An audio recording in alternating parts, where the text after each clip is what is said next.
Hi everybody. This is Ava filling in for John. Welcome to Mertech.com's daily news wrap-up.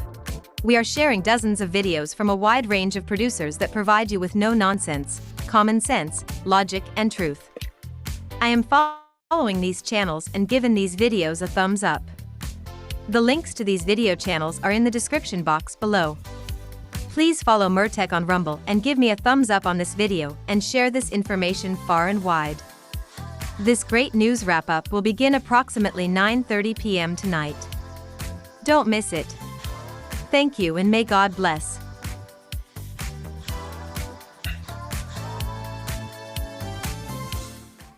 Hi everybody, this is John Murphy at Mertech.com with your daily news wrap-up. Okay, sorry I'm a few minutes late.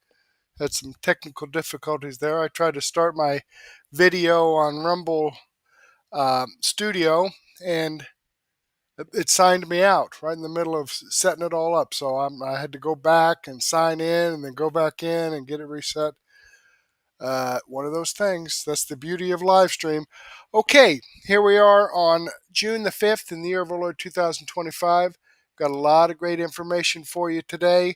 Let's go ahead and jump over here.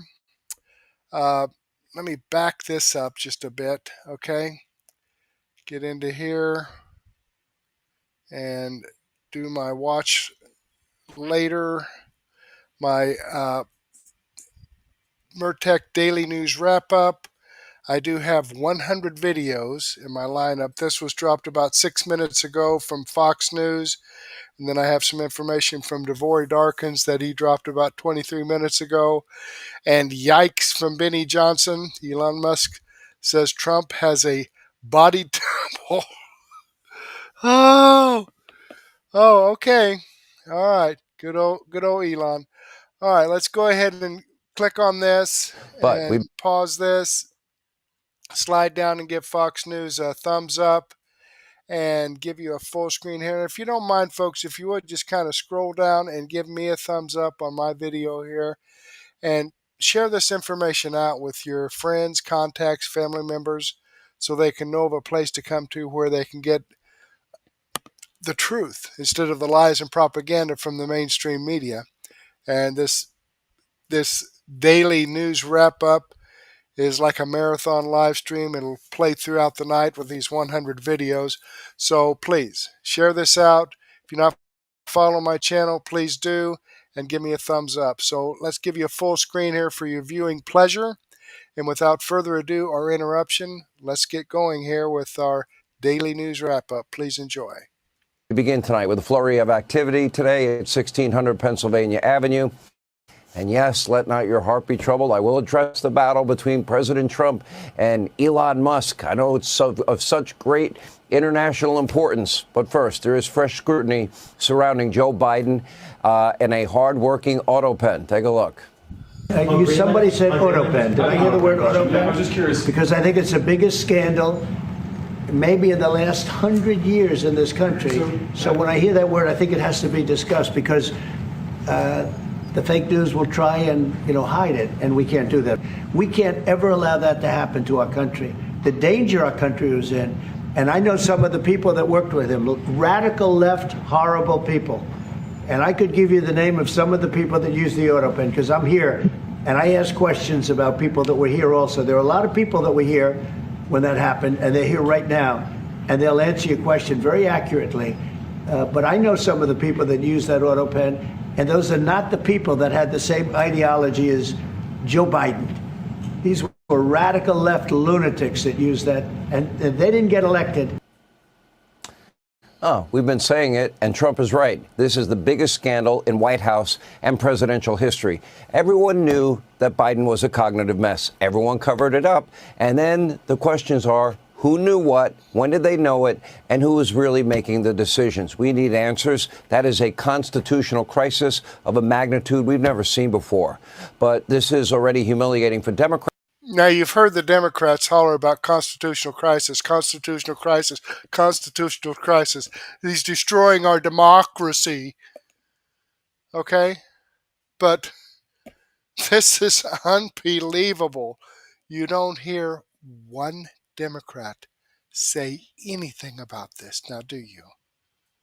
Let me know in the comments below if you have heard one Democrat say anything about, well, that probably shouldn't have happened. No, you won't hear them say that even, because they're too fixated with their Trump derangement syndrome, how he is destroying our democracy when he's doing everything by the book. Okay, sorry, I had to jump in there. I'm sorry. I'll try not to do it again. Democrats and Joe Biden, and today the former president, or somebody working for him, was forced to release a written statement promising that Joe was actually in charge during his time in the White House. Quote, I made the decisions about the pardons, the executive orders, legislation, proclamations. Any suggestion that I didn't is ridiculous. It is false. I don't even have confidence that he wrote that, and nobody should. Now, of course, to most Americans with eyes to see and ears to hear, it doesn't seem so ridiculous. You see, Joe couldn't make his way down from a podium without plenty of direction. So it's kind of hard to believe that he was calling the shots on dozens and thousands in the end, pardons, other complex executive actions. Was he even aware that an auto pen was being used to sign so many official actions? We need answers. Now, the House Oversight Committee chairman, James Comer, is now officially subpoenaed Biden's White House doctor. This investigation is off and running. Now, meanwhile, back at the White House, another high-stakes international call today. Now, yesterday it was Putin. Well, today it was President Xi of China. Take a look. We had a very good talk, and we've straightened out any complexity. It's very complex stuff, and we straightened it out. The agreement was we're going to have Scott and Howard and Jameson will be going and meeting with their top people and continue it forward. But no, I think we have everything. I think we're in very good shape with China and the trade deal. We have a deal with China, as you know, but we were straightening out some of the points having to do mostly with rare earth, magnets, and some other things. Now, just to compare and contrast, Donald Trump is holding China accountable while engaging in tough but thoughtful negotiations. I predicted from the beginning we will come to a resolution because China does need access to our markets, and we need things for them, like rare earths, for example, at least temporarily. Under Biden, China, they were given a free pass to do whatever they wanted and put massive tariffs on our products and prevent American manufacturing from even having a shot at their markets. Now, in fact, Biden's DOJ even shut down Donald Trump's China Initiative. Now, that was the China-focused espionage program at a time when China's spying was getting worse and worse and worse. And Joe even let Chinese nationals, remember, big scandal, it's still a scandal, buy up thousands and thousands of acres of farmland, ranch land, land near our military installations. Do you think President Xi would allow any American national in China to do that in China? Can I go into China and buy farmland or ranch land or land near their military installation? I don't think so. Just this week, a really dumb decision. Arizona's Democratic liberal leftist governor, Katie Hobbs, inexplicably vetoed a bill banning the Chinese nationals from buying up land near our U.S. military bases. This is reckless. This is dangerous. The Democratic Party's track record on China is horrific. And don't even get me started on the spy balloon. I'll lose my mind. Now, of course, the legacy media mob, they would rather you focus and obsess about the current conflict between Elon Musk and President Donald Trump. Now, the rift between these two men, I'll be the first to say it's sad, it's unfortunate. These are two titans of American industry and culture, two very strong-willed heavyweights. You have the president of the free world, the richest guy on earth, one of the smartest guys on earth. Conflicts, they're kind of predictable, aren't they? You know, you don't have to be a genius to figure out that is likely to happen. It's not unexpected, to be honest. They disagree on policy. They even said in their last meeting in the White House, yeah, we agree about 80% of the time. They have disagreements. And they both fight back hard. No shock there either. They wouldn't be where they are if they didn't. But when I interviewed them together, the first thing I said to them and talked about and asked them, you know, you do know that the media mob, The legacy media mob desperately wants to tear you guys apart and for you two to fight and to get a divorce. And now the media mob is predictably elated. And it got personal. Elon Musk claiming, quote, Trump is in the Epstein files. That's the real reason they have not been made public. Well, it's been well known that Donald Trump said that Elon was angry over Trump's decision to end the electric vehicle mandate. I can certainly understand why Elon, wants that in the one big beautiful bill. Pretty obvious, pretty apparent, understandable difference. And on the Epstein issue, wasn't it Donald Trump? He booted Epstein out of Mar-a-Lago nearly 20 years ago because he was one of the first people to realize just how horrible Epstein really was. And by all accounts, he was kicked out because of his treatment of young women. Now, Democrats and the media, I'm just thinking out loud here. I'm just wondering, putting two and two together. I truly wonder if our old friend Bill Clinton, how you doing? Good to talk to you. We know he had a relationship with Epstein. That's been reported on. Is he in is Bill Clinton, is he in those files also? I can't say for sure. I haven't seen them. But if I was a betting man, I know where I'd put my money. Now, if by some, chance that Bill Clinton is in there, I wonder if he kicked Epstein out of his life as publicly as Donald Trump did. I guess if Donald Trump felt that Epstein had something on him, he probably wouldn't have kicked him out of his club. Inquiring minds, I think they'll want to know that. So let's be very blunt here. Big deal. It's an online public spat between two very powerful men over what is really a policy difference. It got personal, and still, despite all the bad blood, I'm going to make a bold prediction. I could be wrong. I think that Donald Trump and Elon Musk, they'll work it out eventually. They'll become friends again. Now, after all, it was only a week ago that the pair were praising each other in the Oval Office. Remember, Trump gifted Musk a gold key to the White House. I don't know if he's changing the locks or not. Take a look.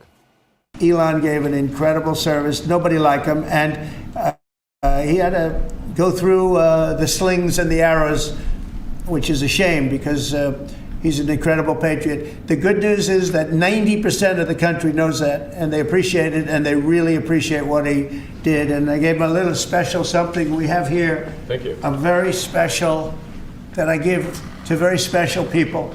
I have given it to some, but it goes to very special people, and I thought I'd give it to Elon as a presentation from our country. Thank you. Thank you, Elon. Thank you. Take care of yourself. Thank you. I think the Doge team is doing an incredible job. They're going to continue doing an incredible job, and I'll continue to be visiting here and be a friend and advisor to the president. And I look forward to times being back in this amazing room. All right, that was less than a week ago. These are two very talented individuals. Frankly, they don't need each other to be successful, but I do hope they work it out and set an example for the rest of the country. Hey, Sean Hannity here. Hey, click here to subscribe to Fox News YouTube page and catch our hottest interviews and most compelling analysis. You will not get it anywhere else. Your husband is facing this conviction. That he had his sentencing. When is his incarceration close to imminent, and how is your family dealing with that? Thank you so much for having me on again. Yeah, he's supposed to turn himself in on June 16th, which is right around the corner. I can't even wrap my brain around that is even a reality after what we've been through and what happened, and the fact he committed no crime. He didn't do anything illegal. And we fought back, and when we fought back, that's when it got extremely painful. And the tactics to win at all costs from the Department of Justice, the Biden Department of Justice, was outrageous. So just to give you a little bit of a brief background, my husband is a retired NYPD sergeant. He earned 78 medals while he was on the NYPD, and he was in a severe accident which ended his career, so he became a private investigator. In 2016, got a routine case for some background searches, asset searches, and he worked for a few days, hired 2 NYPD retired detectives as well to work with him, did surveillance. Very, very, very routine case. Everything he did was by the book, notified the local police he was there doing surveillance, and then never thought about it again. And 4 years later, The FBI came to our house and arrested him for violating FARA, as you said, and interstate stalking. There was nothing about this case, and the evidence proved that there was no foreign government connection to his work on this case, and he's a private investigator parked on a public street. And the subjects never saw him, couldn't identify him in court, never filed a police report, never filed a protective order, never took a picture of a car that was following them, and he was still found guilty, which gives you an overview of how in the federal government, when they want to convict you with a 99% conviction rate, there's a way they do that. And that's what's in the book is really a map as to the tactics, how they can get away with that, which is outrageous, and falsifying evidence, lying. The list never ends, but we wanted to fight back because he's innocent and he's a hero and he loves this country and he would never sacrifice anything for a few $1,000s. This man who has proven his entire life to service would never sacrifice our country, the sanctity of our family, our safety for a few $1,000s for legal private investigative work. Martha, you're saying something that I, of course, understand completely and resonate with. But for a lot of Americans, it's, and you probably experienced this yourself, it's a little hard for them to comprehend because they don't realize that there is a massive accordion of federal statutes. And that they can truly pick anyone on the street. And if they want to put you in prison, whether it's your tax returns or whether if you're a doctor, they charge you with administering illegal pain medicine. And then they produce some old woman in court who goes, yeah, I wasn't really in pain, but I got it prescribed these medications. Boom. Suddenly you're facing years in prison. And it is in an orchestrated setup where behind the dignity of the courtroom, you got a judge, you got a prosecutor. And of course, the jury thinks, well, why would this guy be here if he didn't do all these horrible things that the government is saying? Was it for you a peculiar experience as an American? All of us have kind of the civics book idea of America, but you're standing there and you see a very different justice system, don't you? It is an absolute breakdown of what this country is supposed to be about. It's due process. It is the amount of illegal documents that were obtained as far as spying on us and searches. To your point, Dinesh, not one person testified against my husband in this trial. No one. The case agent who worked on the case for years, FBI, he didn't testify. The alleged victims, got on the stand and couldn't identify him in court. All of our evidence was back to the fact that he was innocent, but the prosecutors successfully argued to suppress it to the judge. For instance, his interrogation video, which is overwhelmingly positive for him, where he is clearly innocent. We were not allowed to show that to the jury. We know the idea that you can't defend yourself properly in the federal court system has to change. And there's already been changes about that. So I think people need to understand, just because you're innocent, why should it cost you your life, your home? I mean, you're talking millions of dollars, you know this, Dinesh, to fight these cases. And they know they're going to bankrupt you. And they encrypted our files. We couldn't open them. You know, the amount of gymnastics they went through to convict my husband, who was innocent. And they know he's innocent. They all know he's innocent. The judge knows he's innocent. But what they get away with inferring, making things up, you know, and painting this picture of a hero sitting there, it was so painful. Every day that they tore him apart on the public stage, world stage, Dinesh, world stage. They're calling my husband a traitor. I mean, this is outrageous. This is a guy who would never do anything. He's never broken a law in his life. They couldn't find anything he'd ever done wrong in his life. They couldn't even find a tax return. They couldn't find anything that he'd ever done wrong. So they just made up a story. Martha, it's shocking. Most of us think Medicare is something to deal with someday in the future, and that's kind of how I felt, well, until recently. I'm now 64, and the moment you hit that number, whoa, it begins. The mailers, the robocalls, the TV ads with actors you barely remember. Well, none of it makes any sense, and the more I looked into it, the clearer it became. This whole Medicare system is really not designed to be easy, and that's why I turned to Chapter. They walked me through everything, no pressure, no sales pitch.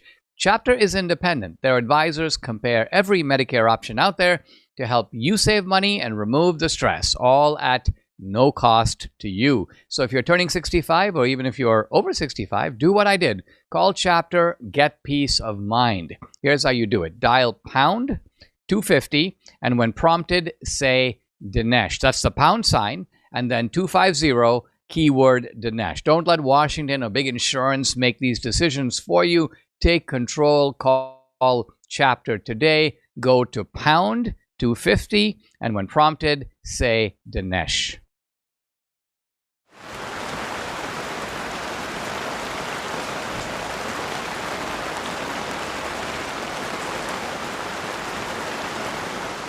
What's up, guys? It's Benny. My, how the turntables turn in the filthy, dirty game of politics. This was Elon Musk jubilantly jumping on stage to endorse President Trump in Butler, Pennsylvania, just days after President Trump was shot in the head in this exact location that inspired Elon Musk to emphatically endorse the president and do everything he can to get President Trump elected, including spending $250 million of his own money. But now Elon Musk is calling for Trump's impeachment just 9 months later? What is this crash out? This is the single most insane crash out in the history of politics. How did we get here? And more importantly, how can we fix it? Let's start at the beginning. Elon Musk left the White House and he left on relatively bad terms. Here's why. The big, beautiful bill that Donald Trump is seeing as his landmark key piece of legislation moved through the House, but Elon didn't like it. It spent too much money. He called it a massive, outrageous, pork-filled congressional spending bill, a disgusting abomination. Donald Trump wants this legislation because Trump, well, while he ran on a more effective government, he really ran on populist messaging of securing the border, bringing back American jobs. This is what Trump wants, and this is what the bill does. The bill is a huge border funding bill and a huge deportation bill. Donald Trump attacked Elon Musk in the White House today, saying he was disappointed in Elon Musk and predicting that Elon Musk was going to personally attack him. Also saying that Elon Musk needed makeup because he appeared in the White House with a black eye recently. Interesting story there. Donald Trump then went on Truth Social, saying that Elon was wearing thin and that he had gone crazy after leaving the White House. Elon Musk then accused Donald Trump of being in the Epstein files, a post on X that has been seen by 100 million people now. So there's no putting that genie back in the bottle.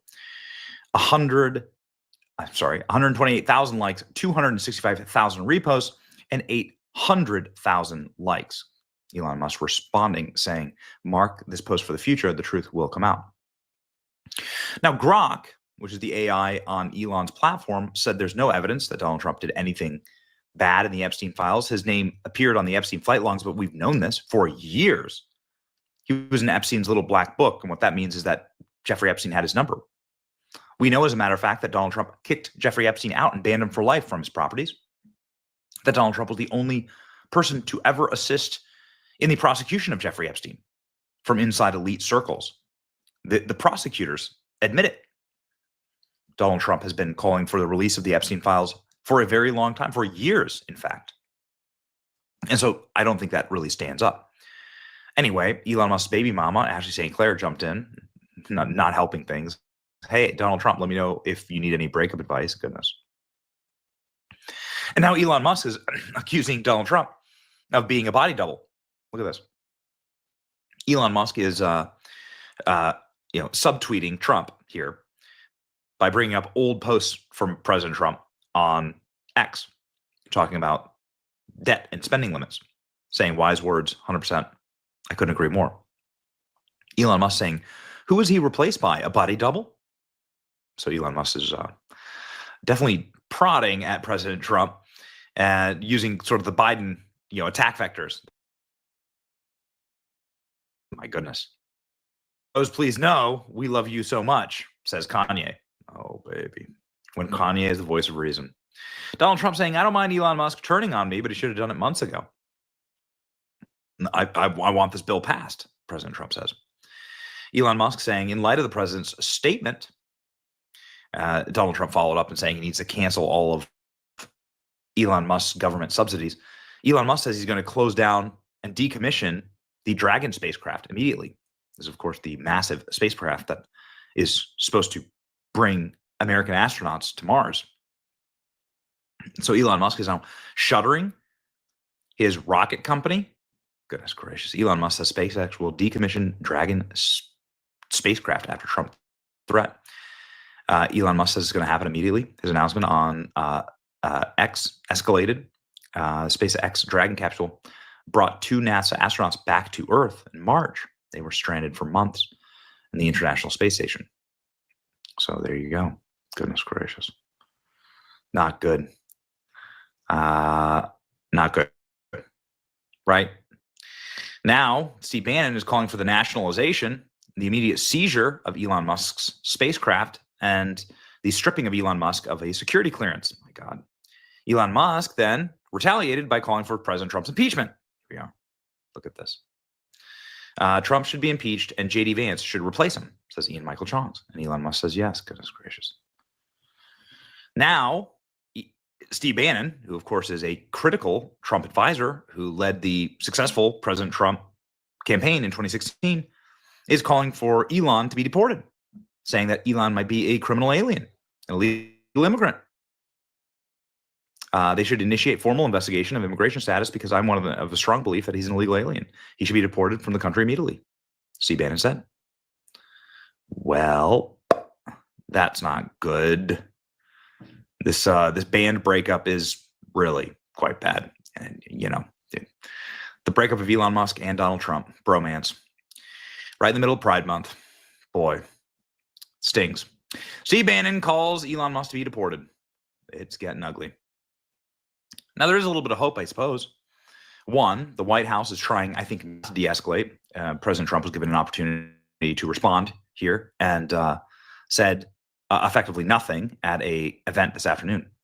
White House Carolyn Leavitt was asked directly about Elon Musk's suggestion that Donald Trump was on the Epstein list. And she said, it's an unfortunate episode for Elon, who is unhappy about the one big, beautiful bill because it does not include the policies that he wanted. The president is focused on passing this historic piece of legislation and making our country great again. So Caroline Leavitt saying it's an unfortunate episode for Elon. I mean, I guess that's diplomatic, right? Bannon is calling for SpaceX and Trump to sign an executive order tonight under the Defense Production Act to seize Elon Musk's companies, the federal government. He's a know-it-all. He knows some engineering. Don't get me wrong. I give a hat tip for that, but he doesn't know anything about the real world.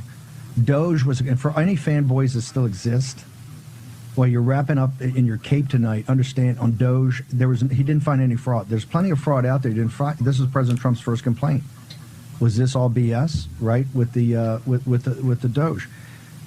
The act that President Trump should be taking immediately, I think, when he threatens to take one of the big programs out of SpaceX, President Trump tonight should sign an executive order calling for the Defense Production Act to be called in SpaceX and seize SpaceX tonight before midnight. Goodness gracious. Okay, so here's some good news, I suppose. Elon's last retweet was this. Elon's stance is principled. Trump's stance is practical. Tech needs Republicans for the present. Republicans need tech for the future. Drop the tax cuts, cut some pork, and get the bill through. Seems like a thoughtful and logical take. And again, it's up on Elon's timeline, so maybe things are cooling down. And again, the White House isn't going scorched earth. They're just calling it an unfortunate episode and saying that they want to get the legislation through. Okay, so everyone just calm down. So hopefully things don't escalate entirely. And by the way, Bannon and Musk have obviously been at war for a very long time. Okay, my take is this. It's pretty simple. Both Trump and Elon don't need this. They're both billionaires. They're trying to solve problems that they didn't create. It was created for them by generations of degenerate, evil politicians. I don't think Trump is evil. I don't think Elon's evil. I know this because they both sacrificed everything for us. Didn't have to. They spent billions of their own money. Elon to expose the truth and turn the tide for the freedom movement. Trump has lost billions in Marxist lawfare. He faced 400 years in prison for us. Elon watched his businesses burn to the ground, his customers get attacked en masse for us.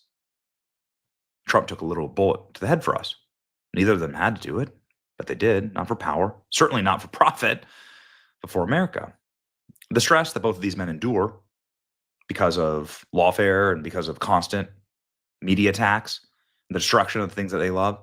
Like, none of us could endure that for a single day. It would crush us. We'd all give up, but they keep going. So give them a little grace in this crash out, I think. Like, pray for peace. I'm thankful for Trump and for Elon for saving Western civilization. I'm praying for peace. Darkness sows division. Evil can't create, it can only destroy. So that's how you know the hallmarks of evil is when good things are being destroyed. Blessed are the peacemakers. God's on our side, and keep praying. Ladies and gentlemen, and never forget what we're fighting for. All right. Well, that's my take. Hopefully no further escalation, and maybe another Butler rally, bring everyone together. It's your boy Benny. Like, share, and subscribe if you want to see that. See ya.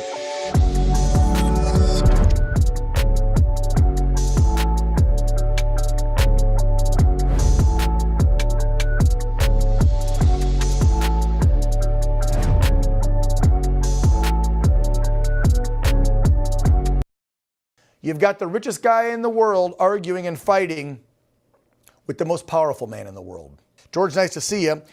Before I get to good things with the economy, GDP going up, exports going out, all this good stuff Trump's been doing with the tariffs for 4 months, nobody's talking about anything today except Elon and Trump fighting back and forth over the bill. Elon then making some nasty comments, claiming that Trump's in the Epstein files, Trump should be impeached. Trump at the end of the day saying Elon's got Trump derangement syndrome. I don't know how this went off the rails, George, but you know both men. I wanted your opinion and insight. Go ahead, sir. Yeah, Dan, thanks for having me. Look, I'm a fan of Elon Musk. I think what he did with the purchase of Twitter, now X, really secured freedom of speech around the world. Obviously, social media now is the public square that everybody exchanges ideas, opinions, and discourse on vis-a-vis how it used to be, where the mainstream media was suppressing critical information. You had big tech controlling narratives. So that's a good thing. Obviously, his endorsement of President Trump and the money that he spent this past election really did provide a lot of benefit. Given all that good stuff, this was completely uncalled for, Dan. What this public spat that Elon Musk did today completely harmed his reputation. I think it's going to harm his business eventually, and it kind of shows him to be very unhinged and somebody who might have had more expectations than actually he was provided with, and that means a bigger role in government, more influence in government, and he had to understand that the president is the most powerful man in the world. He has many people around him who vie for his attention. Many people have given him a lot of money, and Elon Musk overstepped here, and I think hopefully it does repair down the line. Do you think, and DJT did this before, he's a trusting guy sometimes, do you think that him and the administration let Elon in too quick, too close? Because let's be real, this isn't the first time Elon's gone off the rails. We've seen him go off on people on X and do wacky, crazy things. I mean, you know, this is part of Elon's chemistry, his makeup. I mean, a lot of people say, you know, he's got some form of, whether it's like an Asperger's or something, there's something with Elon. We've seen it before. And Trump bring him into that inner circle. And I think he thought, okay, I have all this control, all this power because I'm next to the president. But again, when you get to DC and you've got to work with these two parties and 435 people in Congress, you know, you can't always get everything you want. And I feel like Elon feels, because he's Elon Musk, he can get everything he wants because he's Elon Musk. Yeah, you know what it is, though, Dan? We also have to remember that most of these tech guys or the tech oligarchs were former Democrats. Great point. That were, you know, just recently on the Trump or MAGA bandwagon, endorsing him, doing some public podcasts, public speeches, people like Zuckerberg, some of these guys on the All-in-One podcast, Elon Musk himself.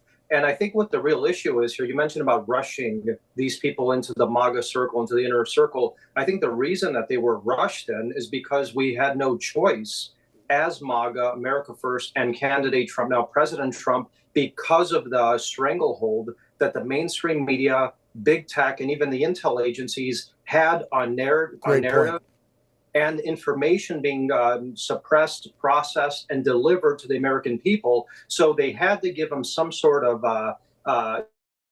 good or some sort of gift for allowing President Trump to simply spread his message. But I do think it might have been a little too quick, too fast, given these people's histories. And now hopefully that is reined back a little bit. This is allowed to rebalance. And hopefully that this doesn't get too bad before it gets a lot better, which I hope it does, Dan. I know. I mean, the claims he made today, and Trump didn't hit back as hard as he could have. Let's be real, because there's lots of allegations about Elon. Just this past week, there was the drug use that I think that the New York Composter Times put out. We've got the multiple wives and multiple kids and the crazy stuff he's done over the years. So Trump could have hit him hard. He hit him ridiculously. I mean, the claim about the Epstein files, let's be real, that's defamation. The president could sue you. If that were true, don't you think Biden and Harris would have put that out? I mean, the Clintons would have put it out back in 2016, okay? So obviously that's just him doing a low blow. And now calling for the impeachment of Trump, somebody's got to make a call to Elon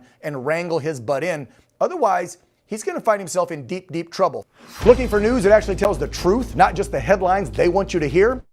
Then it's time to sign up for OAN Live. It's your go-to source for unfiltered news, sharp debate, and 5 hard-hitting political talk shows, including my show, Real America with Dan Ball. You can watch live anytime, anywhere. No noise, no nonsense, just real reporting and bold conversations that matter to you and your family. You can sign up for OAN Live now to see the truth unfold, and you can catch Real America every weeknight at 8 p.m. Eastern. Just go to live.onn.com. Again, that's live.onn.com and sign up today and start watching every weeknight at 8 p.m. Eastern. I can't say that we didn't see this coming, but I can't say that I saw this coming either. How about this? I'm sure you heard about the Cold War that allegedly started between Elon Musk and Donald Trump. First, the president said this about his relationship with Musk this afternoon at the White House. Take a look.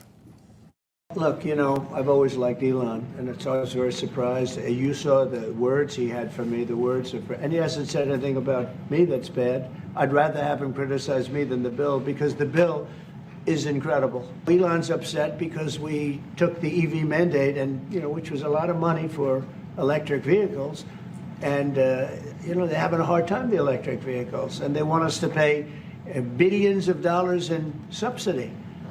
And Elon knew this from the beginning. He knew it for a long time. Elon and I had a great relationship.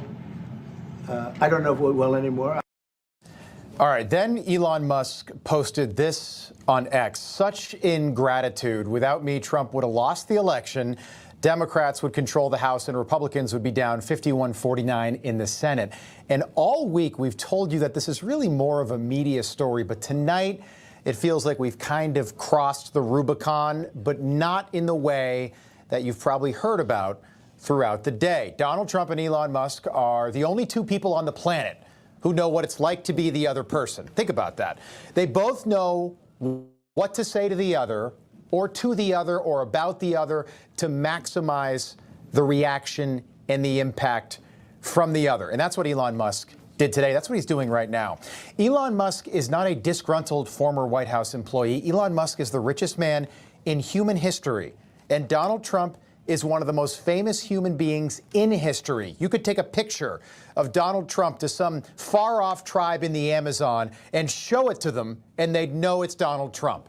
And what happened today is not the breakup of these 2 titans of our time. This is still and was always about passing this big, beautiful bill, which might not be as big or as beautiful, but it will pass, okay? And because of what happened today, it'll probably be a better bill for the American people in the end, and that's a good thing. And that is what this was all about. The CBO claims this bill will add $3 trillion to the deficit, but today, with news that the U.S. and China have apparently reached an agreement on tariffs, Donald Trump broke that. From the Oval Office this afternoon, the president posted this on Truth Social. The Democrats-controlled CBO just announced that the tariffs will reduce the deficit by at least $2.8 trillion. Too bad that information wasn't released earlier. It would have kept certain people from unknowingly saying untruths. He was talking about Elon. After that, Trump put this on Truth Social. Elon was wearing thin, and I asked him to leave. I took away his EV mandate for electric cars that nobody wanted, and he just went crazy, and we've gone on from there as the day turned into night. That was the president's response to Elon Musk.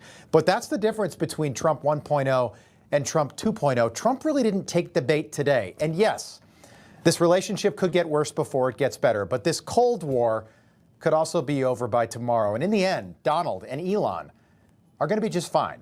And it's important to remember, because during Donald Trump's entire first term, even to this day, there are still Democrats out there who believe Donald Trump is a Russian asset, a Putin puppet, that Trump was never really in charge. And if he was, by the way, he was the worst Russian asset of all time. But it was all lies, and there was never anything to substantiate any of those claims. Never, even when the left said there was, those were also lies. But ironically, we are now learning that Joe Biden was never really in charge at the White House. He was actually a puppet. We suspected it all along, but now it's being confirmed by the same Democrats who for years told us there was nothing to see here. All right, God save the Queen, man. What a stupid son of a... Because of the actions we've taken, things have begun to change. End of quote. All right, the truth is, it was there all along, to anyone willing to notice. No one needed Jake Tapper to tell us what we could all see with our own eyes. But the walls are finally starting to close in on Joe, and maybe more importantly, the walls are finally closing in on Jill, the woman who insisted that everyone call her a doctor after she got an EED in education from the University of Delaware online in 2007. Do you think that Dr. Jill Biden should also have to come in and testify about what she did or didn't do? Well, I hate the concept of it. It's the wife of a man who was going through a lot of problems, and everybody that dealt with him understood that. And I guess it came out during the debate loud and clear. That was the biggest signal of all. They have to do what's right. And I think the AutoPen is going to become one of the great scandals of all time, because you have somebody operating it or a number of people operating. Because I knew Joe Biden. Joe Biden wasn't in favor of opening up borders, letting 21 million people into this from prisons and mental institutions. People are talking about all of this, but nobody is talking about this. Joe Biden was never really in charge, meaning somebody else was. Turns out Joe Biden was, in fact, President AutoPen, and Republicans in the House and Senate are finally starting to schedule interviews with key Biden staff members. The quote, the DOJ pardon attorney told staffers that he had been directed to investigate clemency and pardons granted to his family members and death row inmates. The investigation will focus on whether Biden was competent and whether others were taking advantage of him through use of the AutoPen. But we already know who was really running the show. It was Jill Biden all along. But for whatever reason, because she was First Lady, because she is a woman, no one has really called this out. No one's been willing to call out Jill Biden. I don't know why. We don't understand it. What seems so obvious, Jill Biden was in charge for the entirety of the Biden presidency. She pushed her sick, impaired, cognitively impaired husband toward the White House in 2020, completely fall apart or say something even more ridiculous. Jill was always right there, but not in a loving, comforting way. No, it was always in a pushy, power-hungry way. Put another way, it was elder abuse. Instead of pushing her husband toward someplace like Shady Acres Retirement Center, for example, Jill Biden was running cabinet meetings. So I'd like to turn it over to Jill and for any comments she has. And it's all yours, kid. Thank you. You know, sometimes the White House surprises you. When Joe became president, It's all yours, kid. Probably the most honest statement of the Biden presidency spoken by Joe Biden. If you look closely right here, and this didn't get the attention it probably should have, who do you see at the head of the table? And who are the cabinet secretaries and officials looking to for guidance? It's not Joey, it's Jill, which might explain why Hunter never really liked Jill. Maybe she was always pushing her husband behind the scenes, even when he was well. Now, Joe always had a lot of ambition. He always wanted to be president, but he didn't run in 2016. According to the laptop that the media hid from the public in 2020, quote, Hunter Biden lashed out at First Lady Jill Biden in a 2018 text message to his romantic partner, which happened to be his late brother's widow, calling Jill a selfish, silly, entitled C-word. One text directly to Jill. This is Hunter to Jill Biden. You do know the drunkest teacher that wouldn't survive one class in an Ivy League graduate program. That's Hunter to Jill. What a loving family. What wonderful people. The Bidens. What a joke. Fast forward to June 2024, it's debate night. Everyone knew Joe was done. Maybe not the American people, but people watching knew that he couldn't go on. But Jill still couldn't let go of power even after the worst debate in presidential history. Joe debated like a man with dementia because Joe was a man with dementia, yet Jill still pushed him. She still lied for him right after the debate on national TV. Joe, you did such a great job. You answered every question. You knew all the facts. And let me ask the crowd, what did Trump do? Lie! Yes. I mean, it's really kind of sick when you look at it now through the lens of hindsight. It's like a parent talking to a child, and not like a teenager, like a little child. I've got small children. That's what it's like right there. Encourage little Joey after a bad night. But eventually Jill was forced to let it go because everyone finally decided to see what had been so obvious for so long. Jill was in on it more than anyone else, because without Jill, none of this could ever happen. A little bit of common sense can see this was a clear cover-up, and Jill Biden was certainly complicit in that cover-up. There's documentation, video evidence of her clearly shielding her husband away from the cameras. They were just on The View last week. She was saying everything is fine. She's still lying to the American people. She still thinks the American public are so stupid that they're going to believe her lies. And frankly, it's insulting, and she needs to answer for it. And I don't think Republicans have done enough here. Republicans haven't gone far enough. Donald Trump's been president for more than 4 months. For some reason, Jill isn't on James Comer's list yet. No one has asked Jill to testify, but they need to. And we won't stop asking that question. Why not? Every time James Comer comes on this program, we are going to ask him why Jill Biden has not been subpoenaed. Jill is the key to unlocking this whole thing. Do you remember this? Do you think Jill is holding Joe Biden's hand here on the stairs out of love and companionship? No, it's out of fear, very literally, that Joe might fall down backwards or forwards, up the stairs or down, and ruin her evil plan. That right there is very literally Jill Biden holding on to power as hard as she can. And she hasn't stopped covering for her husband, even when Joe gets confused today. Since you left office, there have been a number of books that have come out, deeply sourced from Democratic sources, that claim in your final year there was a dramatic decline in your cognitive abilities. There's nothing to sustain that, number one. Number two, think of what we were left with. We were left with a circumstance where we had an insurrection, and so we went to work, and we got it done. And, one of the things that well, and Alyssa, one of the things I think is that the people who wrote those books were not in the White House with us. That was less than 3 weeks ago. It's sad, but I don't feel bad, and you shouldn't either. You see, in Jill's mind, Joe is still the leader of the Democratic Party. Heck, Joe might even run again in 2028, or maybe even Jill. Everybody loves Jill, right? Jill Biden, Dr. Jill. If you think we're kidding, we're not. And Democrats would rather elect a puppet that can be controlled and give the illusion that we actually live in a democracy, but that was all a lie, too. It was always about beating Donald Trump, even if it meant electing a guy in a coma.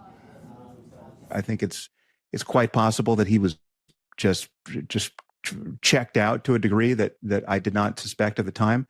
But to close the loop on this whole scandal, even that is preferable to me and to, I think, many Democrats than having someone who we consider to be genuinely evil, genuinely 100% purposed to serving himself in the office of the presidency.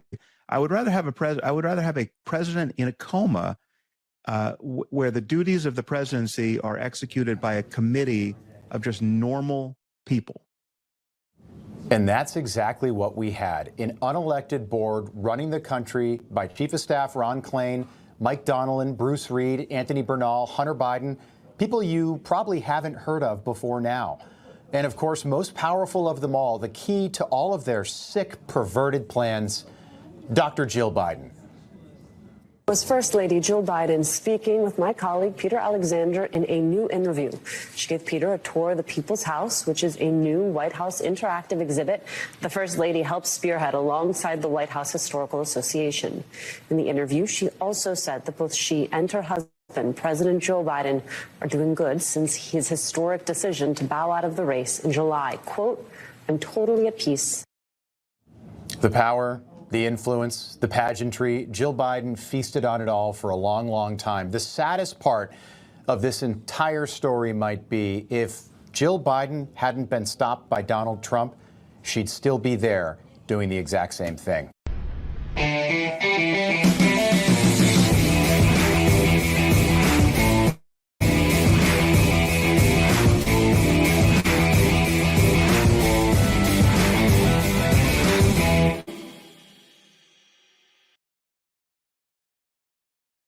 We have been warning for months on this show that the neocons in Washington, D.C.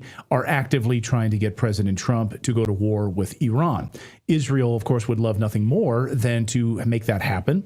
They got the United States to go along and go into Iraq and go into Libya. They would love nothing more from the third leg of that stool to be Iran. Yesterday, friend of the show, Tucker Carlson, sent a not too veiled warning to President Trump about what is happening. He posted this. Mark Levin was at the White House today lobbying for war with Iran. To be clear, Levin has no plans to fight in this or any other war. He's demanding that American troops do it. We need to stop Iran from building nuclear weapons. He and like-minded ideologues in Washington are now arguing they're just weeks away. If this sounds familiar, it's because the same people have been making the same claim since at least the 1990s. It's a lie. In fact, there's zero credible evidence that suggests Iran is anywhere near to building a bomb or has plans to. None. Anyone who claims otherwise is ignorant or dishonest. If the U.S. government knew Iran was weeks away from possessing a nuclear weapon, we'd be at war already. Iran knows this, which is why they aren't building one. Iran also knows it's unwise to give up its weapons program entirely. Muammar Gaddafi tried that and wound up sodomized with a bayonet as soon as he did that. Of course, we all know exactly they learned the obvious lesson and NATO killed him. So why is Mark Levin once again hyperventilating about all of this? And let me pull this up. Sorry, I moved it a little too quickly here. Why is Mark Levin once again hyperventilating about weapons of mass destruction to distract you from the real goal, which is regime change? Young Americans heading back to the Middle East to topple yet another government. Virtually no one will say this out loud. America's record of overthrowing foreign leaders is so embarrassingly counterproductive that regime change has become a synonym for disaster. Officially, no one supports it. So instead of telling the truth about their motives, they manufacture hysteria. A country like Iran could never have the bomb. They'll nuke Los Angeles. We have to act right now. They don't really mean this, and you can tell they don't by what they omit. At least two of Iran's neighbors, both Islamic nations, already have nuclear weapons. That fact should scare the hell out of Mark Levin, yet for some reason he never mentions it. How come? Because it's not the weapons he hates, it's the ideology of the Iranian government, which he is lobbying to overthrow. Then he goes on. If it goes without saying, there are very few Trump voters who'd support a regime change war in Iran. Donald Trump has argued loudly against reckless lunacy like this. Trump ran for president as a peace candidate. That's what made him different from conventional Republicans. It's why he won. A war with Iran would amount to a profound betrayal of his supporters. It would end his presidency. That may explain why so many of Trump's enemies are advocating for it. If you've been seriously injured, your case could be worth millions, and you should know exactly what your rights are. That's why I want to tell you about Morgan & Morgan. They're America's largest injury law firm with over 1,000 attorneys working in all 50 states. And unlike a lot of firms that settle quickly, Morgan & Morgan doesn't take lowball offers from insurance companies. Just in the past few months, they won $12 million in Florida when the insurance company offered only $350,000. And in New York, they secured $6.8 million on a case where the offer was just $275,000. And the best part? It's absolutely free unless you win. Insurance companies try to pay out as little as possible. Morgan & Morgan fights to get you more if you become their client. It only takes a few minutes to see if you have a case, and you can do it right from your phone. It's that easy. You can visit forthepeople.com/redacted, or you can click the link in the description to get started. Let's bring in Colonel Douglas Macgregor now to talk about this and get his assessment of all of this. Colonel, great to see you. Welcome back to the show. I thought it was important to read almost the bulk of that message about these neocons and warmongers who are actively trying to push us into a war with Iran. What do you think is happening? It seems like we are barreling towards that, and Tucker is doing everything he can to get the message out, and hopefully President Trump receives that message. Do you think he's receiving that message? Listen, we are much closer to going to war with Iran than the average American on the street realizes. And let's be frank, the Israelis want to retain their monopoly when it comes to nuclear weapons in the region. I mean, if they were really concerned about preventing Iran or any other state from using a nuclear weapon in the region, well, then they would sign up for the nuclear-free zone in the Middle East. Everybody else in the region will sign up for it, but the Israelis certainly won't, because they want that nuclear weapon. If they don't have it, they can't bully their neighbors with impunity. So I think that has to be kept in mind, and I'm sure Mr. Levin will never say that publicly, but I think it's very true. But there are some people that would probably accept a nuclear-free zone, but not very many. We know that about 80% of the Israelis are literally 100% behind what Mr. Netanyahu is doing. So I think it's right for Tucker to say these things, but there's something else we have to address. And that is, does the president of the United States, Donald Trump, have the strength to resist the pressure? You know, my limited experience with him is that he doesn't. It's not that his instincts aren't good. It's not that anybody who meets him doesn't like him. It's not that his intentions are not well met. That has nothing to do with it. But you put a lot of pressure on him. He has a bad habit of wiggling and ultimately caving to political pressure. And right now, let's be frank, Mr. Netanyahu controls far, far more senators in the Senate than Mr. Trump does. Right. But something Tucker Carlson said that really resonated with me is that Trump was the closest we had to an anti-war candidate. We certainly didn't have that in the Democrats. The Democrats were going to let this war bleed us dry.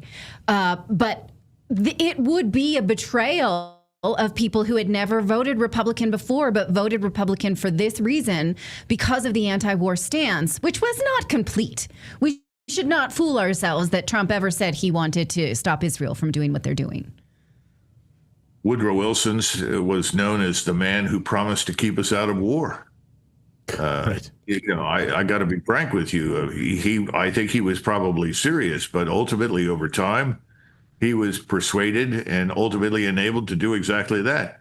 Franklin Roosevelt was told in the summer of 1941, if you press ahead with this oil and gas and copper, tin, iron, coal embargo against Japan, the Japanese will be driven into a corner. They'll feel they have no alternative but to go to war with us so that they have access to the resources we're denying. What did he do? He didn't want a war. He said, I don't want a war with the Japanese. I just want them to do what we want them to do. And what did he want them to do? He wanted them to pull 1 million troops out of China, which the Japanese privately said, we'd like to get them out. China is a mess, but we can't pull them out in 2 weeks. We can't pull them out in 6 months. It's going to take us time to get out and disengage. That was rejected. That was unaccepted. So I think there have been other presidents who did not want wars. Nevertheless, they were pushed, goaded, pressured, or drawn into them.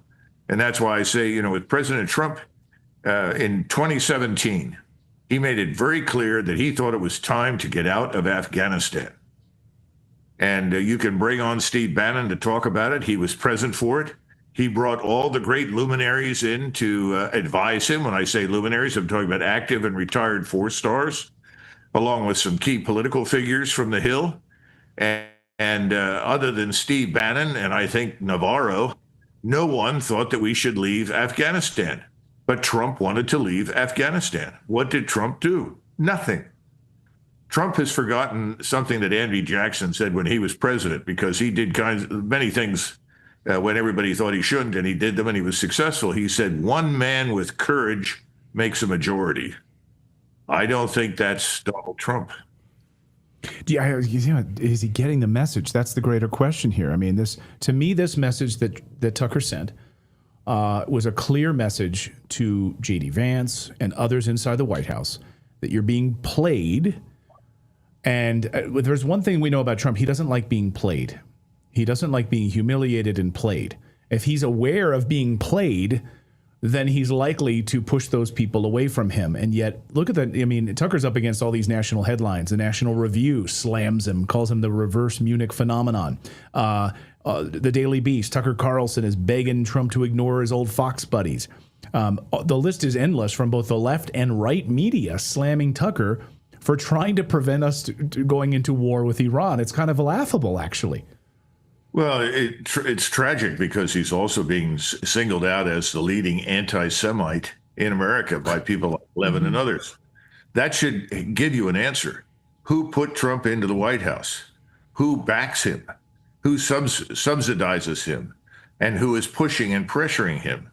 We got to be frank about this. It's the Israel lobby, and they have enormous power and influence, and he can't ignore it. Now, it's easy for you and I to sit here and say, well, of course he can. But he's not Andrew Jackson. He's Donald Trump. And so I don't have confidence that he can resist this. And the other thing that I worried about from the beginning is that Mr. Netanyahu will find another way to start the war, even if he's got to launch the strikes himself, which he can do. He could blame it on a false flag of some kind. He could point to some incident. Who knows? But he knows that if he can get this thing started, we are going to come to his aid. He knows that President Trump will not stand idly by and let the world fall apart in Israel. Quite the contrary. So it's not just a question of President Trump making the decision. It's what is he inclined to do because of the pressures on him. And can you tell me why so many people are so convinced that Iran has nefarious intentions towards the United States with a nuclear weapon? Because we have read the IAEA reports. I read the demon who worked for the Obama administration's book, The Art of Sanctions, who talked about the cold clinical suffering that he inflicted on the Iranian people, despite never having. Obama looked for 8 years for proof of a nuclear program and never found it. So why are people sold this load of garbage that Iran has a nuclear weapon that will reverberate on us? Can I just also say, when Tucker posted that in his piece, he said that if you think that Iran has a nuclear weapons program, you're lying, or what did he say? You're being dishonest. You're being ignorant or dishonest. Right, and all the comments are like, "Yeah, they do. I know this." But how do these road warriors on X know this? Well, you have this thing called right-wing watch. Somebody was telling me about it the other day. I've experienced this. I'm sure you had to some extent, where the algorithms are organized on Google to suppress people they don't like, who express opinions that they don't agree with. We need to look behind all of that and identify the people that are behind it, and then you have your answer. I think it's worse than we really appreciate. Let's keep a couple of other things in mind. President Trump has actually approved the integration of the ISIS and al-Qaeda fighters in Syria into the so-called regular Syrian army, whatever that is. And he has helped to broker, at everybody's insistence, this cooperation between the Turks, who are obviously pushing their agendas, Mr. Erdogan at the lead, who was, by the way, instrumental in helping to stand up ISIS and send it into action. He's been trying to broker that and Mr. Netanyahu's cooperation with Mr. Erdogan, because Mr. Netanyahu obviously wants to absorb half of Syria, or at least the southern portion of the country. That may break down in the near future, but stop and think about that. I mean, can you imagine? Here's the president who bragged that he was going to destroy ISIS, then claimed to have done so, and is now presiding over a policy that integrates it into the Syrian state apparatus. And then there's Pakistan. Pakistan is hardly a state that I would characterize as highly stable, peaceful, pacific, with good intentions towards the West. I mean, who are the people residing in northwest Pakistan? Well, we know who they are. They're the same people that were in Afghanistan, that we were there for supposedly for years to suppress.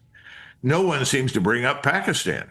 I guess we assume that India will nuke them if necessary. I don't know. But it just doesn't make any sense, because Iran, as Sam Huntington said back in the 80s, when he wrote a very brilliant book called Political Order in Changing Societies, and then he wrote another one about the West And he said that Iran was the one Muslim state and society in the world that had the potential to join the West. And we talk about Iran today in terms that the Israelis define, because the Israelis want us to believe that nothing has changed in 46 years. It's been 46 years since the revolution. You know, Iran is a different society. It's a different place. The Iranians have absolutely no interest in killing Jews. Sorry, they don't. Yeah. And it's such a crazy propaganda to me, because we know that Israel has nukes. We know that they've been torturing their whistleblowers for 2 decades for telling that to the world. And Israel is the aggressor right now against innocent civilians. So there is an aggressive nation that does have nukes. And we're like, you're cool over there. We're going to go look in that guy's backyard and start a war. Is that okay? This is insane. Well, people are asking every day, why is it that the Egyptian army sitting on the border with Israel doesn't intervene to rescue the Palestinians? I mean, after all, they have an interest in saving the lives of the people in Gaza. Why aren't they doing anything? Well, there's a simple answer. Because they know privately they've been threatened. If they do such a thing, the Israelis will use a low-yield nuclear weapon to destroy the Aswan Dam. And if the Aswan Dam is destroyed, you're looking at millions of people whose lives are going to be ruined, and probably millions who will lose their lives as a result of the Nile flooding into Upper Egypt. There's a lot more. There's a lot more to all of this than any of us realize. You know, Israel seems to almost have become an anarchistic state, because clearly what they're doing is not defensive. It's clearly offensive. They seem to be interested in doing everything in their power to destroy their neighbors and shake whatever foundations for political stability and financial stability exist in the region. I mean, it seems like Zelensky and Netanyahu are very similar. Zelensky's another bomb thrower. He's an anarchist, something the Russians are familiar with from their own history. This is not a real state anymore in Ukraine. So both of these places are highly dangerous to the stability and peace of the two regions. But I don't think that particular view is ever going to reach Donald Trump. And if he heard it, I think he'd be horrified and reel back in horror from it. So I just don't see us avoiding this. Colonel, I want to get you out of here on this question. Ukraine, according to reports, could soon launch an attack against Hungary. And some NATO countries may even support it, according to RMX News. And warning from the Hungarian security experts say that Ukraine is already in the process of carrying out covert action inside of Hungary ahead of their national election. So when I hear that Ukraine is carrying out covert action, I immediately think, oh, that's NATO doing this, carrying out covert action against a NATO country. What do you make of this? Well, we have to assume that CIA and MI6 are working inside Hungary to find a way to dislodge Mr. Orban from power. Remember, Orban has been the lone voice of sanity in Europe, almost from the beginning, pointing out that there was no reason for hostility or war with Russia. So I think that's abundantly clear. The West wants to be rid of Orban. Now, when I say the West, look, the people in Europe are not anti-Hungarian. That's absurd. There are not millions of Poles that are saying, oh, great, let's go annihilate Hungarians. This is all the globalist ruling elite. They're the ones with the intelligence communities that are determined to destroy anyone who stands in their path. And our friend Zelensky, as I pointed out, he doesn't even preside over a real state anymore. The Ukrainian nation is almost dead. Millions have died. Tens of millions have left the country. So what is he? He's an anarchist. And these ruling elites are anarchistic. They are creating instability, war, and destruction wherever they turn, because it's the only way they can stay in power. Clayton Zelensky is not going to last. He can't last. His own population wants to be rid of him.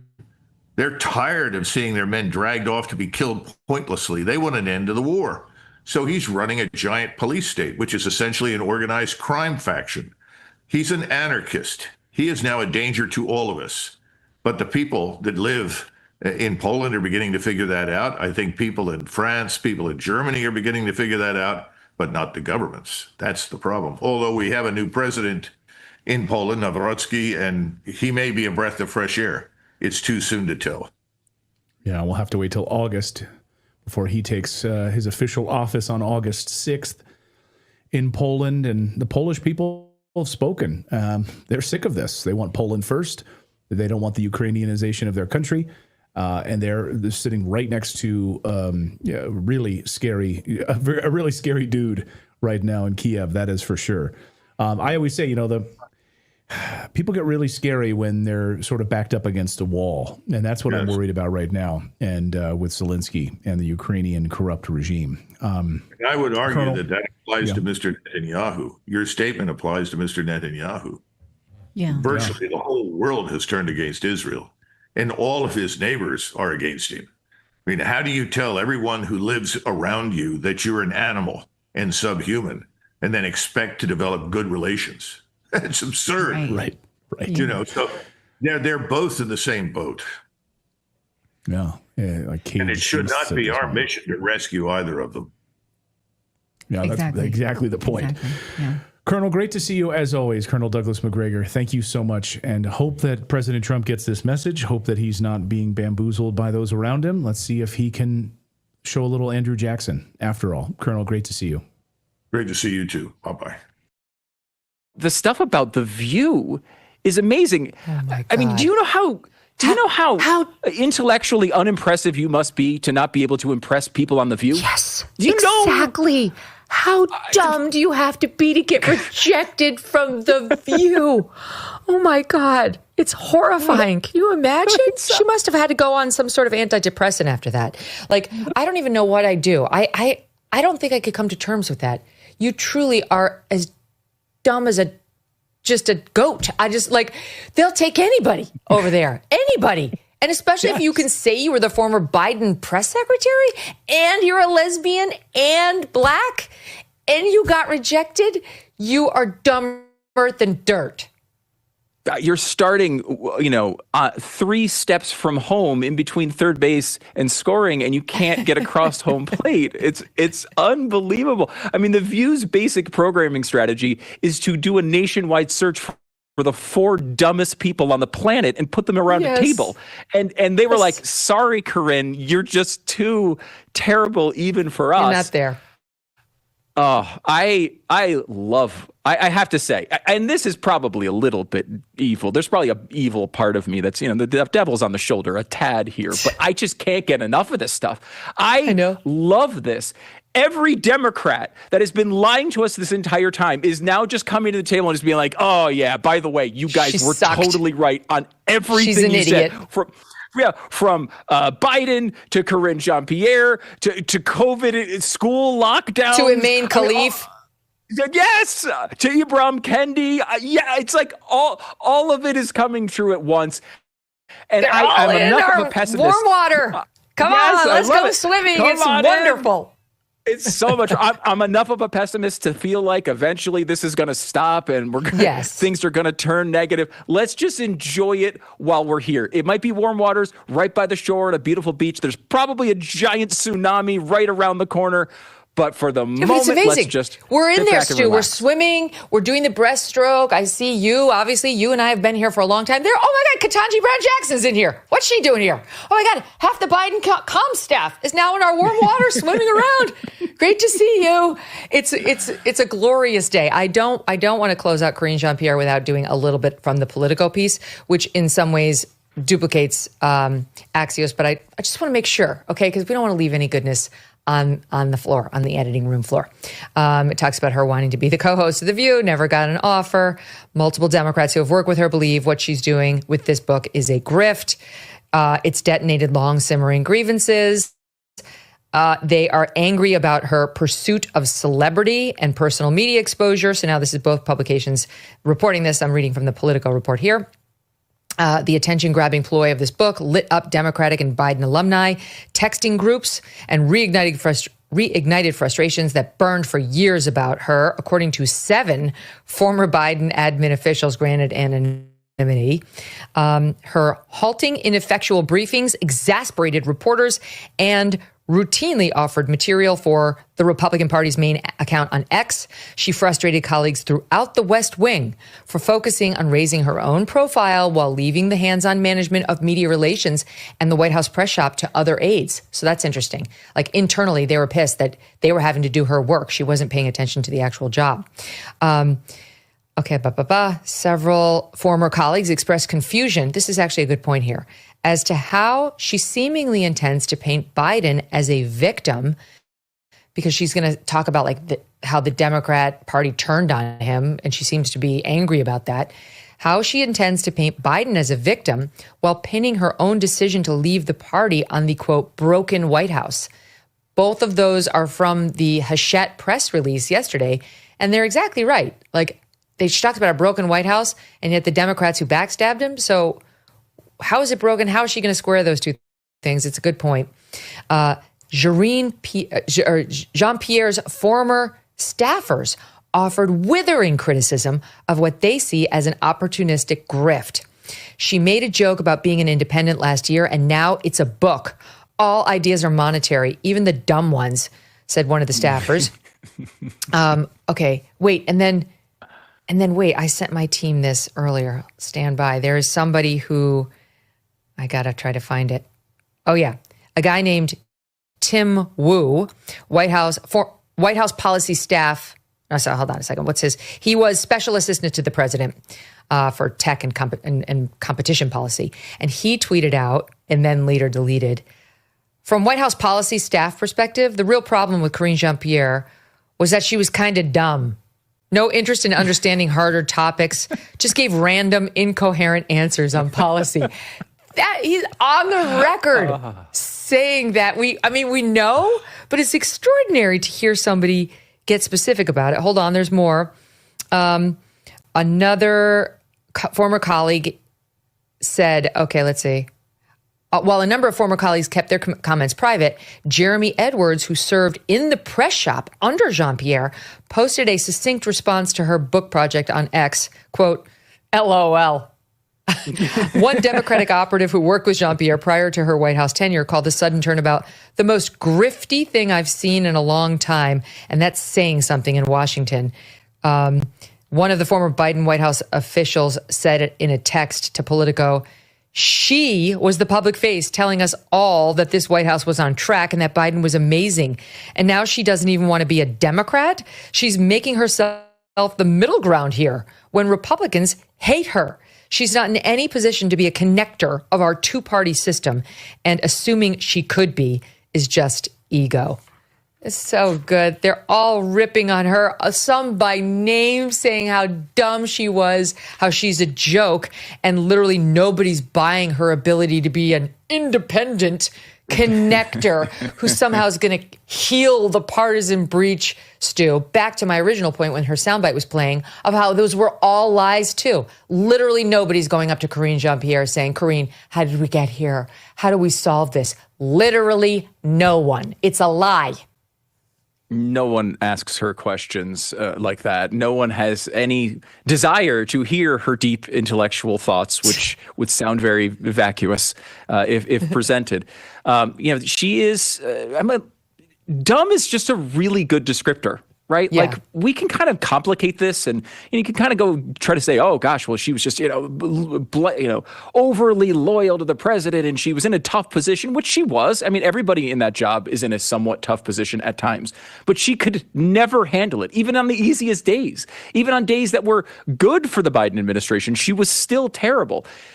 She was an idiot from the beginning of the time she got in there. I swear to you, I mean, look, I don't think Jen Psaki was a great press secretary, but I swear the reason Karine Jean-Pierre got this job is it was a plot by Jen Psaki to make Jen Psaki look good. This administration is working very hard to try and fix this country. But while they're focused on fixing the country, they can't fix your personal finances. That's really up to you. And that's why thousands of Americans are turning to Birch Gold. In the past 12 months, the value of gold has risen by 30%. Think about that. How's your stock market investment doing? Has it gone up 30%? Have you made 30% on your money? And demand is strong and it's growing. While reports are that the BRICS nations are actively working to challenge the US dollar as the world's reserve currency, that's not great. In other uncertain times, gold has offered peace of mind. And in these uncertain times, it does the same. Birch Gold makes it incredibly easy to convert your existing IRA or 401k into a tax-sheltered IRA backed by physical gold.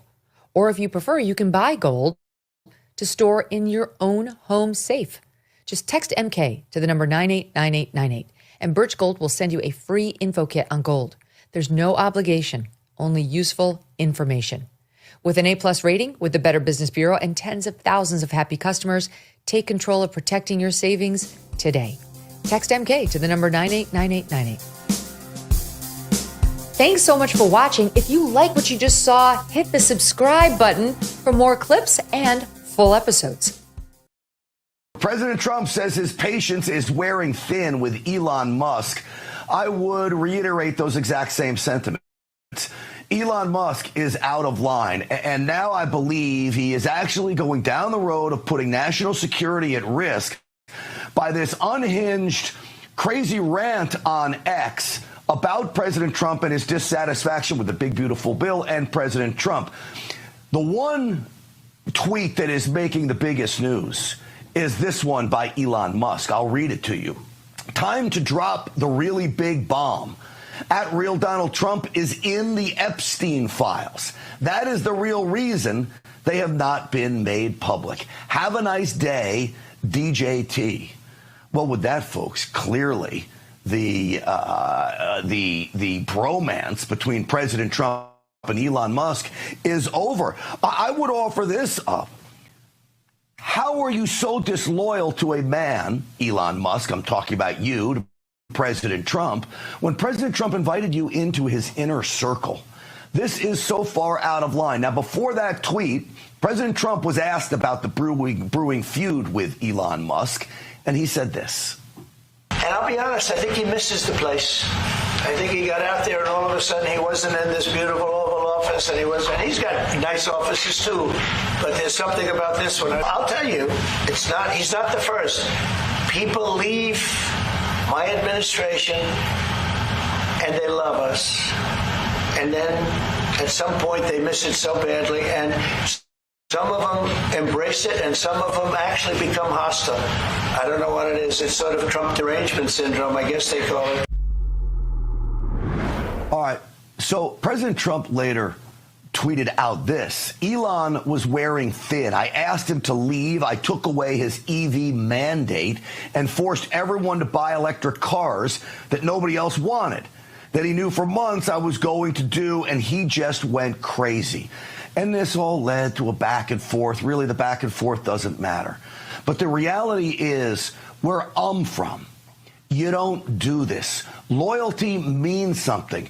Forget about everything surrounding this. Forget about the money. Forget about the big, beautiful bill.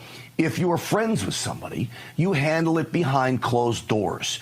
You don't act in a Bush League manner like you're out in the schoolyard. And quite frankly, Elon Musk, as powerful as he is, this does put national security at risk. I do not think this is good at all for the country.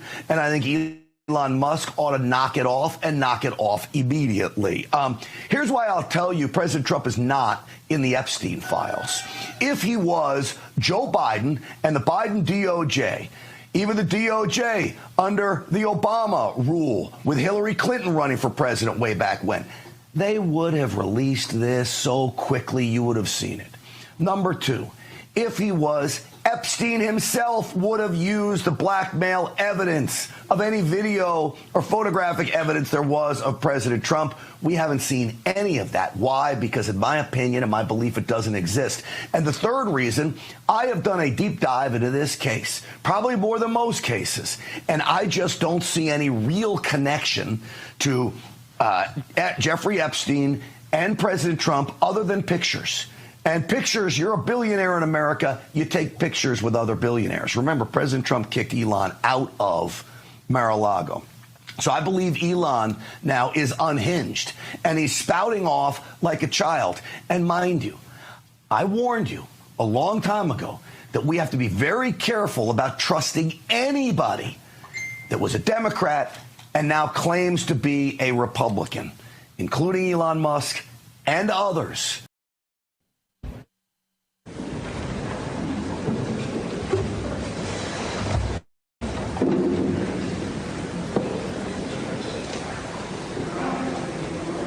National Fraternal Order of Police Executive Board, representing nearly 400,000 officers nationwide, and they were with me right from the beginning, and we appreciate it. We won't forget.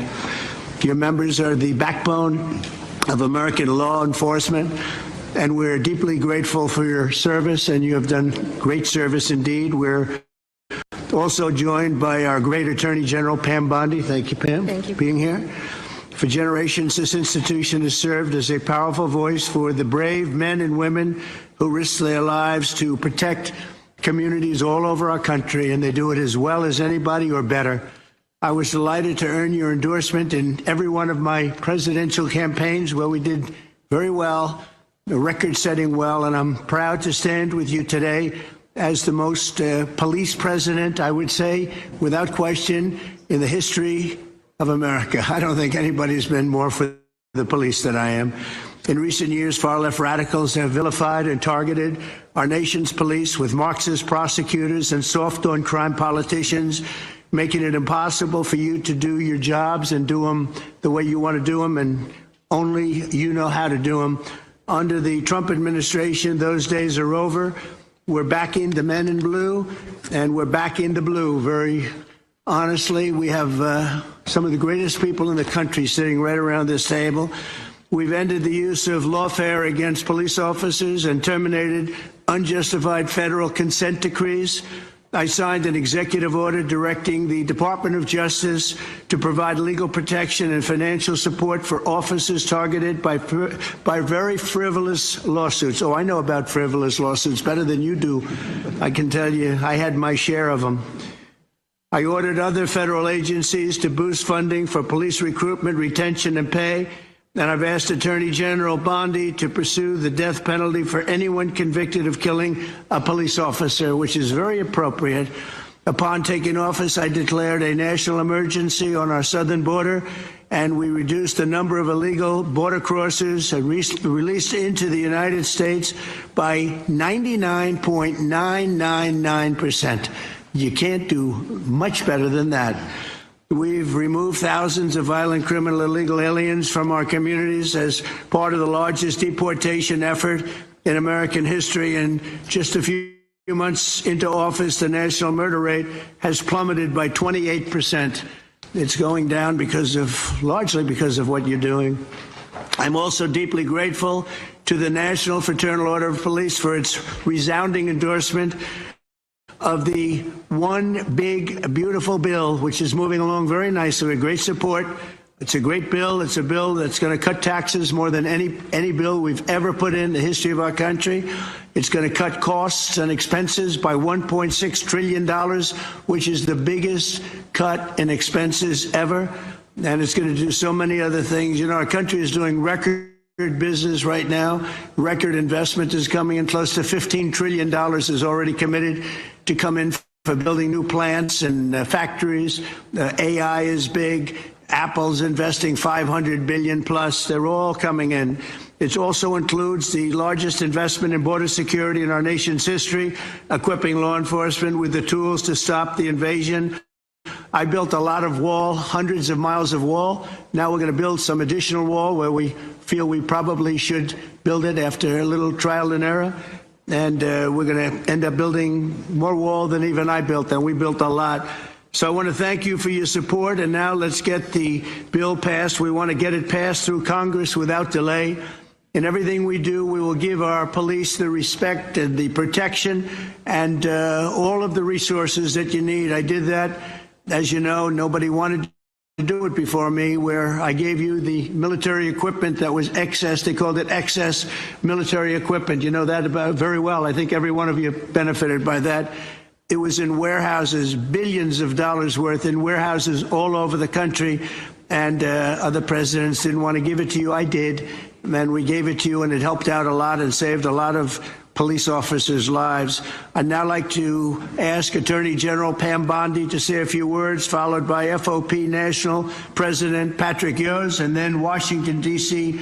FOP trustee Greg Pemberton and Vice President of the Fraternal Order of Police, Joe Gamaldi, all great people. Thank you very much. Pam, thank you very much. Thank you, President, and thank you to the Fraternal Order of Police for being an unwavering voice for America's law enforcement.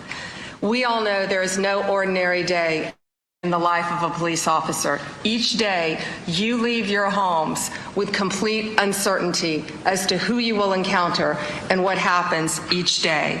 You also stand on the front lines against cartels and foreign terrorist organizations while fighting the horrors of illegal drug and human trafficking.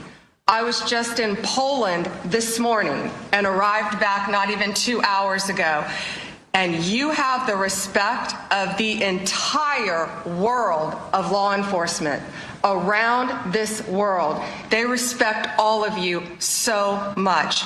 Thank you for making all of us so proud on the worldwide stage.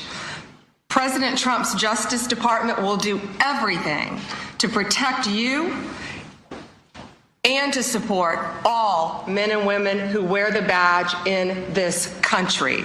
We are fully committed to ensuring our local law enforcement officers have access to the resources, tools, and manpower you need to do your jobs. That means boosting recruitment and retention. We want the best and brightest to join your ranks just like you, and we want them to stay in your ranks. Last month, we announced $57 million in grant money available for law enforcement agencies to hire police officers. Through this funding, we anticipate nearly 1,200 new officers will be hired around the country. We're helping to pay for police officers' overtime and supporting President Trump's no tax on overtime. We've also made millions of dollars available for mental health and wellness programs for you around this country. We know how important that is.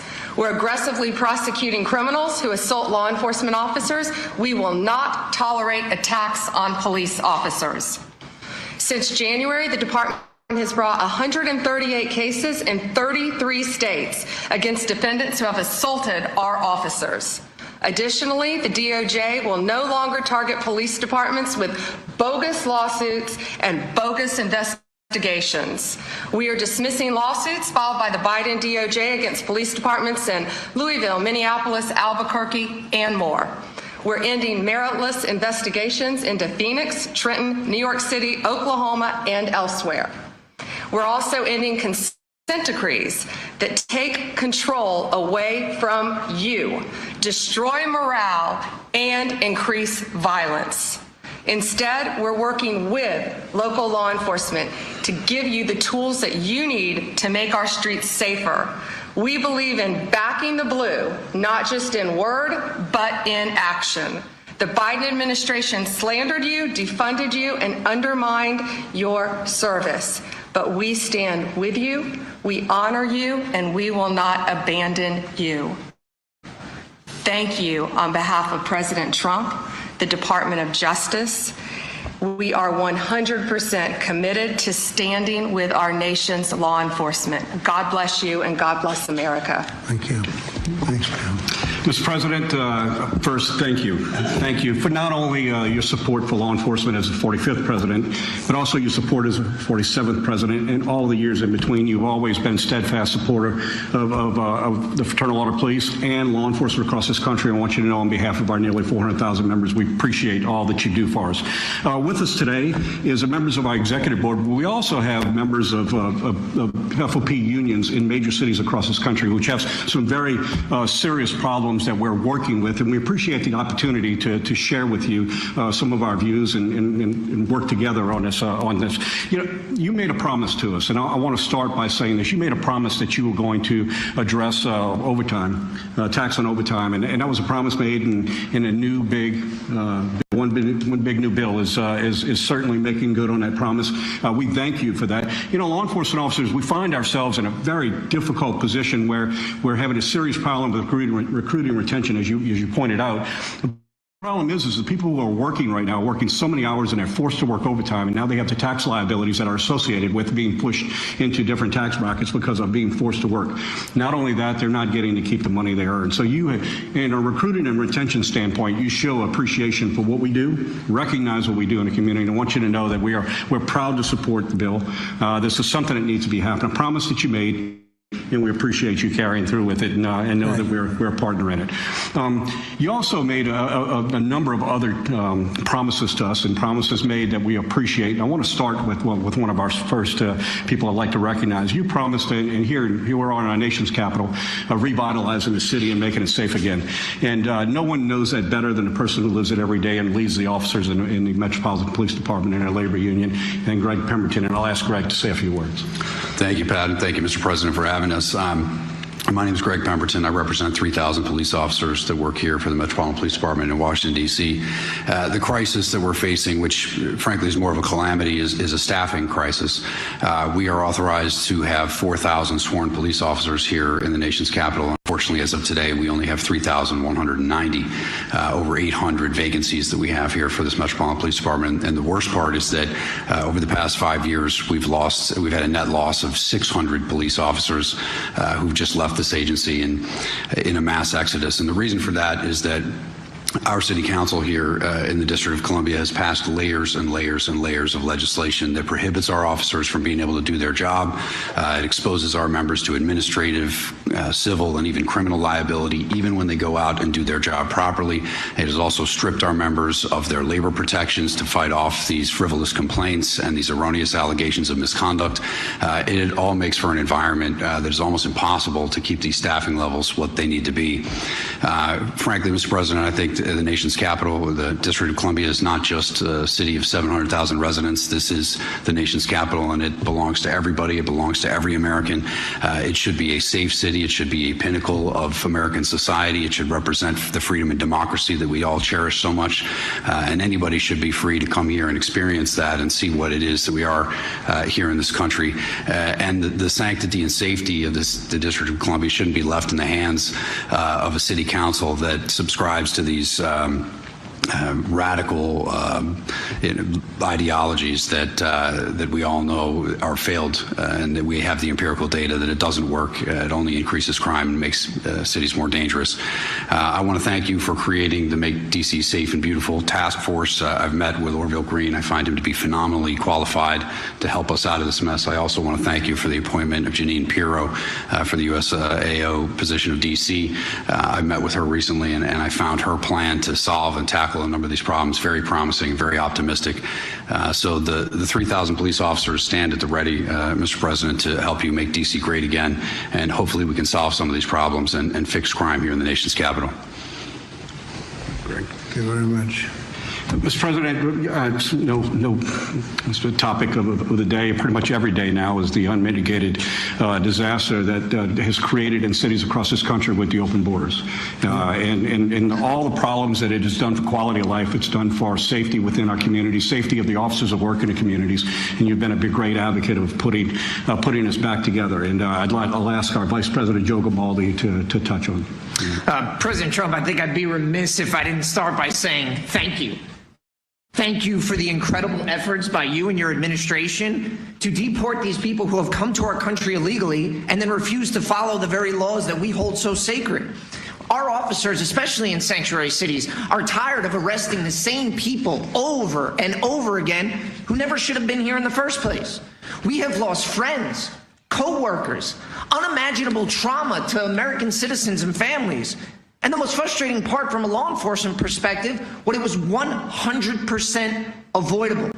And now we have judges who are standing up for gang members, murderers, robbers, rapists, blocking deportations, obstructing the very will of the American people. It's a disgrace.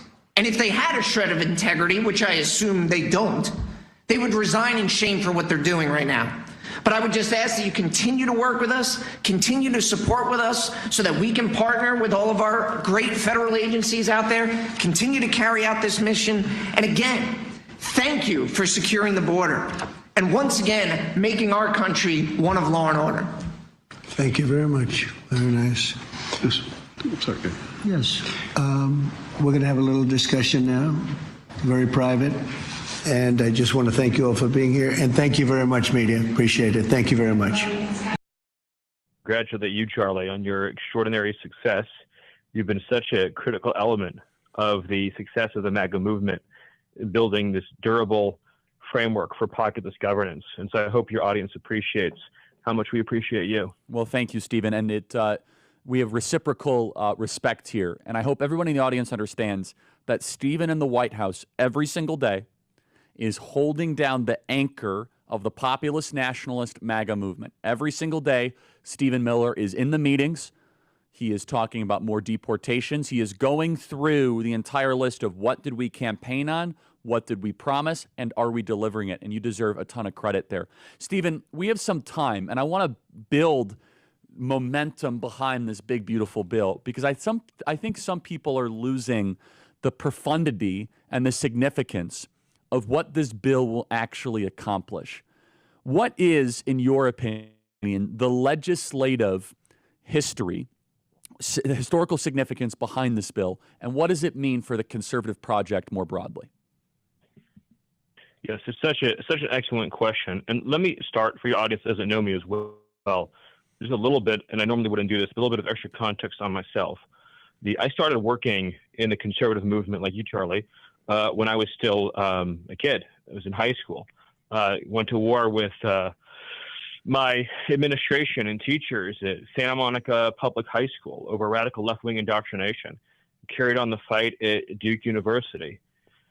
Fought relentlessly to defend the innocence of the Duke lacrosse players. My first boss on Capitol Hill was Michelle Bachmann of Minnesota. We were Tea Party before there was a Tea Party. I spent my entire adult life in this movement.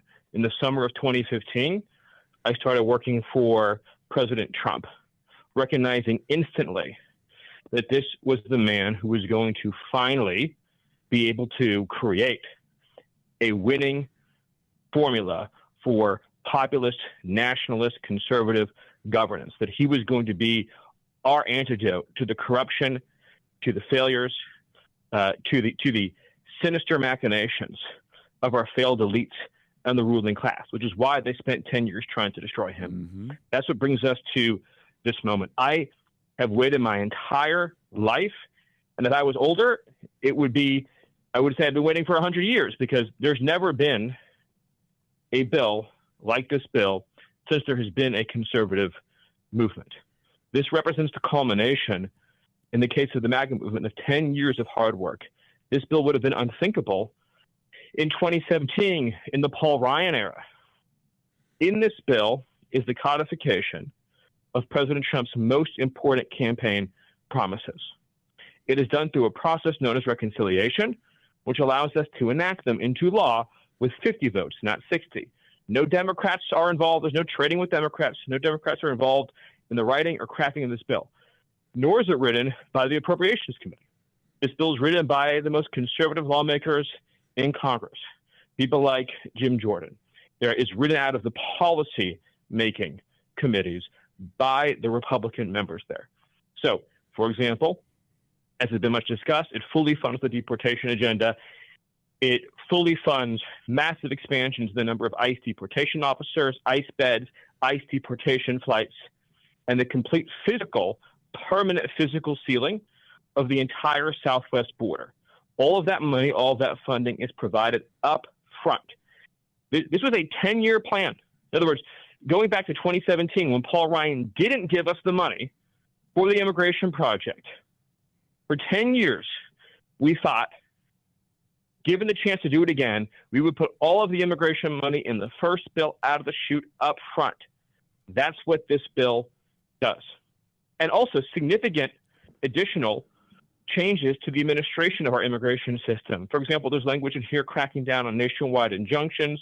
There's language in here raising the fees on foreigners coming to our country so that we can protect the American taxpayer.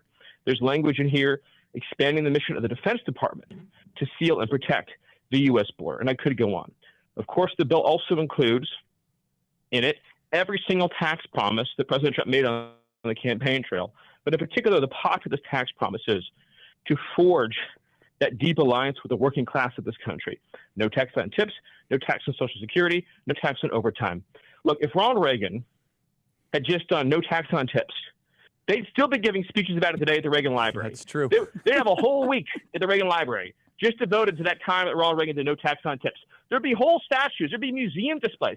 They'd have entire industries built off of just telling the story of the time Reagan did no tax on tips. Isn't that right, Charlie? No, without a doubt. I mean, that alone is it's such a major political accomplishment. The Senate passes a ceremonial 100-0. Everyone agrees on no tax on tips, and no one has delivered it. So, Stephen, our audience wants more deportations. Our audience wants to see the campaign promise and campaign mandate fulfilled. How will this bill allow us to have permanent border security, fully finance the wall, and allow us to take our sovereignty and our country back? Yeah, so in terms of the defense and the saving of Western civilization, this bill is a now or never moment. For those who say, well, split it up into a bunch of different bills, you should understand what that would mean. First, it would immediately change it from a 50-vote threshold to a 60-vote threshold. I'm not here to justify or explain Senate rules. I'm here to tell you reality. And the reality is, under the rules of the Senate, you split it up. Each individual provision that is now included in the big, beautiful bill that passes with 50 votes would require a 60-vote threshold, which would mean none of them would be enacted into law, but particularly the immigration provisions. Furthermore, not all members, and I want to be too specific here, but not all members of the Republican Party have the same view about all of these issues. By including the immigration language with the tax cuts, with the welfare reform, it creates a coalition. Politics is all about coalitions. It creates a coalition across the Republican Party to enact this legislation into law, again, which is 50 votes. The three major constraints on deportations are personnel, prisons, and planes. Personnel, prisons, and planes. ICE prisons, also known as ICE beds, ICE detention centers, ICE officers, personnel, planes, deportation planes. So, like the most fundamental level, this bill is the largest ever increase in those three categories. Just on the point about ICE officers, as an example. So, ICE was created after 9/11 to secure immigration system. This, at least for a very brief and fleeting period of time, that was never acted upon. There was an understanding that foreign migration was the principal national security threat. Uncontrolled, unvetted, unchecked foreign migration created the conditions for terrorism. So we created ICE. ICE has received no increase in personnel since its creation. That's a remarkable. Even as the number of illegal aliens has exploded exponentially. Repeat that. So there are still just less repeat than that, Stephen. 6,000. That's so amazing. Yes. So we now have 25 million illegals, and yet ICE is still the same size as it was 20 years ago. That's remarkable. Yes, more than 20 years ago. There's less than 6,000 full-time ICE deportation Think about it. officers. Every other government agency grows by default. I hope everyone understands this, right? We get more TSA agents, we get more bureaucrats, we get more mid-level managers, we get more Department of Education, we get more DEI officers, we get more diversity czars. But Stephen, you're telling me the one part of government that we can all agree not to grow is the one that we need the most. Yes, it's been strangled on purpose for 20 plus years. Yes, and so just speaking on a personal level, a big part of my own life's work, and of course it is President Trump's vision, boldness, leadership, and stewardship of the party that has brought us to the point of this being possible, has been to just increase the number of ICE officers. The appropriators have never agreed to do it in a generation, and this bill is the largest increase of any federal agency in a single bill, but this time not for the bureaucrats, not for the lefties, but for ICE officers. So we're going to clean double the number of ICE deportation officers, but do many other things to expand deportations, giving a larger role for the military, fully funding 287G so that state and local governments can get involved in deportations, fully funding the National Guard immigration mission, and I could go on and on and on. So that alone would be the biggest conservative policy win in our lifetimes, just that provision. You cannot pass that as a standalone. That is not possible as a standalone. So understand, when you hear certain libertarians campaigning against this bill, they're not stupid. There are certain libertarians in the House and Senate who are trying to take down this bill. They're not stupid. They understand. They just don't care. I want to be very clear with you. They don't care. Immigration has never mattered to them. It will never matter to them. Deportations have never mattered to them. It will never matter to them. You will never live a day in your life where a libertarian cares as much about immigration and sovereignty as they do about the Congressional Budget Office. That day will never come. It will never happen. It's up to you. It is up to you, listening to my voice today, to vindicate President Trump's 10 years of effort and sacrifice to save the sovereignty of this country. And I'll say one other thing. If conservatives want to be able to govern this country, they have to stop being afraid of winning. History is set by winners. President Trump is a winner. President Trump survived 2 assassination attempts. President Trump was shot in the head. President Trump survived an effort in multiple jurisdictions to incarcerate him for life. President Trump is a winner. The conservative movement needs to be able to take yes for an answer, to accept winning. And then you make a huge, historic, successful victory, and then you go on to the next victory and the next victory and the next victory. Deep, deep, deep down inside, somewhere in the traumatized conservative psyche, amongst some, not all, amongst some, but enough, is an allergy to winning, a great fear of winning. There's a desire deep inside that would rather sit on a panel complaining about a bill that is celebrating a victory. And that instinct is everything that MAGA is allergic to. The MAGA movement, among many other things, is about understanding that to save this country, you have to be able to govern this country. And all of these procedural hurdles that are being thrown in the way, all of these highly technical bureaucratic complaints, which, by the way, are all fictional, all false, fake scores of tax cuts and everything else, are all born not from policy disagreement, but from a fear of winning. And that is what we must overcome more than anything else, or we will lose the country. There is so much truth to this. I hope everyone understands. The most important thing that we can do to fulfill the mandate is reestablish our sovereignty. Tax on remittances, $1,000 upfront fee just to apply for asylum, changing the asylum process, fully funding ICE. Isn't it amazing how D.C. they become such fiscal conservatives when it comes to ICE? We're able to grow every other department of the federal government, but ICE has no growth. I wonder why. Because the main core, the life force of the globalist project is open borders. Stephen, stay right there. We're going to go through the borders here. And then we're gonna go through the borders. I'm just reading something. We're gonna go through the breaks. So they kind of are borders. We're gonna go through the breaks here, and then I'm gonna ask you just some of the questions that we're getting on the questions. I'm gonna get into a little bit of budget process too. Yeah, I'm gonna just mention just some of Senator Ron Johnson, Senator Rand Paul's contentions, and I want you to respond to them. Yeah, let's do that. The world is waking up to the power of gold. National banks are racing to secure it. In 2024 alone, central banks added over 1,000 tons, the 3rd straight year of net gold buying. Why? Because gold is real money. Unlike paper currency, gold's value doesn't disappear with inflation, reckless spending, and market crashes. Noble Gold makes it easy to add gold to your portfolio. Right now, when you make a qualified investment, you'll get a free 10-ounce gold coin. Visit noblegoldinvestments.com. The world is turning to gold. Shouldn't you be looking into doing that too? Senator Ron Johnson, Senator Rand Paul say we're not going to vote for this because it raises the debt ceiling and it does not cut enough spending. Let me play cut 413. This is Senator Ron Johnson who said this on the show yesterday. Play cut 413. Well, first of all, I know we're not going to meet the moment with one bill. We won't.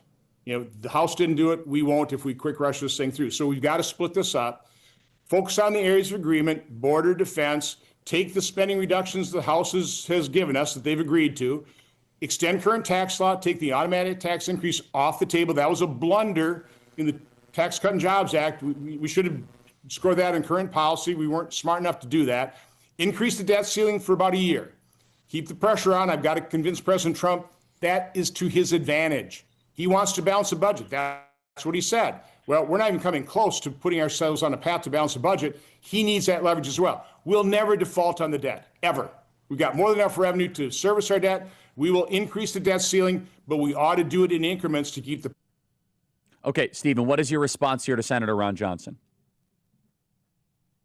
So, on the debt ceiling, the only way to raise the debt ceiling without Democrat votes is to do it in a reconciliation bill.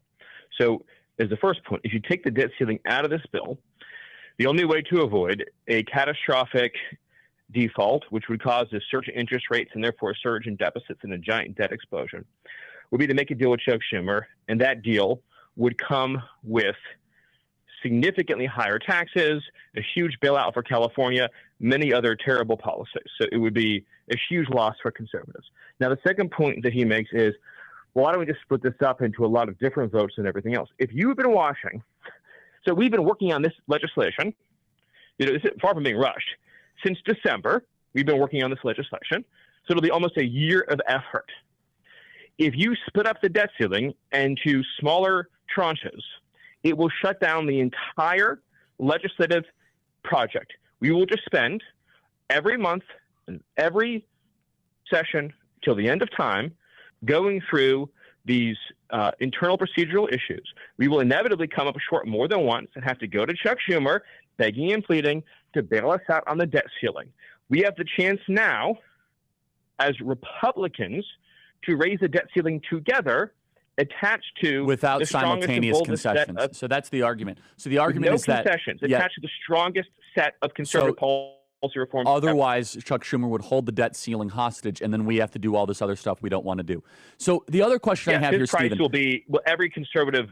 I think that's smart. Nightmare list. It's very pragmatic. What do you have to say to the contention that this bill does not cut enough spending, that it is not a big enough cut? What is your response to that? So first, facts just off the top. According even to the highly flawed Congressional Budget Office score, the bill cuts $1.6+ trillion in federal spending, including the largest welfare reform in history, far larger, by the way, than the much vaunted welfare reform from the Gingrich era in the 90s. So a full welfare reform attached to Medicaid and food stamps, the biggest welfare reform in history. And then again, $1.7 trillion, $1.6 or so trillion in spending cuts. Now, with respect to the CBO score, that score solely is referring to the tax cut. So there's been a deliberate bad faith substitution argument that's been made here. We have certain people, some libertarians, making bad faith arguments saying, oh, the CBO says it's going to explode the debt. The CBO says it's going to explode the deficit. And then therefore, because there's all this pork in the bill. No, there's no pork in the bill. The bill's been public for weeks. Every single provision is just one campaign pledge, one promise, one campaign vow after another. Right? The only new spending in the bill is to secure the homeland of the United States and save American sovereignty, fully paid for, by the way, by increased visa fees on foreigners. But the CBO score is just what they say is the cost of extending the 2017 Trump tax cut. For my entire life, every conservative fiscal voice has understood that not raising taxes doesn't cost anything. In other words, keeping the current tax rates in place has no cost associated with it. So that is a budget gimmick. The bill cuts spending. Now, for people who would say they'd like to add more spending cuts, here's a very important point. There'll be a process in the Senate. We will see what comes out of that process. This bill was never sold to the American people, not in the campaign, not in the transition, as the one great big chance to permanently solve America's debt problem. That kind of process requires significant public buy-in because you're talking about changing benefit programs that people, rightly or wrongly, rely on and depend upon. It requires significant public education. It requires multiple steps. We would be committing the same air in a different direction as Barack Obama did when he campaigned on dealing with the Wall Street housing recession and the housing meltdown, and he came in and did Obamacare. If we just came in and we said, oh, I know we campaigned on fully sealing the southern border, deporting all the illegals, reclaiming our sovereignty, reclaiming our national unity, unleashing American energy, deregulating the economy, extending all these tax cuts and making them permanent and making them bigger. But instead, our first bill is going to be principally a health care bill, right? That would be seen as a big switch on the American people, a bad faith switch. So yes, this bill will include very significant, very important welfare reforms and deep substantive spending cuts. But it is a fundamentally bad faith argument to say the tax cut and border bill is now a health care bill. So the response, though, that some people would say is that why don't you do two reconciliation bills, one in 25 and one in 26? What would your response to that be, Stephen?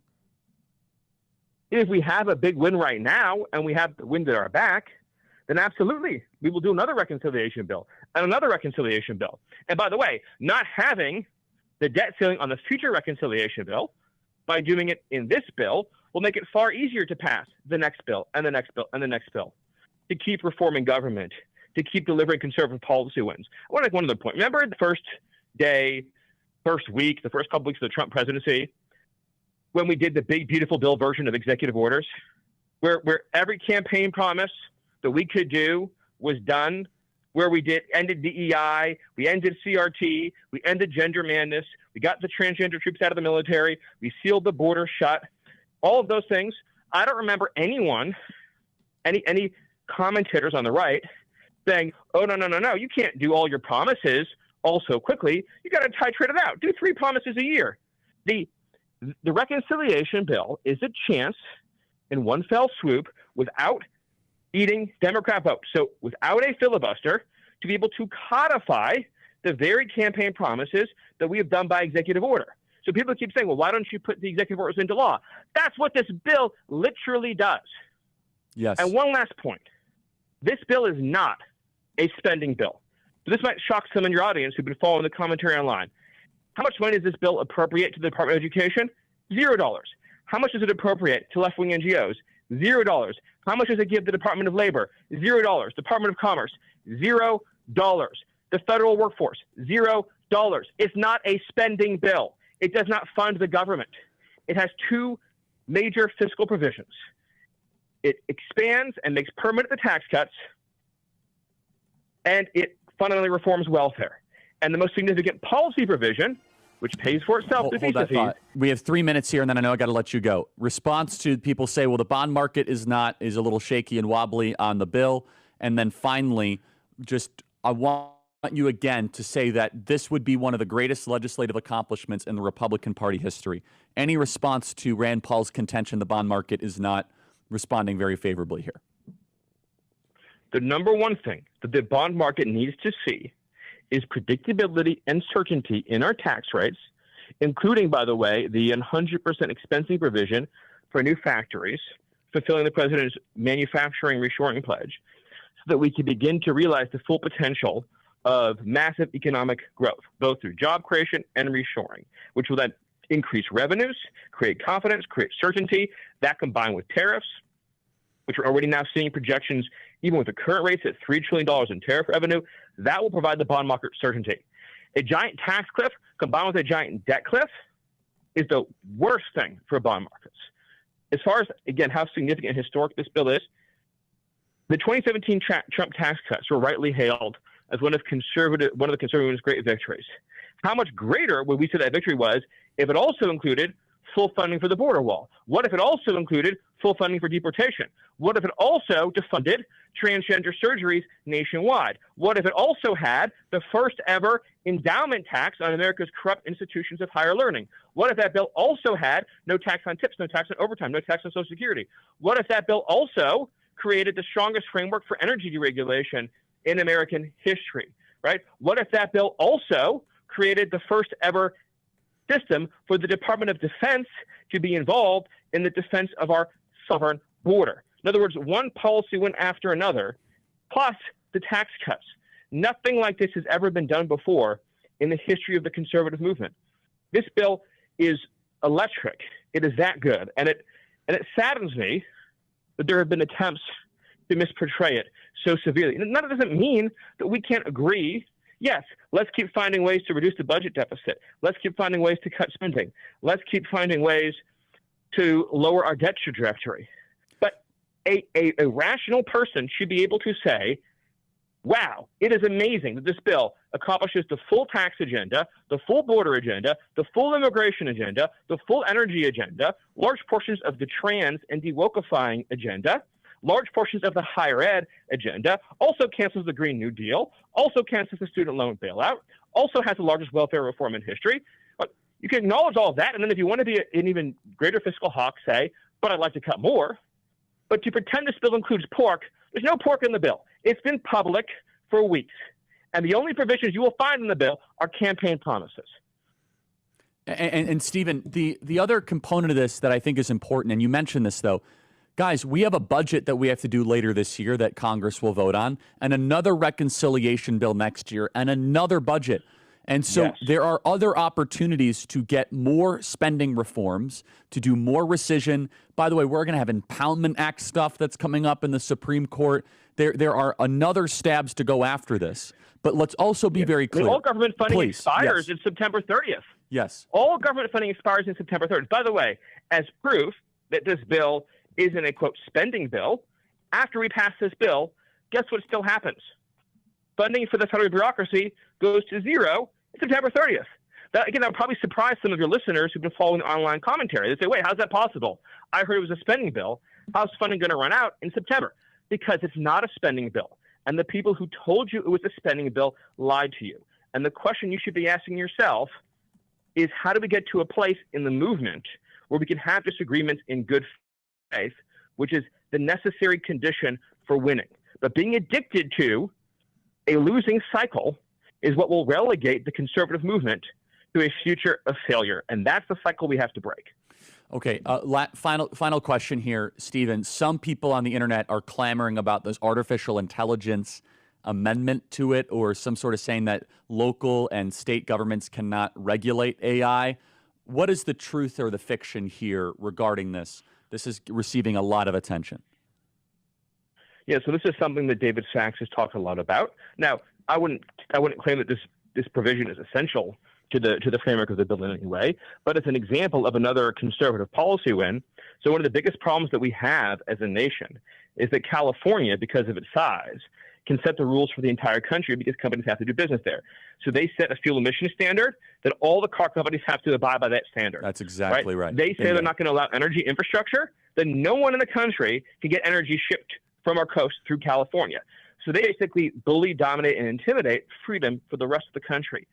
This provision prevents California from setting an AI standard that will then be the standard for every other state in the country. So if California mandates DEI, affirmative action, racial discrimination, and trans madness in AI, then that will be the model for the whole country. I've not heard anyone make that argument, and that's exactly right, because almost all these AI companies are headquartered in California, so they could pseudo-nationalize the entire country if Gavin Newsom all of a sudden says, actually, no, in your large language models, you have to say that men can become pregnant. You have to be able to say that you have, white people are terrible. Yes, they will be able to effectively nationalize AI policy for the entire nation through San Francisco. That's why this language was included. Again, people can say it's not essential to the framework of this bill, but it's another example of a conservative policy win inside the bill. Are you optimistic this is going to pass? I am optimistic, very optimistic, because fundamentally, I have faith in the power of the Trump voter. Yes. More than anything else, I have faith in the power of the Trump voter. The people who waited in line, the people whose hearts fell to their stomachs in Butler, Pennsylvania, and then left with joy when he stood up and raised his fist, the people who've been going through rain, sleet, and snow for 10 years, the people who endured alongside President Trump every prosecution, every hoax, every witch hunt, at this moment of culmination, of victory for the movement, I have faith in them to demand their members stand with President Trump, the man who has led this movement to one hardship after another for 10 years to bring us to the precipice of this victory. Stephen, thank you so much. We have your back 100%. I think you made a phenomenal case for why we need to get this bill done. It is more than 80% of the pie, and we're going to balance this budget in subsequent reconciliations and budget. It still cuts over $1.6 trillion. And Stephen, you made a great case. Credit to you. Thank you for the time. Thank you for being generous. We're going to clip this and send it everywhere. And anybody, before you make up your mind on the big, beautiful bill, listen to this whole conversation. Stephen, thank you so much. Thank you. I want to hear from you. Email me, freedom@charliekirk.com right now. And if you missed any of that conversation, by the way, Stephen Miller, that was exclusive stuff. You will not hear Stephen in long form anywhere. You won't hear it on cable news. That right there is juicy, deep, really, really thoughtful analysis on all the main contentions. We're going to post all of it on our social media page and so also on our podcast. So we're going to post it on X. We're going to post it on Rumble. So make sure you guys subscribe to the Charlie Kirk Show podcast page. And look, this is a phenomenal opportunity. Blake made a great point in our chat. I think this is so great. There's so much good stuff in the big, beautiful bill. It's just simultaneously so upsetting that we're in such a bind because we're broke due to blowing money eternally on stupid stuff the last 40 years. It's a great point. And so it just kind of puts us in this bind, but there is so much good stuff here, everybody, that will liberate the American economy, that will grow, that will drill, baby, drill, and no tax on tips and tax on remittances and deportation agenda and build the wall. By the way, we're worried about a few $1 trillion. Well, the cost of the Iraq war we pointlessly fought 2 decades ago. It'd be great to have that money back. Welcome to the big, beautiful breakup. Elon Musk and Trump are done. Elon Musk, time to drop the really big bomb. Real Donald Trump is in the Epstein Isle files. That's the real reason they have not been made public. Have a nice day, Donald J. Trump. That's posted by Elon Musk. And then he says, mark this post for the future. The truth will come out. Welcome to Doug in Exile. This is where the happy patriots are. In this breakup, I just want you guys to know my bias. I am Team Trump 100%. Drinking with my girl, hey, drinking with my boys, hey, bones in the air, now click, selfie, bones in the air, now click, selfie, bones in the air, now click, selfie. I got a lot of respect for Elon Musk, but this really loses a lot of respect. I just don't think you ever do this stuff to a fellow heterosexual male friend.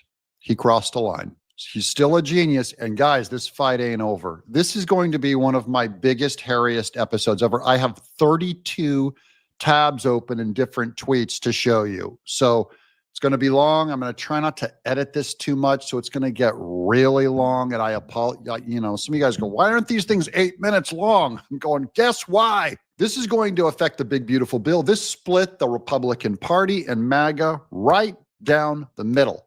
And people are picking sides. Are you on mommy's side or daddy's side? Because mommy and daddy are having a divorce. I'm remaining lighthearted about it because my confidence is still in Trump. Trump's doing fine. But I'm telling you guys, very serious bad news could be coming out with Trump. He's the horse I'm betting on. And I'll get into even some of the ickier stuff with Epstein. There's a lot of stuff that's dumping out. And I'll just give you my thoughts. I'd love to hear your thoughts in the comments below. Anyone who's still on team Thomas Massie and Elon Musk and Rand Paul and all the fiscal MAGA and all that stuff, if you're still on that side, welcome to the show. I hope you'll come in and remain. I'm not trying to I don't want to divide my audience. I'm here to give everyone the news. And you'll see I'm always going to be pretty deferential to Elon Musk, even though I think he's blowing it in this instant. Let's go. Because I've documented the entire fall apart of Elon Musk and Trump's friendship. The first person is I owe Jessica Tarloff an apology because she said that we're having a breakup and I made fun of her and made fun of her character saying Trump and Elon Musk, oh, they're just talking. She got this one right. Might be the first time in her life. Got one right. And I owe her a professional apology. I'm sorry, Jessica Tarloff, I had you wrong and you had it right. And one bad thing, I'll tell you who's laughing right now, who's really loving this, is the Democrats. They just noticed, keep your mouth shut and let this one burn. This is the best gift we ever gave them. I don't even like covering Epstein Island. You guys keep saying, cover Epstein, cover it. I'm like, I'm not going to cover that. I'm not going to put my channel at risk. And I think it's a huge distraction. It happened 20, 25 years ago. I think there's real issues affecting America today. And Epstein isn't one of them, including if Trump is involved in shenanigans on that island in the mid-90s. Now, given Elon Musk said Trump's been to Epstein Island, this is a fair tweet in their battle. Imagine trusting your kid with someone you actually believe was involved with Epstein, world's worst father. Look, there's Behizzy. I didn't know this was from him. Trump babysat Elon's baby for months. And this is the treatment he gets. That's all I would say is Elon Musk, who claims to know that Trump was on Epstein Island or whatever, and he let him play with his son. But I'm not looking to Elon Musk for family matters, given he basically purchased his 12 kids with 5 different mothers using either in vitro or sleeping with right-wing influencers. and paying them like $400,000 a month for the rest of their lives. And he's basically breeding children. I'm not looking to Elon Musk for family values, okay? I want him to fix our government's budget. I want him to save America. I was wrong. Now here's Glenn Beck. I'm so sad to see Elon Musk and Trump at odds. Both are such patriots and have done heroic things. Yes, the big, beautiful bill is bloated and needs cuts. Yes, good things in it need to be passed or the economic plan falls apart. Yes, there are no Democrats that will make the cuts. So we have a razor-thin margin with the GOP. Is there no way we can see our way forward and find a win-win? Oh, Glenn, now this is an early tweet. We're so far past this now, Glenn. I'm with both the president on his economic plan and Elon on the cuts. Me too. However, I'm going to make one caveat here. You know, Elon Musk, and I'm sorry for all the prognosticating. I'm going to go, this opens up so much philosophy to me, guys, and all I can do is apologize. I hope you'll hang with me. What's more important to you? And I mean this seriously. Would you stab your country in the back, or would you stab a friend in the back first? Which is more important? Because, you know, the words around this, my channel is God, family, country. God, family, country. I'll never stab my God in the back for the country. I'll never stab my family in the back for the country. I also would never stab a friend in the back for my country. So you know what? If the big budget, if we go fiscally insolvent and it all goes to shite, I will not stab a friend in the back. I'd rather die. So Elon Musk is showing, if he's true friends with Donald Trump, he believes the American budget is more important and above his friend. That's another big picture statement I just personally believe in. I'm sorry. I'm not sorry. That's just what I believe. So Donald Trump just confirmed the Axios report from Mark Caputo on Elon's sudden opposition to his big, beautiful bill. Elon's upset because we took out the EV mandate. That's the electric vehicle. And, you know, Elon's upset because we took the EV mandate and, you know, which was a lot of money for electric vehicles. And, you know, they're having a hard time, the electric vehicles, and they want us to pay billions of dollars in subsidy. I don't believe this is why Elon turned on Elon Musk. I mean, on Trump. I don't think Elon's doing things for money. I don't think Elon does things for money. I think he's so rich. And frankly, I'm going to go over this a lot. He's autistic. He doesn't have close friends. I really do think he puts the budget above his friendship. I'm not even saying that's immoral. I'm saying I get how a clockwork mind works. And he should have complained earlier. Stronger earlier. Don't wait till after. But I think he's mentally crippled. That's why he didn't mention it earlier. You kind of do this slow brew thing, and then you just blow up on someone. And, you know, Elon knew this from the beginning. He knew it for a long time ago. That's been in there. That's been, I would say, JD, that hasn't changed. That's been right from the beginning. Mr. Secretary, that hasn't changed at all, right from the beginning. But I know that disturbed him. He wanted, and rightfully, you know, he recommended somebody from that he, I guess, knew very well. I'm sure he respected him, but to run NASA, and I didn't think it was appropriate. And he happened to be a Democrat, like totally Democrat. And I say, you know, look, we won. We get certain privileges, and one of the privileges, we don't have to appoint a Democrat. NASA is very important. We have great people. And, you know, I can understand why he's upset. Remember, he was here for a long time. You saw a man who was very happy when he stood behind the Oval desk. And even with the black eye, I said, do you want a little makeup? We'll get you a little makeup. But he said, no, I don't think so, which is interesting and very nice. He wants to be who he is, so you could make that statement too, I guess. Look, Elon and I had a great relationship. I don't know if we're well anymore. I was surprised because you were here. Everybody in this room practically was here as we had a wonderful send-off. He said wonderful things about me. You couldn't have nicer. Said the best things. He's worn the hat. Trump was right about everything. And I am right about the great, big, beautiful bill. We call it a great, big, beautiful bill because that's what it is. And again, biggest tax cuts in history, biggest economic development moves anywhere. We've never done anything like it. Business is spurred. Okay, so he's doing the big, beautiful bill thing. I don't like ever spilling personal details about friendships in public. Trump did largely, in this case, stand by largely public statements, because you all saw Elon Musk here. He was having a good time. I don't agree with Trump that the motive behind Elon Musk turning on him is this. That's just my guess about what makes Elon Musk tick. So I'm not here just to say I'm on Trump's side, so now Elon Musk is evil. He does do evil things on Twitter. And this guy, Will Chamberlain, is saying he's remarkably restrained. And I agree. Trump's response has been restrained, and I hope he continues. I don't mind Elon turning against me, but he should have done so months ago. I agree with that. This is one of the greatest bills ever presented to Congress, to a record cut in expenses, $1.6 trillion, and the biggest tax cut ever given. If this bill doesn't pass, there will be a 68% tax increase and things far worse than that. I didn't create this mess. I'm just here to fix it. This puts our country on the path to greatness, make America great again. I think that's pretty nice of Trump. I hope he stays in that tone, because this fight is going to escalate, guys. And the two halves of our party are going to each side. We have to stay united. I don't even know how you do that with some of the stuff that's coming up, guys. We're still leading up to that big Epstein one. So get ready for this. Here's Mike Benz. What the heck? Would everyone please de-escalate? Okay, this is based on Trump saying the easiest way to save money in our budget, billions and billions of dollars, is to terminate Elon's governmental subsidies and contracts.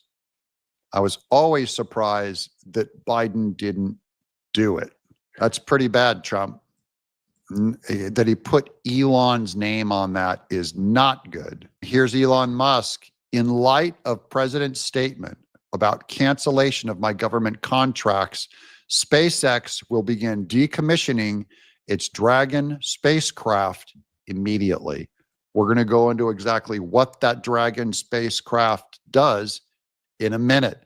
It's basically how you rescue astronauts off the space station. And if he cuts off that contract, we have no way of servicing the space station. So this is getting giant, guys, and it's going to get bigger. Here's kind of how we all feel. Oh my God, my head is about to explode. Elon, pick up the phone and call President Trump. That's right, you autistic guy. Pick up the phone. If he was your friend, the way adult men do it, and this is what bugs me, okay?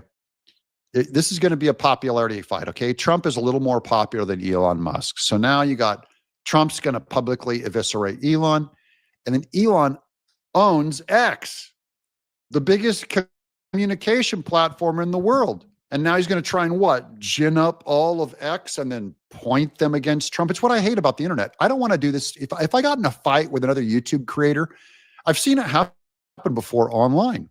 There's fights between YouTube creators. And then I'm going to try and get all of you to go and attack another YouTube creator.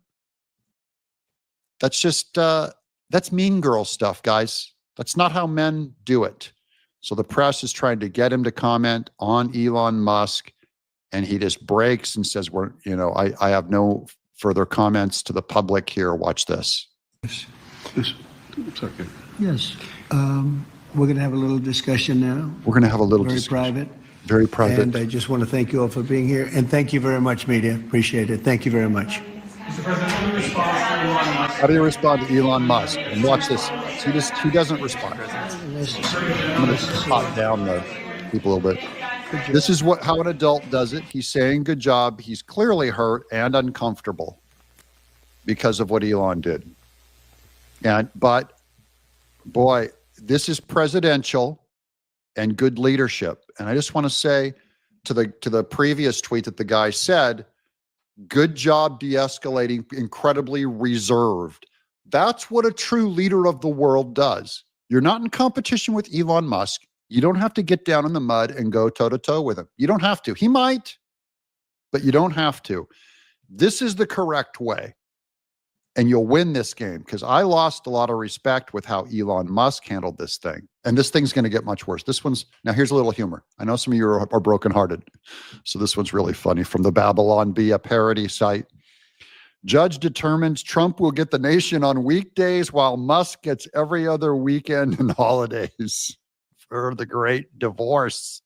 Okay, here's the same theory on CNBC, where they believe it's because Trump cut Elon Musk's electric vehicle subsidy in the big, beautiful bill that caused the breakup, which I disagree with. Source familiar with the relationship between Musk and President Trump tells NBC News several factors are likely, but yeah, I can think of one really big factor behind his venting, including that the spending bill doesn't contain EV tax credits. And you're wrong.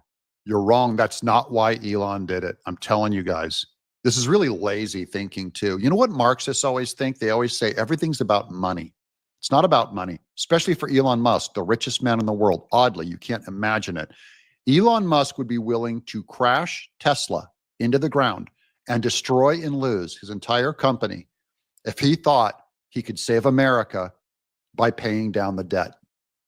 That's what I believe about Elon Musk. I really think he's a true believer. He put his company on the line. And so this is just unjustified. I'm not going to finish the rest of this clip. I don't think it's true. Just because Elon's on the other side, it does not mean that suddenly he's a big money sellout. I just don't believe that about the guy. Okay, now we're going to get a little bit into the dirt of Epstein Island. I'm going to tell you guys, it does not make sense that Trump went to Epstein. I know that he went to Epstein Island, but that they don't have any dirt on him. Now, Elon Musk, the way he's tweeting, it sounds like he's got dirt on him. Okay. But here is a news segment from 1999 where Trump kicked Epstein Island before it was cool to kick him off out of Mar-a-Lago. Now, one best-selling crime writer is also turning heads with a new book that reveals the Mar-a-Lago owner actually kicked out South Florida financier Jeffrey Epstein. The incident allegedly took place at Mar-a-Lago back in 1999. One chapter in the book, Filthy Rich, details how Epstein was a regular at the club, but that all ended when a member's young daughter complained to her wealthy father. While relaxing at Mar-a-Lago, she had been approached and invited out to Epstein's house. The girl said that she had gone and that Epstein had tried to get her to undress. The girl's father had gone directly to Trump, who in no uncertain terms told Epstein that he was barred from Mar-a-Lago. That's all in chapter 33 of the book. Epstein later served just 13 months in county jail after pleading guilty to procuring minors for prostitution. What does that sound like to you? Trump kicked him out because he was picking up on girls. Now, maybe he's just protecting Mar-a-Lago. Okay, here's another great take from Steven Crowder and my buddy. He's talking about my buddy Razorfist too. I've been done shows with both these guys, Steven Crowder and Razorfist. As my good friend Razorfist has noted, Elon didn't jump on the Trump bandwagon until Trump was almost legitimately killed on TV, and Elon still waited until Joe Biden dropped out. The American people voted for Donald Trump, not Elon. Absolutely true. Trump is my president. Elon, not my president. You're a great helper to the president. And we're going to go into this because Elon Musk, that guy really has a mouth on him. Here's Trump. Here's the big controversial one. This one probably hurt Elon's feelings. Elon was wearing thin. I asked him to leave. I took away his EV mandate that forced everyone to buy electric cars that nobody else wanted, that he knew for months I was going to do. And he just went crazy. That's Trump's feelings on the thing. Next one here is Charlie Kirk, just to keep things to remember. There will be a lot of fighting and attacks in the days to come. So I just want to say something at the outset. We should never forget how terrible the environment was online prior to October 2022. That's absolutely right. No matter what happens, I'm grateful that Elon Musk bought X and liberated free speech in America. Also, that does not change one bit with their fight. Totally true. Elon Musk saves free speech. His contribution to America and civilization from that alone is immense. Here's Margie Taylor Greene. Yes, you're right. And we've seen the highs and lows before. And I too am thankful Elon Musk bought Twitter and gave me my account back after I was permanently banned. And I'm so glad we won the election and Trump is president. Now we have to work it out and continue with MAGA. Here's John Kennedy on the breakup. He still supports the bill. I think he says he believes, in my judgment correctly, that we're quickly becoming debt slaves, that Congress needs to relearn the magical healing power of no. And I agree with him. Having said that, I'm not ready to throw in the towel on this bill. I'm not ready to throw in the towel on this bill. And he just says Elon Musk is very frustrated. So that's his take on it. I just like hearing from him. He's one of my favorite people to hear from. This is what I mean by Elon Musk is being crappy. So that was 1999, where I showed that Trump threw Epstein out of Mar-a-Lago. Well, Elon Musk just posted this video from 1992 of Trump partying with Epstein. We're going to get great ratings in your show. Trump is surrounded by women as music blares in the background. After a while, Trump goes to greet 3 new guests. Among them, the financier Jeffrey Epstein. More than a decade before his guilty plea. Okay, hold on one second. Look how tall that guy is. Trump's like 6'5". I'm 6'8". How tall is that big gray-haired gorilla? Holy moly. Anyways, I think this is playing dirty pool that Elon Musk would post this, implying that Trump is guilty after we already saw that in 1999, Trump threw Epstein out of Epstein Island. It gets worse, guys.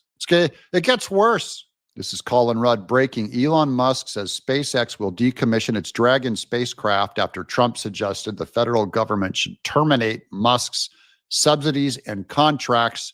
The Dragon spacecraft is the capsule that brought back the astronauts who are stranded in space. You know, this just shows how far-reaching this breakup is. This is going to cost this is going to be billions of dollars between them. It's going to change the history of electric vehicles.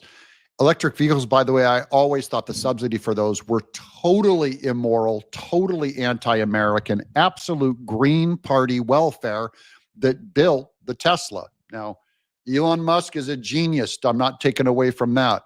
But his company got favored status and a little bump from that EV kickback rebate early on. And I was totally against it because you and I pay for that welfare out of all of our, vehicle tax and car tax and government tax. And they give it to someone else to buy, an $80,000 electric car. Well, I didn't get the electric car. I believe in the free market. This could actually push the gas engine to last longer than it would have if Trump and Elon didn't break up. That's how historical this thing is. Now here's Scott Adams. I don't know. This is Elon Musk. He posted this from Scott Adams on vouching for Elon Musk's character. And I just think if Elon Musk was more confident with his own character, he wouldn't have to pull this kind of a defense of his belief that it wasn't for money. There was a story that I read about him that really affected me, which was when he was talking to Bill Gates. And Bill Gates had just taken out some huge short on Tesla, like $1 billion short or something. And, and Elon was like, why would you do that? Why would you short Tesla? And Bill goes, well, I talked to my financial advisors and I looked at the math and there's no way it's overvalued. And so I'm going to make money on the short. And Elon goes, what do you care about making money? I thought you were into electric cars and climate change and saving the world. What are you doing, like trying to save a few bucks and betting against? And he just walked away in disgust. And I think he never talked to Bill Gates after that. And that's when I realized Elon's a purist. He means what he says. Like the money is a tool for him to get what he's trying to do. And so I take him at face value, which is the crazy thing. Because there are a lot of people who set these audacious goals to inspire people, but you kind of know they don't really mean it. Elon, I take at face value. So I take him at face value because he's autistic. I don't think he could lie to save his life. So I don't think he's lying. And I really believe this story too, that he can't be bought. That's what I'd push back on CNBC and just say, I don't think he turned on Trump over the electric car. I don't think so. And I think if Trump's implying that, I think he's wrong too. I do think he turned on Trump because of the big, beautiful bill, and he wanted more cuts in it, okay? Now we're going to get into more Elon Musk tweet running his big mouth against the president of the United States and the free world, Elon Musk. He do not care. This is Ian Miles Chong. He's another guy I've done a show with. He's another pal of mine. Elon Miles Chung, president versus Elon. Who wins? My money's on Elon. Ian Miles Chung, my money's on Trump. Trump should be impeached and JD Vance should replace him. And then Elon Musk says, yes, that's autistic. Trump should be impeached and JD Vance should replace him. And then Elon Musk says, yes. Okay, you know what? Trump probably wouldn't have won without Elon Musk's money. It's entirely possible. But you know what? If Trump didn't win, Elon Musk would go to prison. He would be in prison. The Democrat Party will throw you in prison. You guys have heard me say that before. Of course, Elon Musk went Republican and supported Trump. The Democrats Biden ran so many lawsuits with the government against every one of his companies. He had nothing more than to go to Trump. That was his last hope. And Elon Musk has one dream, and that's to go to Mars. And you just screwed it up. You just screwed up. You ain't going to Mars. You're not going to get all the favored regulation, favored business, anything. You're not going to get it now. And if a Democrat gets in office, you're still going to jail. Hardcore jail. Trump is your get out of jail free card. I got to keep reminding him of that. So no, it's not time to impeach Trump, replace him with Vance. Unless Elon Musk knows something really horrifying about Trump, I'm not going there. I don't believe it. Again, you can't make that kind of a claim. You got to back it up. And that's going to be another theme. Okay. So this is Elon Musk releasing greasy dirt on Trump. And one thing I hate, like I said, about breaching the brotherhood of man, I hate when men break up and they start posting DMs with each other's phone conversations. Might be a racist joke, might be pornography, might be a low-class thing, or a secret thing that they trusted another man with vulnerability on. Elon Musk, you already know, has hundreds of intimate texts with Trump. And Elon Musk is the kind of mean girl to post them online. I'll bet you anything. That's what's coming because he's autistic. Okay, here we go. So this is Elon Musk did a weird face on this one, like a The relationship between Trump and Epstein is well established, says this guy. Trump flew on Epstein's plane at least 7 times, though it's not clear he ever went to the island. Here's what Trump said about Epstein in a 2002 New York Magazine profile. Epstein likes to tell people that he's a loner, a man who's never touched alcohol or drugs, and one whose nightlife is far from energetic. And yet if you talk to Donald Trump, a different Epstein emerges. Quote, I've known Jeff for 15 years. Terrific guy, Trump booms from a speakerphone. He's a lot of fun to be with. It is even said that he likes beautiful women as much as I do. And many of them are on the younger side. No doubt about it, Jeffrey enjoys his social life. So this was posted by Elon Musk. He might have something on Trump. I don't know if he does or not. I don't think he does. Do you know why I don't think Elon Musk has something on Trump? Here's the best reason, I think. Because Biden's corrupt Department of Justice had all of the Epstein files. And you're telling me that in this last election in 2020, that Biden's Department of Justice, Merrick Garland, and all the guys in charge of guarding the Epstein files, that if they had compromising video or photos of Trump with some underage kid, do you think Biden, you don't think that Department of Justice would have released it in the last election? Are you kidding me? So either this information is completely buried and it's harmless, because if it's poisonous and if it's as bad as Elon Musk is accusing Trump of, it would have been released by Biden. That said, Elon Musk has all those spies. He can hack anyone. He could get into Trump's email and just who knows what he's going to find. I have a feeling things are going to get really dirty for Trump.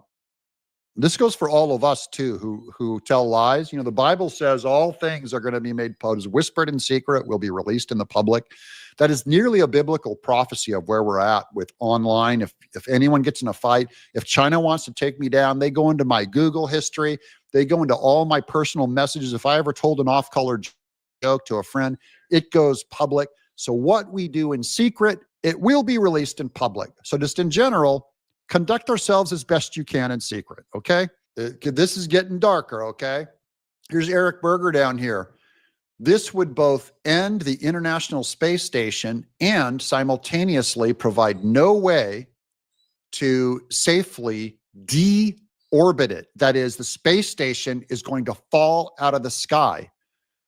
And it's because they limited his Musk's contract. This has very serious repercussions. And this is what bugs me, okay? Here's Elon Musk just being a child. And I do believe emotionally he's a child. He goes, this just gets better and better, and has 2 crying happy faces. Go ahead and make my day. Elon, now you're crossing a line with me. You think that's funny? You think that's cute? You're an infant. Here's Trump saying on Elon Musk when he said, Elon was wearing thin when I asked him to leave. I took away his EV mandate that forced everyone to buy electric cars that nobody else wanted, that he knew for months I was going to do. And he just went crazy. And then here's Elon Musk. Such an obvious lie, so sad. So there's Musk calling his ex-friend a liar, the president of the United States. Things turn kind of quick these days, don't they, my people? Well, this is Konstantin Kisin. This is a guy, a thinker, who I kind of admire. I like him. What Elon Musk is doing is genuinely heroic. He will win no friends in politics. How's that heroic? Who wants political friends? And will be ostracized by the current administration. But he's totally right. By the way, he might be right about the government fiscally. He's not totally right, Constantine, you idiot, that you backstab a friend and air your dirty laundry in public. The entire Western world simply cannot go on pretending our way out of life it's sustainable. Historically, countries build up surpluses in peacetime, then go into debt to fight wars.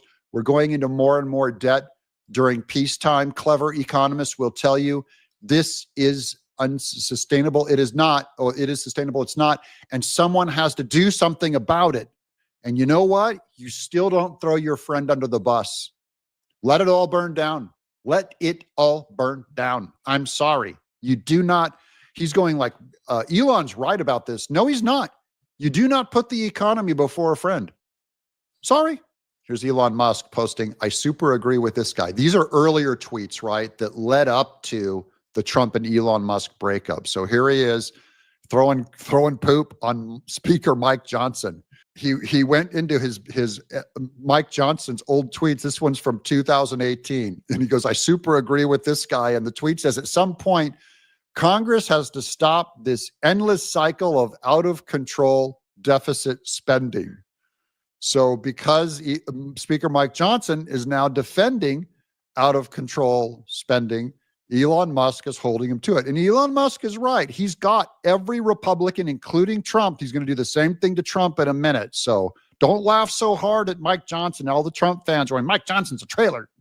Mike Johnson's a rhino. Guess what? Trump is exactly as much. My point is they're all politicians.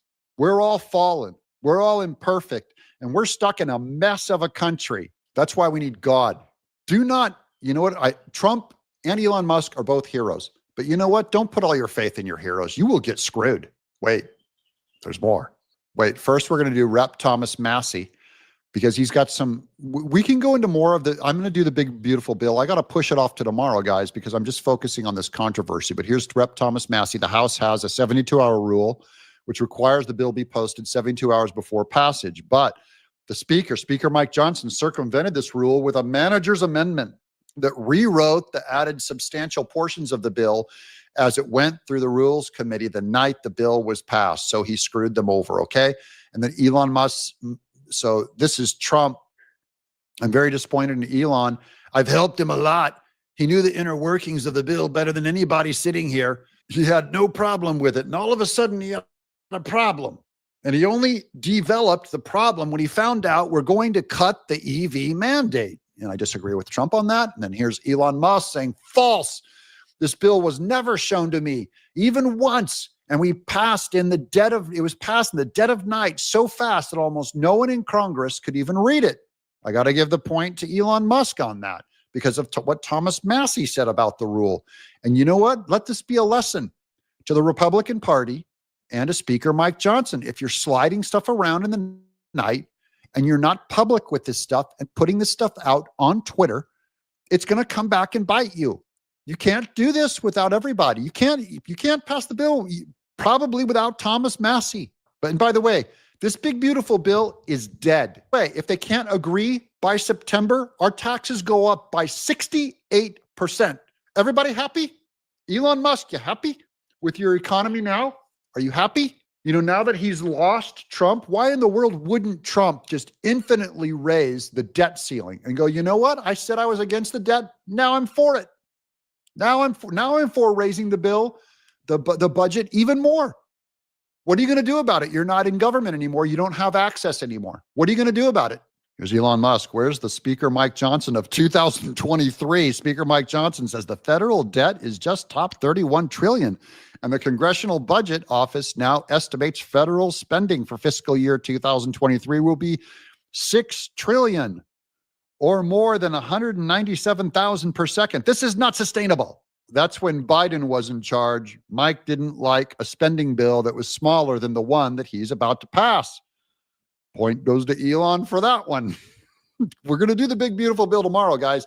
It's so huge what we're going to talk about, but it's going to be dead. This is just holy drama.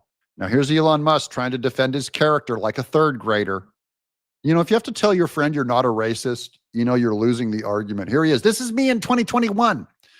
He says, Elon says, get rid of all subsidies. True, he said this. But by the way, this is after Tesla was already the most popular car company in the world. You don't need the subsidies now. You had them. You built your company on them for years. We don't need the $7,500 EV tax credit, honestly. I would just cancel the whole infrastructure bill. Don't pass it. That's my recommendation. So he wanted it out. He's kind of making the case now, claiming to Trump, like, this isn't why I left. And I agree, it's not because of the EV bill. It is because of the big, beautiful bill. Not because Elon Musk personally would lose money, but because he believes America is going to be crushed and go insolvent. That is the best defense of Elon Musk I can give, and I really believe it. Here's Elon Musk. Where is the man who wrote these words? Was he replaced by a body double? That, autistic joke. Okay, here's Elon Musk. And if you have autistic kids, look, my friends have autistic kids. I'm not making fun of autistic kids, okay? I love them. My best friend has an autistic kid. I get it. I'm being crass, okay? Trump in 2013. I cannot believe the Republicans are extending the debt ceiling. I am a Republican and I am embarrassed. And then here's Elon Musk 2 hours ago, not 2013, 2 hours ago. Wise words. And then here's Trump back in 2012 on Twitter. No member of Congress should be eligible for re-election if our country's budget is not balanced. Deficits not allowed. And then Elon Musk, 100%. He got him. Here's Trump in 2012. No member of Congress should be eligible for re-election if our country's budget is not balanced. That's Mike Johnson. Deficits not allowed. I couldn't agree more. I think it's fair. They said it in public. Here's Amuse. Just so you guys know, I use this guy as a source on this channel all the time. So I love Amuse, even though he's going to be wrong on this one. Here's Elon Musk. Without me, Trump would have lost the election. You wussy with a P. Without me, Trump would have lost the election. Dems would control the House, and the Republicans would be 51-49 Senate. You know what? I'd rather have Dems in charge than have you as a friend, Elon. And then here he is down here. Such ingratitude. And then here's Razor Fist. Elon didn't even come in until after Joe Biden had dropped out, you abject retard. Razor Fist, my man. Here's Amuse. He's not wrong. No, he's wrong. Sorry, Elon. We needed your help, but you know who else you needed? Us. Our votes. You didn't buy an election, son. You're a fellow citizen, son. Don't give me this, I won this election. Bull crud. Without me, Trump would have lost the election. So what? Trump's supposed to, vote with you on the big, beautiful bill? Are you holding him hostage or ransom? Is this blackmail? You're going to go in and go, Trump, if you don't do, remember, I put you there. Go to Mike Johnson. I put you in the Senate. What kind of man does that? A woman. Sorry, women. Now we're going to do, I fully agree with Elon. I simply hope this doesn't create long-term damage between Elon and Trump. Oh, you think? Oh, it's going to create long-term damage to the country and to MAGA and the Republican Party. That's what worries me. We have to unite. You know, if you lose the Elon half of MAGA, we would never win another election again. If you ever want to win an election, if you want to stop the satanic Democrat Marxists again, get used to being friends with Elon Musk calling Donald Trump an Epstein guy who's guilty, because you can't make it without those people. You also can't make it without rhinos. You need to stay united and win. Politics are messy, dirty, and imperfect. I'm just saving this one till last. Thank you guys for hanging with me. This is Elon Musk. Where's this guy today? These are all the Trump tweets. Here's Trump in 2011. We could use the balanced budget amendment. Politicians don't have the will to cut spending. I cannot believe the Republicans are extending the debt ceiling. I am a Republican and I am embarrassed. We need to balance the budget amendment because Congress has no fiscal discipline. That's 2011, 2012. The Republicans will not give Barack Obama the authority to raise the debt another $1 trillion. This is before he even thought of running for president. This is 2012. Barack Obama is bankrupting this country. His budget adds another $4 trillion to the debt, putting us over $20 trillion in total by 2016. Now we're $40 trillion, guys. Here's Donald Trump, 2015. Our debt finances China's military. It's time to get tough. We hold all the cards. Let's make America great again. The House's failure to pass the balanced budget amendment was another unforced error by the GOP. Very disappointing. No member of Congress should be eligible for re-election if our country's budget is not balanced. Deficits not allowed. Our 17 trillion national, I could go on and on. You guys already get the gist of this. Trump got caught with his own words. But the real thing, the bottom line, I'm on Trump's side. Number one, he's my president. I voted for him. And if Elon Musk is right about the Epstein dirt, you know, if he committed a heinous crime, he might have to get impeached. But I'm not going there until I see it. And I think if you make that kind of an accusation, Musk, you better put it out there and back it up, because you don't throw those kind of accusations around to people. Even I don't. I don't like it. I don't like throwing around the Epstein stuff. We don't know enough about it. Till you see pictures, I don't believe it. But this blew up big. Tomorrow, the big, beautiful bill. I'm sorry about the length of this episode, guys. I had to cover, obviously, just a ton of material. Do not panic. Pray for America. Pray for Elon Musk. Pray for Trump. I'm very thankful for Trump. I think he's handling himself pretty well. I hope he practices discipline and not revenge on Elon Musk. And Elon Musk, he needs to realize, where else you going to go, buddy? He's trying to start another party right now, a third party. That's how you absolutely ruin America. You're going to get a freak show party that's going to get maybe 5-10% of the votes. I'll never, and I won't reward someone who backstabs his friends that way. That's not okay. I'm Doug in exile. Shout out to the Quad Club. If you made it all the way to the end, you're a big boy or a big girl. Thank you. I don't know if you've seen, but the Biden press secretary, Karine Jean-Pierre, is apparently coming out with a book. And the comical element here is it's called A Look Inside a Broken White House, Outside the Party Lines. So this appears to me to be another Jake Tapper-ish kind of maneuver. In other words, not only a person who was complicit in the lies of the Biden administration, but the very face of those lies. There are just innumerable clips of KJP saying things that are flatly untrue, certainly flatly untrue about Biden's competence, but flatly untrue on a wide range of topics. And now she's trying to recover some credibility by saying, in effect, that the White House is, quote, broken. Now, first of all, this phrase broken has become a little bit of a cliche of our time. I don't really like it because it doesn't describe anything of value. There's nothing, quote, broken about the White House per se. You hear we have a broken system, we have a broken White House, we have broken money. No. These things aren't broken, by the way. They are running perfectly as the people who devised and set them up intended. You think our money is broken? No. Our money is run like a cartel, and there are beneficiaries of that cartel. And from their point of view, it's working beautifully because they get to print more money and they get to devalue the money that's in your pocket and mine. Similarly, the Biden White House was not broken. It was working perfectly according to the people who set up that system. Who are the people who sat Biden down and said, listen, you're our ventriloquist puppet for 4 years.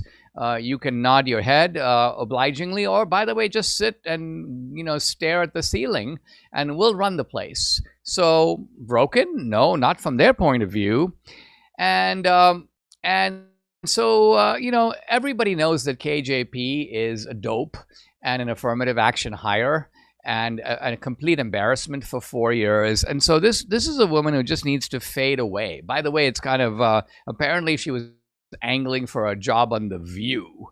You would think that on The View, the standards would be so low that even a KJP, but no, even they found her a bit too much. And so I really don't know what her options are at this point. President Trump saying he is disappointed Musk has criticized the big, beautiful bill as Musk takes the fight to X. And now it's getting personal. Fox News team coverage. Kim Strassel joins us in just moments. But we begin with senior national correspondent Rich Edson. He's live from the White House for us. So, Rich, what an exciting day there. It looks like Musk is taking this fight to a whole new level. Yeah, it's still ongoing thanks to the social media platform he's owned. Musk has been responding to the comments that President Trump just made a short while ago in there. At least for the visitor in person, the German Chancellor Friedrich Merz, he seems to so far have had a good visit. Trump even praised his communication skills, asking if his German was as good as his English. So they had the Oval Office session, lasted about 45 minutes between the two world leaders. They, and by they I mean largely President Trump, discussed trade, Ukraine, and the Biden administration. The president also criticized Elon Musk, who has strongly opposed the Republicans' big, beautiful bill.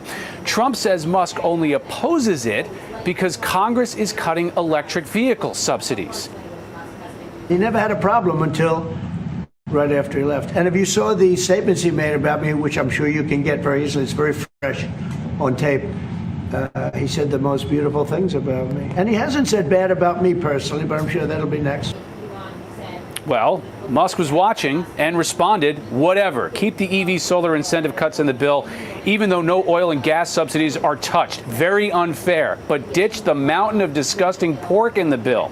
In the entire history of civilization, there has never been legislation that both big and beautiful. Everyone knows this. Either you get a big and ugly bill or a slim and beautiful bill. Slim and beautiful is the way. He's still going on X. He says, without me, Elon says, Trump would have lost the election. Dems would control the House and the Republicans would be 51-49 in the Senate. I can't imagine that doesn't go replied to at some point now after the president meets with the chancellor. Now, on to Ukraine in this meeting. On Ukraine, the president likened the war there as two kids that sometimes need to fight it out, but then stressed he wants to stop the killing and says if Russia is out of line, you'll be amazed at how tough he can be. Merz noted that Ukraine is targeting Russian military positions while Russia is targeting Ukrainian civilians. A lot going on. John and Sandra, back to you. As always, Rich Edson, thank you. John? All right, let's dig a little deeper on all of this. Kim Strassel is a Wall Street Journal opinion columnist and a Fox News contributor. I was going to start with foreign policy, but I think we have to start with personal relationships here. This is what set it all off, this back and forth now between Trump and Musk in the Oval Office. Listen here. Elon and I had a great relationship. I don't know if we're well anymore. I'm very disappointed because Elon knew the inner workings of this bill better than almost anybody sitting here, better than you people. He knew everything about it. He had no problem with it. All of a sudden he had a problem, and he only developed the problem when he found out that we're going to have to cut the EV mandate. I'm very disappointed in Elon. I've helped Elon a lot. So after the president said that, Musk shot back. What are you talking about? Nobody ever told me about the bill. I had no idea what was in it. It was passed in the middle of the night. Nobody got a chance to look at it before it went through the voting procedure in the House. But, I mean, I was joking with Sandra. Whoever had on their bingo card that these two would split up? I think just about everybody. You know what? I actually did have it on my bingo card, John, or at least an upset like this, because the thing you got to know about Elon Musk is he is famous for speaking his mind. And look, that's why I think Trump is maybe incorrect about what has inspired him to do this. I would argue that he kept his peace while he was officially working still on Doge. And then when he was released from that, he felt more capable of being honest. But I get his frustration, too, by the way. I mean, he supported these Republicans in part because of their willingness on the campaign trail to say that they were going to roll back Joe Biden's spending blowout. He then devotes 5-6 months of his life to Doge and trying to cut waste and spending. And he was very clear that that's why he did it. He was very worried about America's financial picture. And then we have this Republican bill. And by the way, I am as happy as anyone that the tax provisions will stop a tax hike. But the spending cut provisions in it are really pathetic. He's saying something that's pretty obvious. Republicans have not really backed up their rhetoric. They're not doing much on the spending side. And that's what provoked him to come out and say this. You know, I should point out, when after Trump said, I'm very disappointed in Elon, I've helped Elon a lot, Elon fired back in a reply to somebody else to say, without me, Trump would have lost the election. Dems would control the House and Republicans would be 51-49 in the Senate. And then he tagged that by saying such ingratitude. As Rich Edson was saying, I mean, you can count down from 10 for the Trump response to that. Yeah, I'm not sure that that's very accurate either, what Elon just put out. I think that Donald Trump, I mean, he certainly enjoyed the money. And I think that there was definitely a benefit to having that kind of a benefactor behind them as a money machine. But the fundamentals of this election went a lot deeper than just the cash flow. And if you want proof of that, look for the fact that Democrats still outspent Republicans by and large, and they still lost the election. So where do you think this goes in the future now? I mean, if you take a look at Musk, he was beloved on the left. They loved him for his electric vehicles. Then he became a pariah of the left.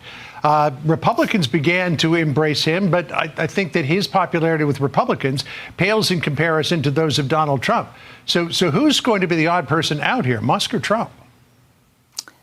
Well, look, I'd like to hope that Republicans decide to view this for what it is, which I would argue is it's pretty constructive criticism. I mean, put aside the green tax credits, and Musk is wrong on that. Like, if we're going to get rid of handouts and we're going to get rid of government waste, that should be included in the pot. But he's trying to say, look, you need to really make a bigger hit at spending cuts here. If they took that constructive advice, by the way, they'd come out of this with a better bill and be able to do more for the economy as well, too. And then, because this relationship is good, look at all the ideas and the energy he brought to this Department of Government Efficiency project in Washington. This is the kind of fresh thinking the GOP can benefit from. He's got a big following. A lot of people are energized by it. I think that this would be a relationship both sides have a benefit to repairing at this point. Well, the end of this bromance is going to be a messy one because they both have very big megaphones. Kimberly, thanks for switching topics on us so quickly. Appreciate it. Hey everyone, I'm Emily Campagno. Catch me and my co-hosts Harris Faulkner and Kaylee McEnany on Outnumbered every weekday at 12 p.m. Eastern, or set your DVR. Also, don't forget to subscribe to the Fox News YouTube page for daily highlights. Joe Biden breaks his silence after President Trump orders investigation into who ran the White House while old Joe was in office. That's our top story for today at the Gateway Pundits Week in Review.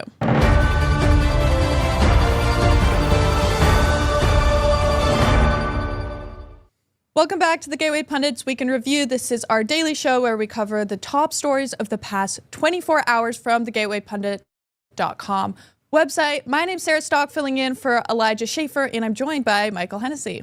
Hey, happy to be here. Hopefully we can finally figure out who was actually running the White House. We all know it wasn't Joe.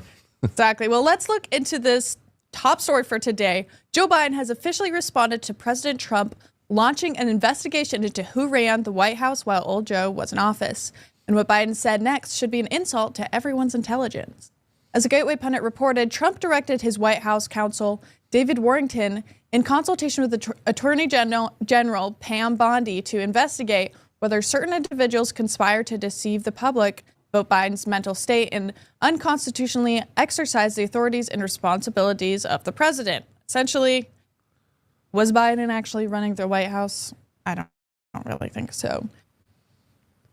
So what did Biden respond to these accusations? He released a statement on late Wednesday night saying that the investigation by Trump was a major distraction and that he made all of the decisions.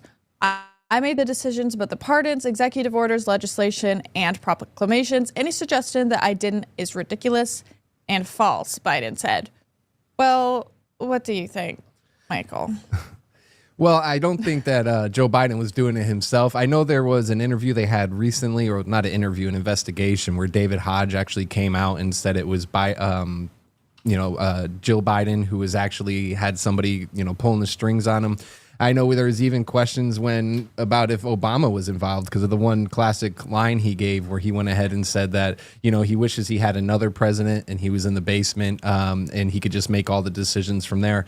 So was Joe running the country? I don't believe so. I think he spent more time on vacation and eating I think it was chocolate chip ice cream. So don't think so too much. Yeah, I think we all know, especially now that it looks like he may have been diagnosed with cancer. Probably not a very recent thing. I think he's been struggling with his health, whether that be physical or mental, for quite a few years now, as it's been obvious to everyone. And they've just been gaslighting us this whole time. And someone else has been running our country that's not him. Our next story. Arizona Governor Katie Hobbs vetoes bill that would prevent China from buying land near U.S. military bases. Wow, this lady is pretty evil, in my opinion. Arizona's Democrat Governor Katie Hobbs has vetoed a bill that would prevent the Chinese Communist Party from buying land near strategic assets such as military bases. Whose side is this woman on? It really seems like Democrats are hell-bent on doing everything they can to weaken the United States and threaten our national security. They can't even agree that China shouldn't be able to buy American land near our defense infrastructure. What the heck is going on here?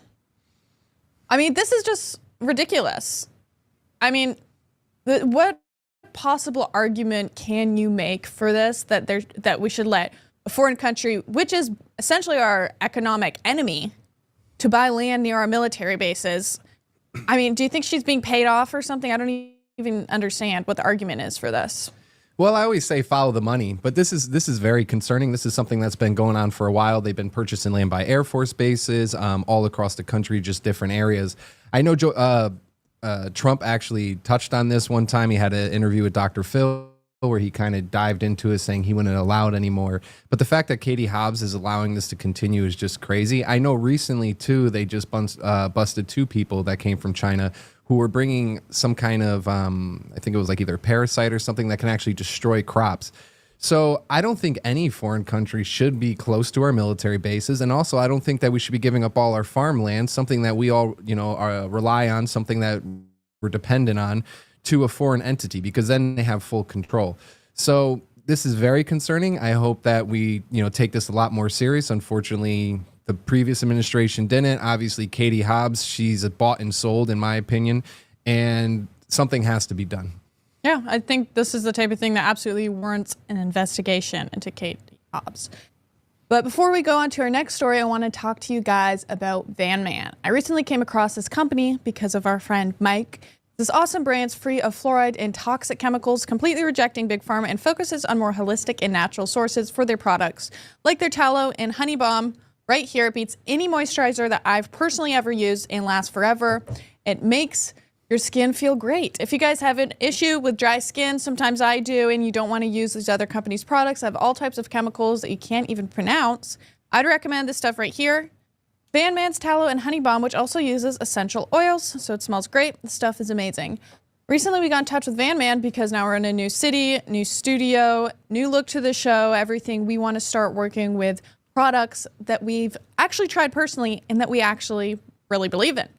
And Van Man is one of those brands. So go to vanman.shop/Elijah and use promo code Elijah to get 10% off. That's vanman.shop/OFFENSIVE. I promise when you guys use this stuff, You won't ever go back to using any other lotion or moisturizer. Plus, they have tons of other products like tooth powder to replace that fluoridated toothpaste, sunblock without all the toxic chemicals, and magnesium deodorant.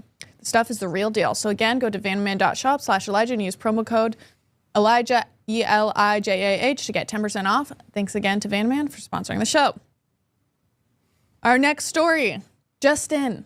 Far-left Worcester City Councilwoman has been charged with assaulting an officer after inciting mob to block ICE from arresting illegal alien accused of attacking pregnant woman. Wow, these people are great.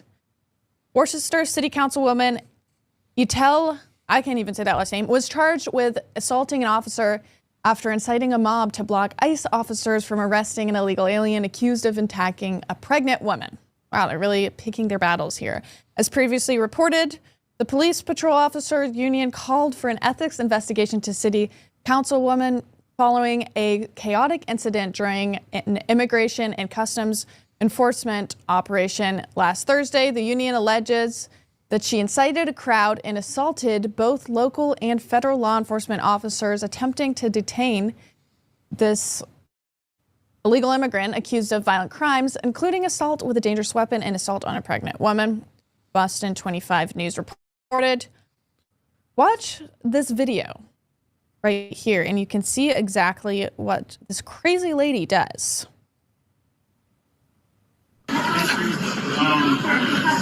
Hey, 783. I'm sorry. What authority? Hey!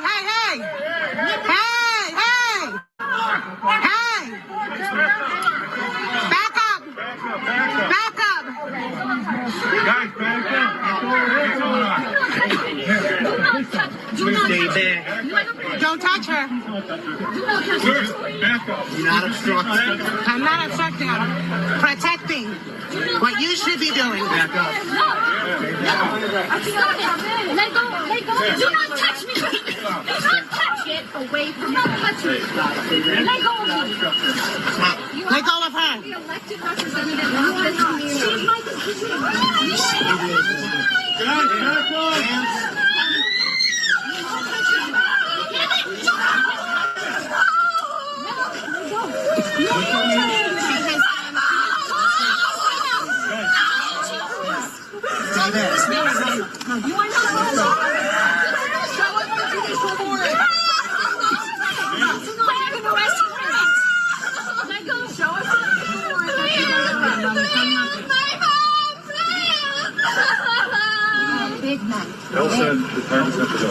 There are no charges in my decision. Woman and the baby. You are Go get in my car. Go get in my car. So my personal opinion, I think if this lady wants to hang on to this illegal immigrant and stop her from being deported, maybe she should just be deported too. Yeah, no, I think so. You know, the crazy part is when you watch that video, they keep saying, well, she's an elected official. She's an elected official. Well, act like one. You know, we're seeing this time and time again. We got judges sneaking illegal immigrants out the back door anytime there's a court case. We have judges blocking Trump from trying to pass bills that can actually expel these people from our country. But you have these deranged lunatics who just want to go ahead, make a scene. And the fact that this is someone who attacked a pregnant woman and they're still sitting there defending, you know, this illegal immigrant who is just straight up, it's an invader into our country. It's sickening. And we're seeing it more time and time again. And I'm getting tired of these people. I don't know who they're connected to. Why, you know, is their derangement that far? Is there Fort Ennis, George Soros, or whoever it may be? But regardless, this type of behavior should not be allowed. We should not be seeing this in our country, you know. And as you mentioned, if she believes that she's so worried about the illegal, go with her. You know, we don't need you here. So. Exactly. Well, I'm glad that she is being charged. That is one good thing because it's pretty clear she was obstructing justice in that video, getting in the way of these ICE agents trying to do their job. So at least we're seeing justice in some sense there. And hopefully these legal immigrants who are attacking pregnant women can just be deported too. Next, Chuck Schumer says that if the big, beautiful bill passes, we're all going to die. I laughed when I read this headline. This guy, a little bit crazy. Democrat drama queen Chuck Schumer is warning that if the big, beautiful bill passes, we're all going to die. Why are Democrat leaders so ridiculous and unserious people? Remember when net neutrality was going to kill us all? How about when we were told that we only have a few years left before we all die from climate change? It's always the same old story. This is why the Democrats are about as popular as pond scum of the moment, even with their own voters. Watch this video of Chuck Schumer. Personally, it made me laugh a little bit. And we all know one thing. Donald Trump is just lying about the bill. Lying about the bill. Well, here's the "we are all going to die" act. And we all know one thing. Well, we are all going to die. That's true. Right? Yeah, I mean, that is... Yes, technically that's true. They like to take this to an extreme. It even reminds me when Joe Biden was trying to force the vaccination on us. We were supposed to have a severe winter of death, which never came. So, but yeah, these Democrats like to play on fear. They like to pull on your heartstrings, and they'll do anything to manipulate your emotions. So this way you fall into their policies. The big, beautiful bill does have things in it in our country that, for our country that will help us. I see that. There are some concerning things that are also in the bill. Obviously I don't agree with Chuck Schumer, but there are things as far as making sure that AI can't be regulated. It's going to be intertwined into our government. And the part that makes that scary for me is the fact is when you put AI in that type of control, who's creating the AI? Because when that system is made, whoever's teaching it how to think, what to do, it can be very biased. It can be just like ChatGPT. A lot of times I go on it. It's very liberal leaning. So there are questions about the big, beautiful bill that I do wonder about, that I do have trouble with. And I know Elon Musk has even come out and spoke against this bill. And in the same sense, I know there are good things. So it just kind of drives me nuts when these bills come out and everything has to be lumped into one. I feel like everything should just That's the real problem. Yeah, 100%. Yeah, I like what you said about just the fact that these Democrats like to appeal to emotion. I've noticed that a lot myself. I think that's probably why most of their voters are either women or people with some kind of low impulse control or something like that. Because, yeah, I mean, think about, like you said, when they were telling us we're all going to die if we didn't take the vaccine. But not only that, remember when they were saying that January 6th was this horrible insurrection, and these are domestic terrorists that are going to overthrow the government. And even before that, we were being told for years that if you wear a MAGA hat, you're some kind of extremist. And even this past election cycle, they were telling people that abortion and birth control and contraceptives were going to be banned, which I'm not saying I have a problem with that, but that's just not really true. Yeah. And trying to fearmonger. And that's all they really do is just play on people's emotions. Mm-hmm. Yeah, even with January 6th, they said it was the worst thing since Pearl Harbor. And I was there on January 6th. I was someone who actually received a presidential pardon. And what I did is I walked around and handed out cupcakes. I call them freedom cakes. So I don't think that was as bad as, and Pearl Harbor, 9/11. But yeah, they just play on emotion. 100%. That's why they appeal to women. And thankfully, on the Republican side, we have a few more men with a little bit more testosterone. But sadly, we are witnessing a generational decline in men's testosterone levels due to lifestyle choices, diet, and exposure to environmental toxins. This decline can result in persistent fatigue, diminished strength, reduced libido, mood swings, and an overall loss of vitality, keeping you from feeling like your best self. Take control of your vitality with Man's Edge from Neutronics Labs. This right here, incredible. I wouldn't know because I am a woman, so I do not take it, but it seems like everyone in the office does, and they've been loving it. This is the natural solution to support healthy testosterone levels. Man's Edge is more than just a standard booster. It combines powerful ingredients like fenugreek, IGF-1, NO2, and more to keep you feel your best. Studies show that fenugreek increases testosterone levels by up to 46%. Plus, unlike traditional powders and pills, Man's Edge offers up to 98% absorption, ensuring that you receive the full benefits of these clinically proven ingredients. Even Frank Stallone has made it part of his daily routine to stay on top of his game. Join Frank Stallone and thousands of men rediscovering their vitality daily with Man's Edge. Sign up for our AutoShip program today and save 50% on all of your orders. Reclaim your lost youth and energy. Visit the link below now or go to tboostnow.com. That's tboostnow.com. Use code Elijah or ELIJAH to save an additional 10% on your first order. Moving on to our last story of the day. George Clooney makes a grave prediction about MAGA. Oh, let's see what this absolute genius has to say. Anderson Cooper just aired a short segment from his interview with actor George Clooney, discussing his Broadway directorial debut, Good Night and Good Luck, a play about journalist Edward R. Murrow's confrontation with McCarthy-era fear-mongering. Here's him on Anderson Cooper. Incredible. The interview started with Anderson Cooper trying to paint Trump's first 136 days in his second term as the worst in America's history. A little bit dramatic. That was a claim so absurd that even Clooney couldn't bite on it. I can make an argument that we've had much worse times in our history, Clooney responded. Yeah, I could think maybe like World War II. What do you think is worse than Trump's administration, Michael? Well, to the people with Trump derangement syndrome, probably nothing else is worse. And I'm tired of these Hollywood actors coming out and trying to tell us how we should think. I think that's a big reason people have drifted away from Hollywood, not just because of theatrics as far as trying to trick us into believing certain things, and propaganda is the word, sorry. The propaganda that they have, we're all sick and tired of it, and especially with people like George Clooney. George Clooney is somebody who came out, said Biden's great. He even got on stage with him and was promoting him at first. Then he came out and said, okay, there's a cognitive decline in Joe Biden. So, I don't think anything to them is worse, but Trump's actually great for our country.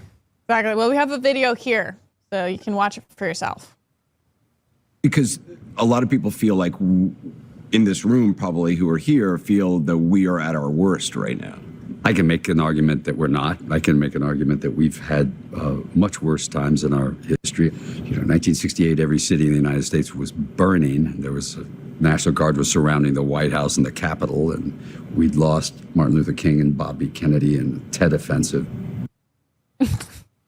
Yeah, I mean, there's been plenty of worse times in our history. The conversation quickly shifted to how now is a scary time, quote unquote, to be in the news industry. At least according to Clooney. Yeah, maybe it is scary because maybe people aren't believing your lies anymore, and you might need to find a new job.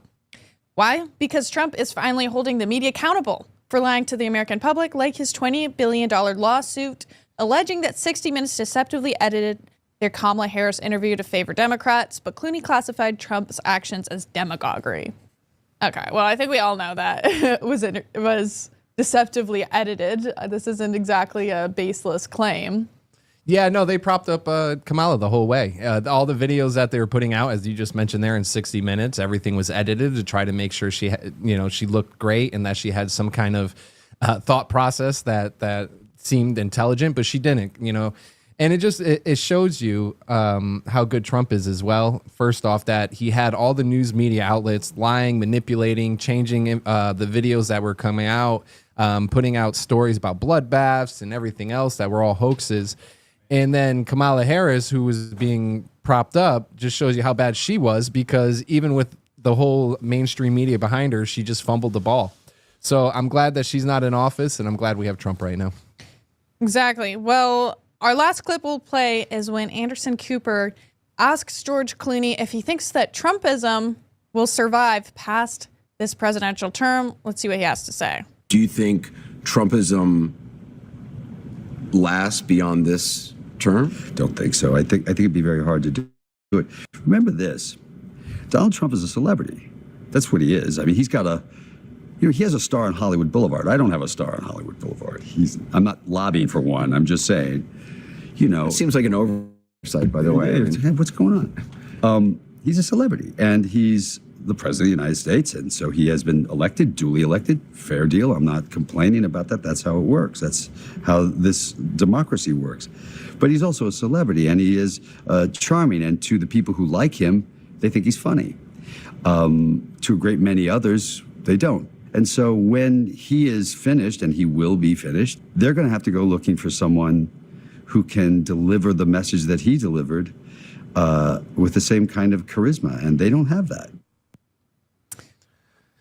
Yeah, I mean, I don't really agree with this. Personally, I think that Trumpism, it did kind of start, with a man, with President Trump, with his, you could say charisma. I don't even know if charisma is necessarily the right word. He does have charisma, but it's almost with his authenticity. That's what I would say. And his willingness to say things that no one else was saying, to call out the system, all these things. That's kind of what defines Trumpism. So it is going to be hard to find a successor for him, but I think Trumpism has evolved into, it's less about Trump now and more about what you could just call MAGA. It's more about making America great again. It's more about nationalism, economic protectionism, sort of a more liberalized version of conservatism, tries to appeal to the big tent.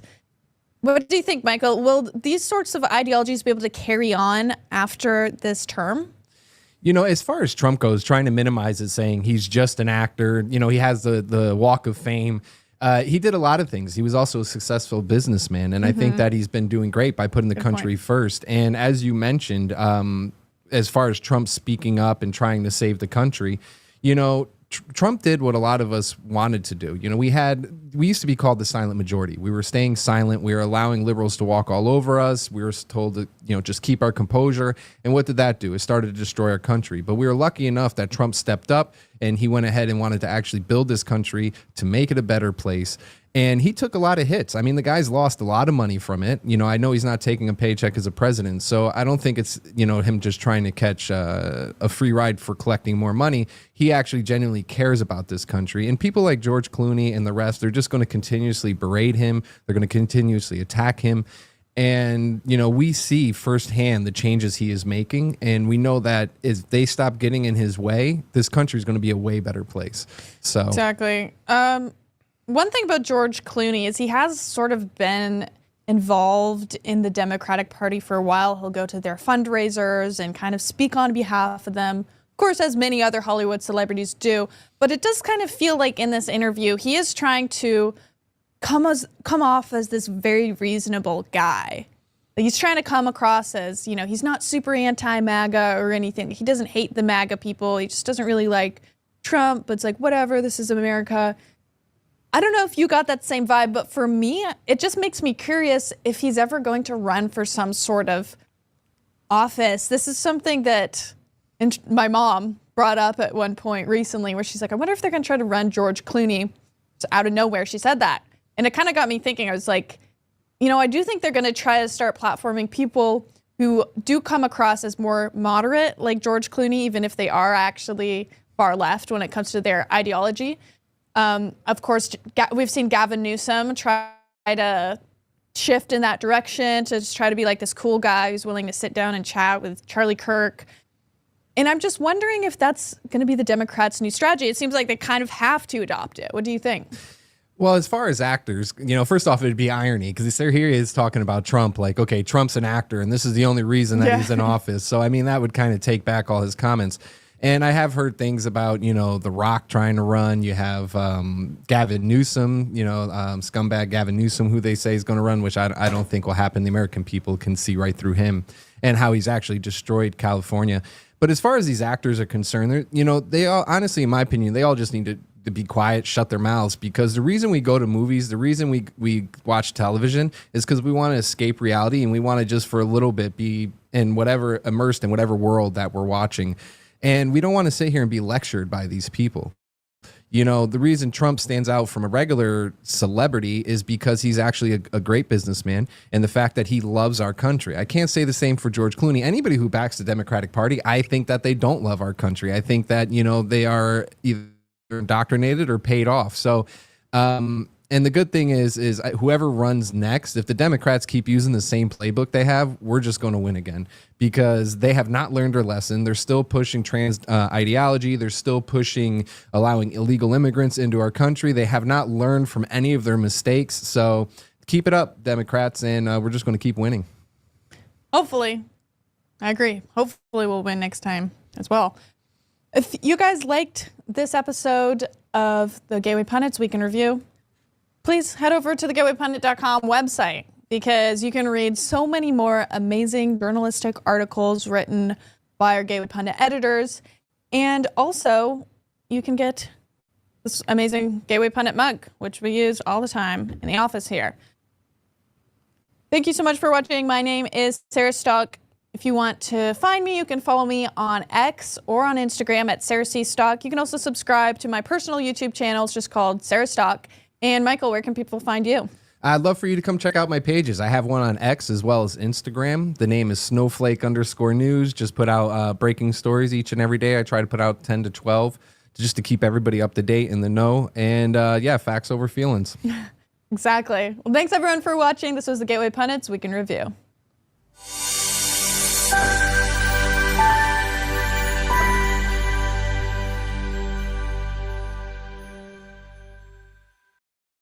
All right, we're going to have a little bit of theatrics, but first, a little bit of accountability. Just a few minutes ago, House Oversight Committee under James Comer has subpoenaed Dr. Kevin O'Connor. Who's that? That's the doctor who treated Joe Biden. They want to know, was he suffering from dementia? Did he have cancer before we all knew it? Some big questions. The doctor hasn't been responding to the committee, so they dropped a subpoena on him. We're going to keep a close eye on that over at justthenews.com. Go check that out.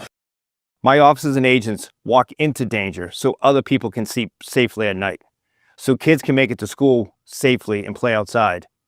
So while it's easy to be an armchair quarterback and make up talking points that get activists riled up, the bottom line is my officers and agents are out there protecting the same people who are threatening their safety.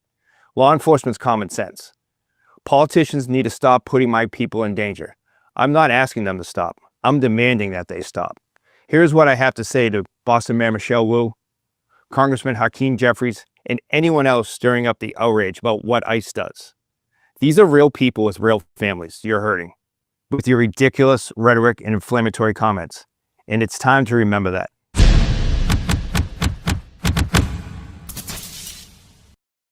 So Iowa Republican Senator Chuck Grassley is here. And sir, good morning to you. It's been a minute. Thanks for coming back here.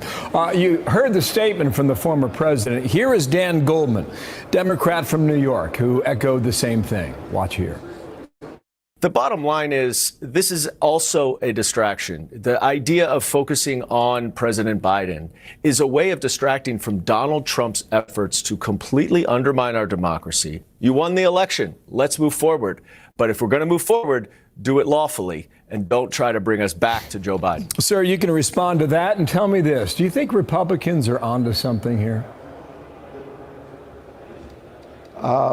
I think that the president made a wise decision that the Department of Justice ought to get to the bottom of it. There's been a lot of legal and constitutional questions that have been raised. They need to be answered, and the American people are entitled to know what the truth is, whether or not the law was being abided by or whether President Biden was avoiding his responsibilities. Okay, but you've got an ear to the ground down there. What's your hunch at the moment? My hunch at the moment is that they're going to come up with a lot of things that the president did not sign, maybe thousands of things that's signed by AutoPAN. And if that's the case, it would raise a lot of questions about the thoroughness when 2,500 people were pardoned, including people with a murder conviction. Those are serious charges. I don't know the answer, but I'm sure that Pam Bondi will get to the bottom of it. Okay, but Senator, I apologize for the interruption there. It's my understanding it's not illegal to use an AutoPAN, is it? I can't answer that question for you. Maybe I should be able to, but I can't, and I'm not going to comment on something I don't know for sure. Okay, so what the president's talking about is 200 judges appointed to federal benches, the issuance of more than 1,000 presidential documents. There are questions about pardons, et cetera, and we'll see where this goes. In the meantime, the former FBI director, Christopher Wray, when he was in charge, there were some doubts on behalf of Republicans about looking into radical traditionalist Catholics in America. And he eventually copped that there was one FBI office in one part of the country that had this particular memo. Here he is about 2 years ago on the Hill answering that. the only involvement of the two other field offices was the Richmond authors of the product included 2 sentences or something or thereabouts referencing each of these other offices' cases, and they sent those sentences about the other offices' cases to them, not the whole product, and asked them, hey, did we describe your case right? That's all the other offices had. So it was a single field office's product, and I stand by that. Senator, you were in that hearing. You're knee deep into this issue now. Was he telling the truth? Yeah, he's lying, and he ought to be follow up, because if people that lie to Congress aren't held accountable, it just encourages more people to lie. But the fact is that we've had whistleblowers come to us since this famous Richmond memo was made public. We found out that 13 other documents went out, and at least 1,000 people had access to information that presumably was following up on some things that the Southern Law Center, Poverty Law Center, was telling people that the Catholic Church needed to be watched because it could be considered a terrorist organization. And just even that charge in and of itself is ridiculous. And you'd think that a responsible FBI director would make sure that that shouldn't be followed up on. Wow. So you're saying that Christopher Wray was lying, Senator? Yeah, he was. How come? Well, he said that there was a memo that just went to the Richmond Law Center, and I gave you the figures that 13 other documents went out, and it went out to 1,000 people. That's more than just Richmond.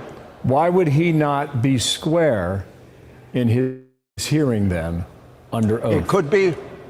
I suppose the only excuse he could give me for accusing him of lying is he was going by the information he had at that particular time. But it seems to me that just the issue of the Catholic Church being considered a terrorist organization or terrorist activities by the Southern Poverty Law Center ought to be enough to raise questions of how ridiculous it is in the first place that the Catholic Church or Catholics ought to be watched. Wow. Should we expect more from this, Senator? I would, well, first of all, we've got the information. We're going to see whether or not a hearing is necessary. I only use a hearing if we can't get the information other ways. Wow. Senator, thanks for coming on. We'll follow it, and if there are updates, we'll give them to our viewers when appropriate. Chuck Grassley. Thank you. Thank you, sir, for your time. I'm Steve Doocy. I'm Brian Kilmeade. And I'm Ainsley Earhart. And click here to subscribe to the Fox News YouTube page to catch our hottest interviews and most compelling analysis. All right, party peoples of the interwebs, what the hell is going on? What the hell is going on? I can't believe the timeline that we are living through. As the Chinese proverb goes, may you live in interesting times. It doesn't get more interesting than the richest man on earth tweeting at the most powerful man on earth, suggesting that the most powerful man on earth is involved in the Epstein files. Elon Musk, for those of you living under a rock, goes to X and puts up a post, because I can't call it Twitter and tweets anymore because that makes me a boomer. He puts on X a post to the effect of, paraphrasing slightly, you want a truth bomb? Donald John Trump is in the Epstein files. That's why they haven't released them. Have a nice day, DJT, for Donald John Trump. This tweet is astronomical. I was live during my daily live stream on Rumble when this tweet went live, and I was, for the first time in a long time, at a loss for words. I said, oh, someone hacked his account. No, there was no excuse of someone hacking Elon Musk's account, and nobody's hacking Elon Musk's account. He literally owns X. He had a follow-up tweet suggesting it was something of a prediction, mark my words or bookmark this tweet, yada, yada, yada, as if that undoes the damage that he did with that tweet. Now, we are all very familiar with the term defamation. Defamation is a false statement that harms someone's reputation, yada, yada, yada. And in order for something to be defamatory, it needs to be false. If it's true, it will not be defamation. There is a concept called defamation through implication, and I put out a tweet in response to Elon Musk's. In the voice of Morgan Freeman, Elon Musk just discovered the term defamation through implication. Here's the deal. What the hell is going on, Elon? Oh my goodness, if you're going to do something something like this, we need a little bit more of an explanation, or, you know, that little thing called evidence. Elon Musk comes out with a tweet, and I'm sure his defense is going to be, well, at the end of the day, we know that Donald Trump's name is in the black book, as is, I don't know, 15,000 other people who were not involved in the Epstein files in any nefarious manner. Alec Baldwin's in the book. It's a Rolodex of people, famous people that they keep names of so they can invite to parties, hobnob with, whatever. We all know what is meant when someone says they are in the Epstein files. We don't mean in an innocuous sort of having flown on the plane, but only from New York to Miami, because that's where, you know, regional flights were operating when Epstein would fly a lot of people, not to Epstein's island, but rather domestically. When people say someone's involved in the Epstein files, we know what they mean. They mean the world understands involved in child sex trafficking, sexual exploitation, blackmail, criminality. So when Elon Musk comes out and says, yeah, Trump is in the Epstein files, if his defense was going to be, yeah, well, technically he is in the Epstein files because he's in the black book and he might have flown on Epstein's plane domestically, that is where you're going to learn what defamation through implication is, because the statement, although technically and materially true, is nonetheless defamatory in what it implies, that being that Donald John Trump was involved in nefarious sex trafficking, exploitation of minors, blackmail, corruption of the highest order, which, full transparency, I don't believe for a bloody second. If Donald Trump was in the files in a nefarious way, it would have been leaked a decade ago. It would have been leaked when Donald Trump came down the escalator. It would have been leaked in 2020. It would have been leaked in 2024. And the idea that, well, now he's got control of the file so he can control what information comes out. If he were involved in the Epstein files, that file was under the control of a corrupt, weaponized Biden, FBI, DOJ, Biden crime regime. So if Trump was in fact involved in Epstein files in a nefarious way, it means the Democrats knew about it for years and covered that up until the present. In which case, it would basically mean that the Democrats are as corrupt as Donald John Trump, if not more so, because they covered up for what they could have used to take him down once and for all. Full disclosure also, if it turns out that anybody I have ever defended is involved in nefarious activities of the most nastiest of the highest orders, involved in the Epstein files in a nefarious way, there will be not a slight bit of hesitation before I turn on them, throw them under the bus, formally dissociate myself from them and anything they've ever represented. So if it turns out, by whatever freak turn of events, that Donald John Trump was involved in the Epstein Island, went to Epstein's Island, is nefariously involved with Epstein, there will be no more defending Donald John Trump. I just, for the life of me, would bet everything I own, not everything I own, I would bet a big wager against it, for the reasons I've already elucidated. Now, we understand that there's a fight between Elon Musk and Donald John Trump over the one big, beautiful bill, the OBBB. And Elon kind of went nuclear and said, you know, this is an abomination of a bill, and this is where the falling out occurred. There's a falling out, Elon, and then there is behavior that some suspect might be the result of drugs. I don't know what amphetamines look like. What were the other drugs that they suggested some people were on? The Sam Bankman-Fried. I don't know what these drugs look like in terms of behavior. I don't know how people act when they're on them. I won't make that accusation, especially since it would be baseless as Elon Musk saying Epstein books, Epstein files involve Donald John Trump in a nefarious way. But I'll tell you one thing. What Elon Musk did has undermined any and all credibility of Elon Musk. The Democrats from the beginning were saying, we can't trust Elon Musk with access to confidential government data. We can't trust Elon Musk because he thinks he's president, he thinks he's in control, he thinks he runs the country. With what Elon did right now, today, by tweeting out that Donald John Trump was involved in the Epstein files, and that's the truth bomb, that's why they haven't released them, let's operate on the infinitesimally small chance that it's true. The only reason Elon would know that is because he's had access to confidential private government information. If it's true, it needs to be disclosed. But even if it's true, it means that Elon has exploited his position to access government documents, to leak that information, and arguably potentially topple a government, overthrow a government. So even if it's true, and if it's true, we all want to know, regardless of who it's true about, it would be a problem in that it's disclosing confidential information that he had access to, thus confirming the lefty progressive Democrat screaming and crying that they can't trust Elon Musk with access to confidential government data. The second thing that it confirms is that Elon Musk actually does think he's in control. He actually does think he's the president. It's one thing to disagree with the one big beautiful bill. It's another thing to feel that you've been exploited, your time has been wasted, they took your advice and they didn't take your advice. You gave them all the recommendations of how to cut government waste and they disrespectfully said, thanks, put it aside, we're passing this bill that raises the debt ceiling, that continues the government waste, etc. You can be offended, but you don't get them to say, now we need to impeach Donald John Trump, which Elon Musk said in another tweet, or at least in response to another tweet. Impeach Donald John Trump and he should be replaced by J.D. Vance. That is government meddling of the highest order. That is a man who wants to undo an election because he's had access to the government, because he might have thought he was a little more powerful than he was. The problem is, however, that Elon Musk might be sufficiently powerful to take down a government, to interfere with government business, to cause a national security crisis and arguably an international security crisis. Because in response to this, Trump comes out and says, he's just pissed because we're going to cut the funding, or someone said that. Someone said that Elon's pissed because they're no longer going to have the EV funding. That doesn't make any sense because Elon Musk knew that was going to get cut, the subsidies.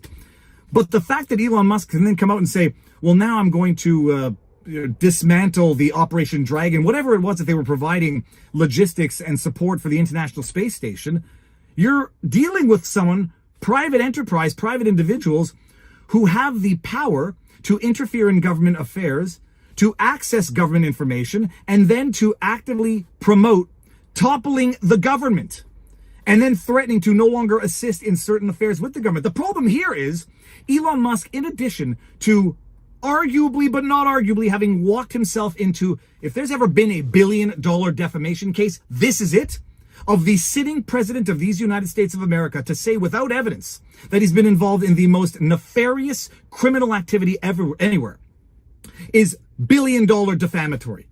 I do question whether or not it's even potentially criminal interference with government affairs. I don't know. I'm not a criminal lawyer and certainly not an American criminal lawyer, but I'd be worried.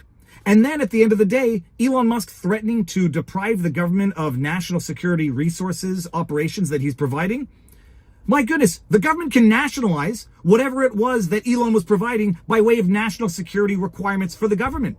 I wonder whether or not Elon can get voted off the board of Tesla for this behavior because it's over the top. And part of me who still likes Elon and who still thinks he's done more for free speech than anybody else out there, tied with Chris Pavlovski from Rumble, part of me wants to say, okay, he can't be doing something stupid. Maybe he's taking a shot to help out Donald Trump. Nothing in me believes that he and Donald Trump are colluding together with something of a tag team play here because it would forever discredit Trump. There's no way they're working together behind the scenes with some long play ploy, long play troll. Maybe Elon Musk is doing it on his own. He'll take a hit for the team by acting in such a way so as to absolutely compel the production of the Epstein files. Operate on the basis that Elon is trolling. His defense at the end of the day is going to be, I never meant it seriously, and I never believed it because I always knew Trump was not involved in the Epstein files, but we need to disclose those files to take down the people who truly are involved, and enough diddly-daddling from Blondie Bondi, we want it now, and so by saying this, it compels Bongino, Patel, Bondi to release the Epstein files, even if they didn't want to, even if there were other political reasons for which there was a delay. So maybe Elon thinks he's doing a good one for the team, and taking one for the team, harming his reputation, but I have trouble even believing that despite the degree to which I want to think Elon has not just absolutely lost it, but I think Elon might have absolutely lost it because that tweet is defamation by implication. If it happens to be true, that's not how you do it, and that's not how you drop the bomb without the hard evidence. And I do not believe for a second that it's true for the reasons I've already said. The information would have been out already. And if it is true, the level of corruption that it's going to expose in the government in terms of Democrats, Joe Biden, FBI, actively protecting Donald Trump for whatever the reason, and the reason would be dark, dark, dark. I don't believe it for a second. So Trump's not in those files. Whether or not Elon's defense is going to be substantially true because he flew on the plane and he's in the black book, so technically what I said is true, that's defamation through implication. And above and beyond a massive lawsuit, he is walking a very fine line, potentially, of some form of unlawful interference with the government, I would argue, I believe, although that is not a legal opinion, that is not legal advice. I don't know what the hell is going on. What freaking timeline are we living in? I'm going to the beach. I'm going to go purify myself in the ocean, and then I'm going to go do a podcast, and then I'm going to go continue mulling and see what happens between now and the end of the day, because we are on Operation Warp Speed in terms of bombs, truth bombs, infighting. The Democrats who have been saying this isn't going to end well, from the beginning they've been saying that. Well, congratulations, they are taking a victory lap right now. So whatever Elon did, it was a big mistake. You know, it's not about Team Trump versus Team Elon. It's about Team America. And what did Elon Musk do today? Is it in the best interest of America? Abso-freaking-lutely not. If Donald Trump is involved in the Epstein files in a nefarious manner, everyone involved in that file in a nefarious manner should be outed. That's in the interest of America. But what Musk did was not any meaningful, bona fide, revealing information. And it wasn't in the best interest of America, and that's the bottom line. Elon Musk looks like he thinks he's president. Apparently he tweeted out also, you know, Trump's here for the next 3 years, I'm here for the next 40. People saying he's got FU money. FU money does you no good when you're in jail. You might be there for the next 40 years, but if someone finds out you did something criminal here in order to interfere in global geopolitics, you might be there for another 40, Elon, but you might be bankrupt and in jail. So how good's that going to work out for you? We'll see. I'm going to go take a purifying, relaxing, cleansing dip in the ocean. If you like what I do and you're still watching at this point, you know what you have to do. Just go like, share, subscribe, drop a comment in the comment section. The Viva Fry on Twitter, vivabarneslaw.locals.com, and Viva Fry on Rumble. Go, enjoy the day. Peace.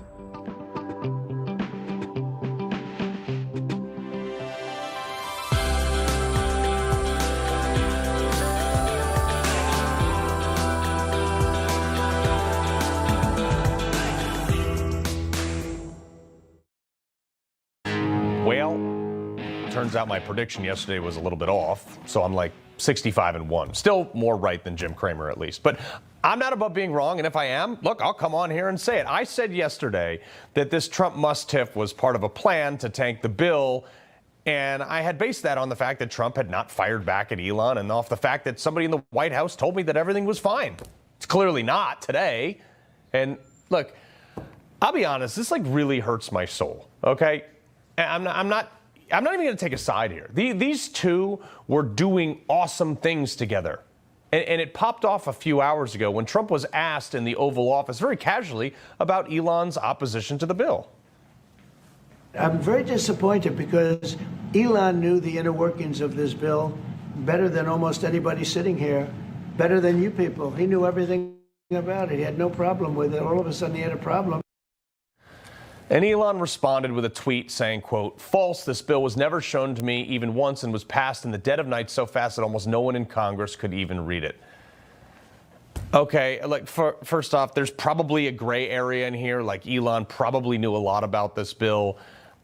Was he thrilled with it? We all knew he wasn't. But like, I'm not totally sure where the actual realism is. But I'm inclined to believe that there's a bunch of people in the middle that have muddied these waters. And it's not necessarily between Trump and Elon, because there's no way these two would just randomly blow up like this. So what happened? Did Mike Johnson tell Trump that Elon was fine with this? I mean, Elon is the guy who's been posting bills so people can read them. And as we showed you yesterday, Marjorie Taylor Greene, a usually very thorough member of Congress, she didn't read the bill, because the normal 72-hour hold on any bill before voting for something so you could, read it, it was suspended to expedite the voting of this bill. And this has been my concern, that this bill wasn't great from the beginning. And I tried to say that, and instead I had members of Congress and people from the White House telling me that I should be for it. But the more I find out, the more I feel like I was on the right side of this bill problem. And Elon started dropping receipts. This is what happens when you have a guy who owns the very platform that people communicate on. He has them at his access. And again, this hurts my soul to have this kind of rift, but I don't think Elon's that wrong in his feelings about this bill. Pulling up old tweets from Johnson, who said in 2018, quote, "At some point, Congress has to stop this endless cycle of out-of-control deficit spending." Yeah. Also, he pulled one up from Senate Majority Leader John Thune, quoting him in a 2011 CNN op-ed where he said, quote, "Balanced budget or bust," at Leader John Thune. Elon even reached into the archives on Trump, who said in 2013, "I cannot believe the Republicans are extending the debt ceiling. I am a Republican and I am embarrassed." Okay? I mean, this is kind of what I've been saying for years. We voted for these things like fiscal conservatism. We were promised spending cuts, and that's what Elon's frustration is here. I think he kind of blew up a little bit irrationally on Trump today. But the guy gave up. I get it, Elon, okay? Like, you've done awesome things. You gave up time at your company. You camped out on the floor of the EEOB across from the White House. You ate cold pizza and McDonald's. You worked 20 hours a day, and you got death threats, and people burned down your stores to help. And you did it to help us fix the government for free. For free. I get it. You have every right to be annoyed at this bill. But don't take it out on the man. Yeah, fix the government in the way that all the people who ran for office promised they would do. And that's what you did. You came in there and tried to do that. But they just didn't do it. So I get why you're upset. And the first chance, look, man, I'm with you on this. The first chance that those people who ran on fiscal conservatism got, the first bill that they put forward on this, they raised the debt ceiling by $5 trillion. Guys, this breaking point was bound to happen. I have been saying it for literally years. You can't run for office. You can't have 500 people, 535 people run for office. And I think most of the frustration on Elon is coming directed at Congress, to be honest. This breaking point had to happen at some point. You can't promise to be a very ideologically driven base, that you're fiscally conservative. Look, I'm part of that base. What did you think was going to happen, Mike? We were promised fiscal sanity. Many of you even promised a balanced budget, like John Thune. And he came with the receipts. Elon came with the receipts where Mike Johnson was concerned about the debt only 2 years ago. I get why Elon's so angry. He gave up everything to do this Doge thing. His stock tanked at his company. He lost contracts with other countries. And the Democrat Party, which he was once loved by, completely turned on him. The guy gave up literally everything to help fix the government, and he feel like he got backhanded. Still, I don't like what he did to Trump. Again, not taking a side here. Still love Trump, and I really like Elon.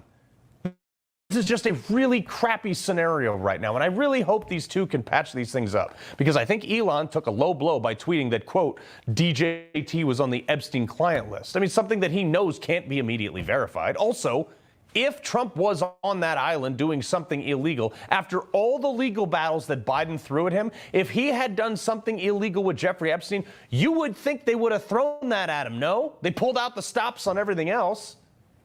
The only thing we can point to that was a known association with Epstein was that he was at his club once. And by the way, Trump kicked him out of that club because of reported bad behavior. And also, Elon, if you knew he was on the Epstein client list, why did you let him board Marine One with your son? Just asking. But the best thing for Trump to do now is to release the list, something that also our FBI and Pam Bondi have promised us. But also, Elon, again, appreciate your help, dude. But some people in the House are telling me that this is originating from potentially the EV tax credits as well, which I don't know if that's true, because you were in favor of deleting them a few years ago. Do we need support for gas stations? We don't. So there's no need for this for support for a charging network. I would delete it. Delete.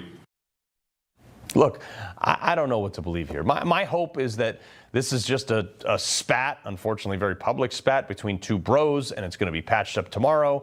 Look, Trump threatened his space contract. Elon tweeted out a low blow.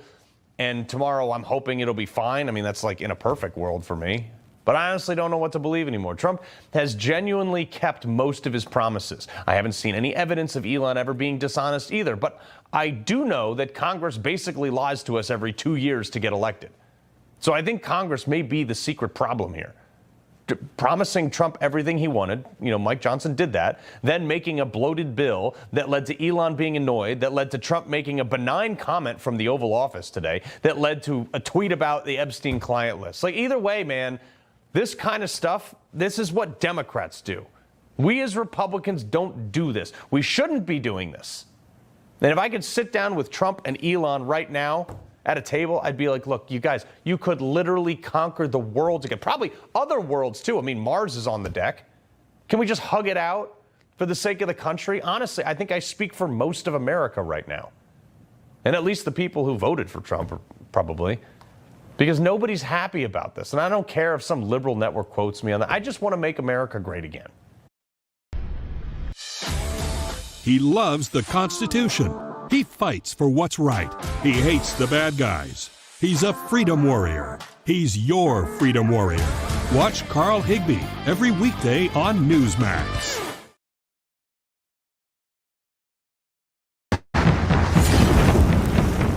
I give you the Werewolf!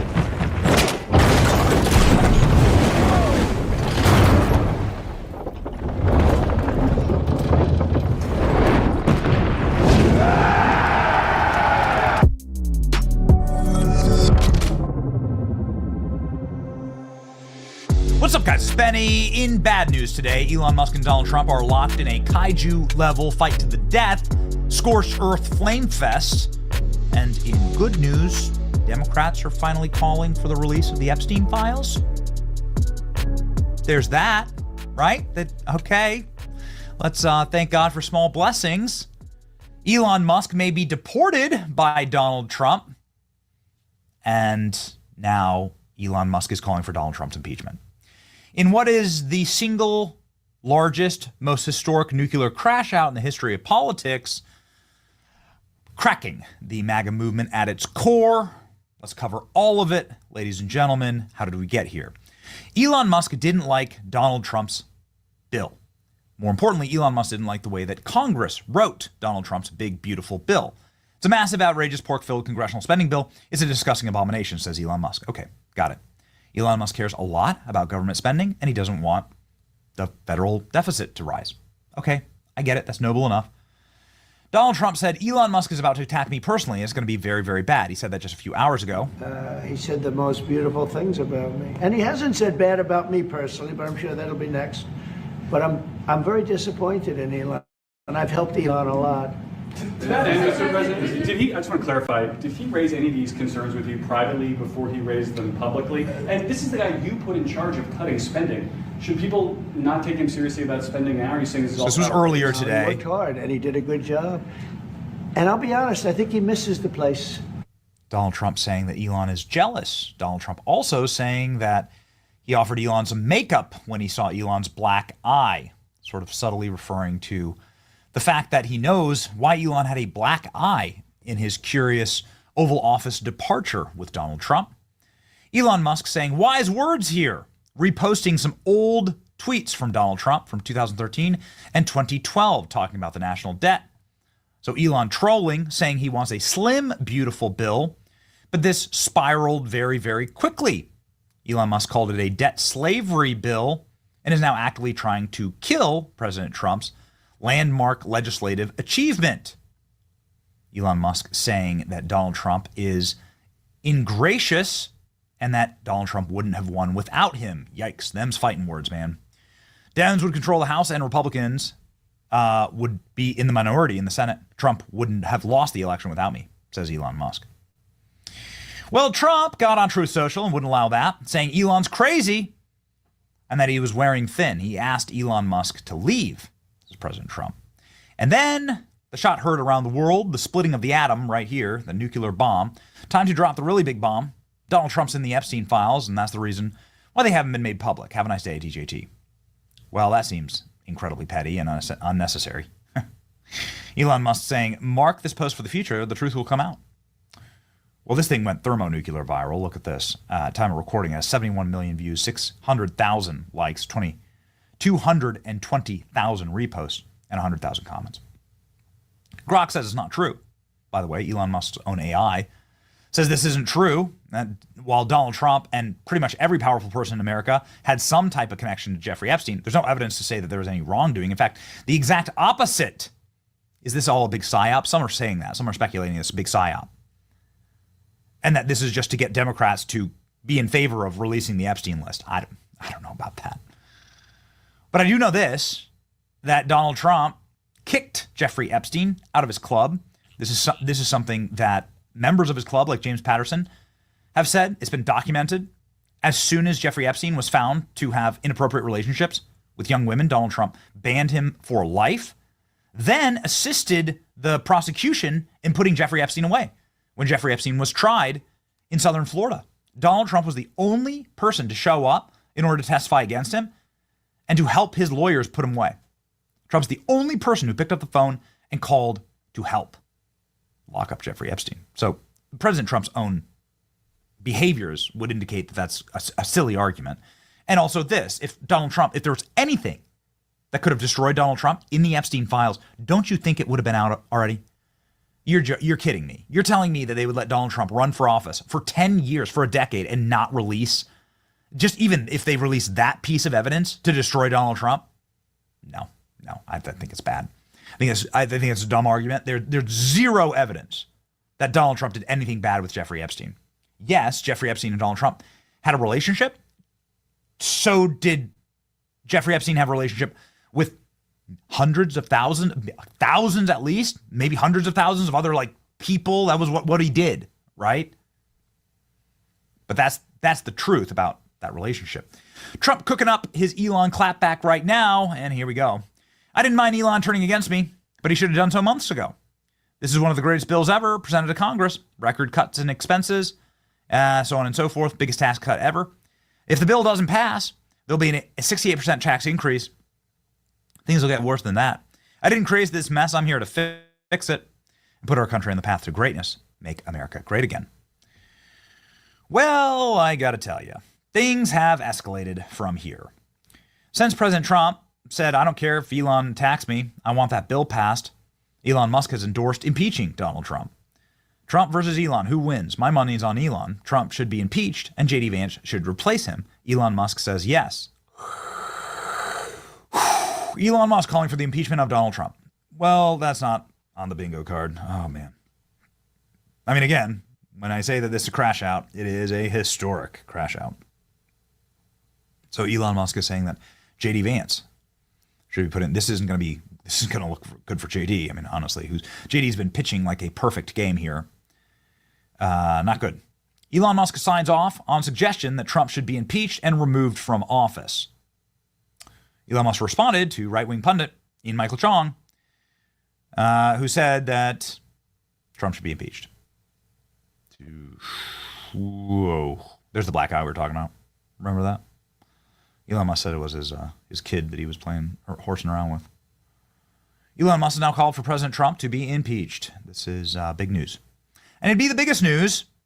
Some calling it a generational crash out. Of course, this is all we'd be talking about, except for, now, Steve Bannon, who's one of President Trump's very strongest allies, and the man who ran Trump's campaign successfully into defeating Hillary Clinton in 2016. Steve Bannon, of course, legend in and of himself, saying that Elon Musk needs to be deported. Says Trump administration should incentivize Musk to drug use and suspend his security clearance. They should initiate a formal investigation of his immigration status because I am of the strong belief that he is an illegal alien, says Steve Bannon. Here we go. Elon agrees Trump should be impeached and replaced by Vance, and now Steve Bannon is calling for his deportation for drug use and investigation. They should initiate formal investigation of his immigration status, and he should be deported for the country immediately, Steve Bannon says in a phone interview with the New York Times. Whoa. Okay. Bannon says Musk's security clearance should be stripped. And wow. There we go. Steve Bannon to Elon Musk. Deportation. Goodness gracious. Steve Bannon says that he strongly believes that Elon Musk is an illegal alien. Here's what Steve Bannon said on War Room just a second ago. Was live tweeting at the entire time. Jack Posobiec joins us, folks. To say it's devolved from there would be a vast understatement. This is unprecedented. It is unprecedented and unnecessary from Elon Musk. Some of the things he's putting up are just outside the bounds of any, forget civility, but any type of behavior of which I don't want to remind people. I told folks about that last cut right there. Stuart Stevens and Nicole Wallace. So Bannon saying it is absolutely unnecessary what is happening right now with Elon Musk. So we'll see what happens next. I mean, geez, Elon Musk is calling to create potentially a new political party here. This is the poll that is up at the top of Elon Musk's page right now. It's time to create a new political party in America that actually represents 80% in the middle. Let's see. 81% of people say yes, it is time to create a new political party. It has 2.3 million votes. President Trump asked about Elon Musk moments ago at the White House. Yes. We're going to have a little discussion now, very private. And I just want to thank you all for being here. And thank you very much, media. Appreciate it. Thank you very much. Mr. President, any response to Elon Musk claiming about the Epstein files? Mr. President. Nice to see you. Good job. Trump not answering questions. Steve Bannon has called Elon Musk a total and complete phony and saying that he's owned by China, lock, stock, and barrel, and he acts like it, says Steve Bannon. So this is obviously a generational axe to grind. Steve Bannon has been barking against Elon Musk for a long time, and I think Steve Bannon might view this as then his opportunity to crash back in as Elon Musk crashes out. Whew, man. I'll say exactly what I believe here, which is that Elon Musk and Donald Trump both took proverbial bullets for the country, and they both sacrificed a lot. There's no other way to explain it other than that. They put a ton on the line. I think they both love America, and I hope that they love America and this movement, this freedom movement, more than these differences that have broken down. It makes me really angry because it's an epic partnership, the two of them. But as the old saying goes, two bulls in a pasture. When you have two alphas, two bulls that are living together, they're going to gore each other to death. And it's just going to get ugly. And that's what's happening right now. Bulls, alphas, alpha males. This is a fight to the death. Nobody's backing down here. So we'll see what happens next. Historic crash out for the ages. It's your boy Benny. Like, share, and subscribe. For peace, please. There's too much at stake.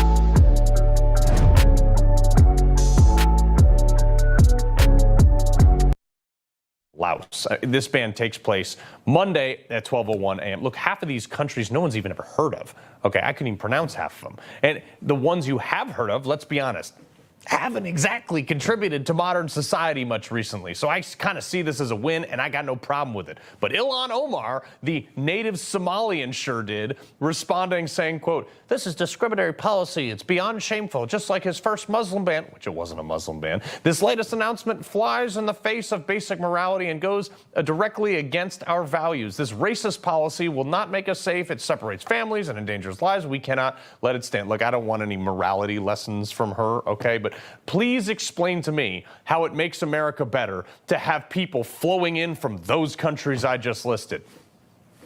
Christina Bobb, attorney at Judicial Watch and former Trump attorney, also the author of the fantastic book Defiant. Make sure you buy that. Christina, I look at this and I'm like, okay, like, what is the benefit to America? Let's say there was no terrorism in those places whatsoever.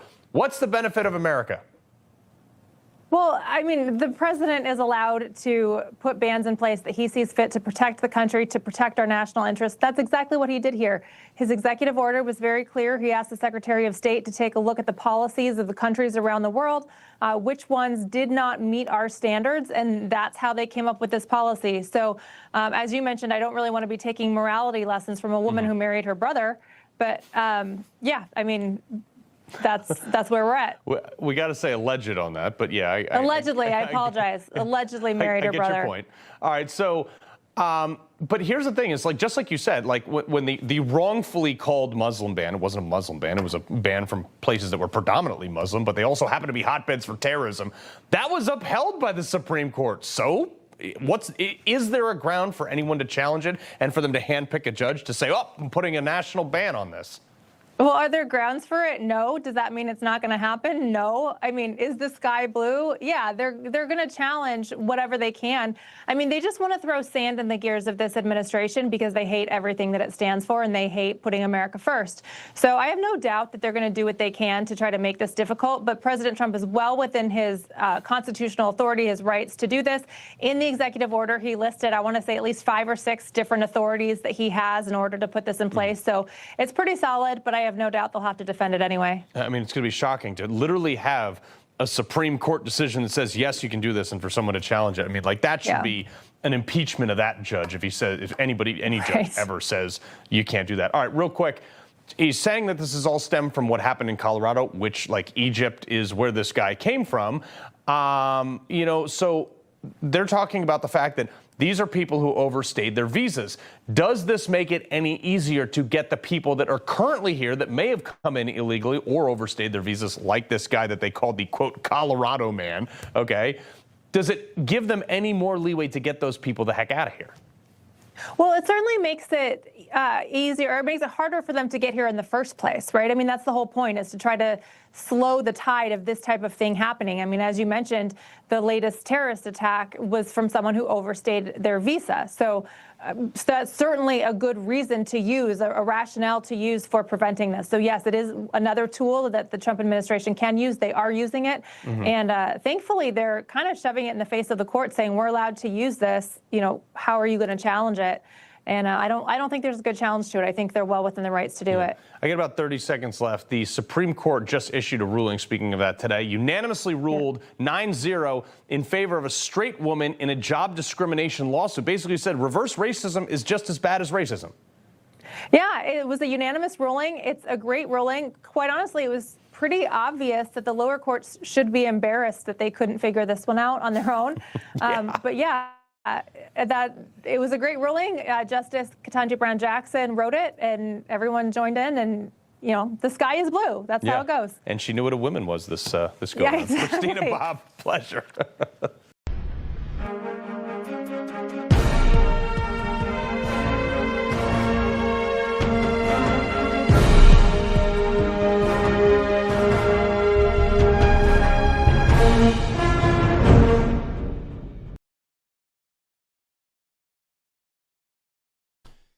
Well, they demanded a $30 an hour minimum wage. In some cities, they demanded more.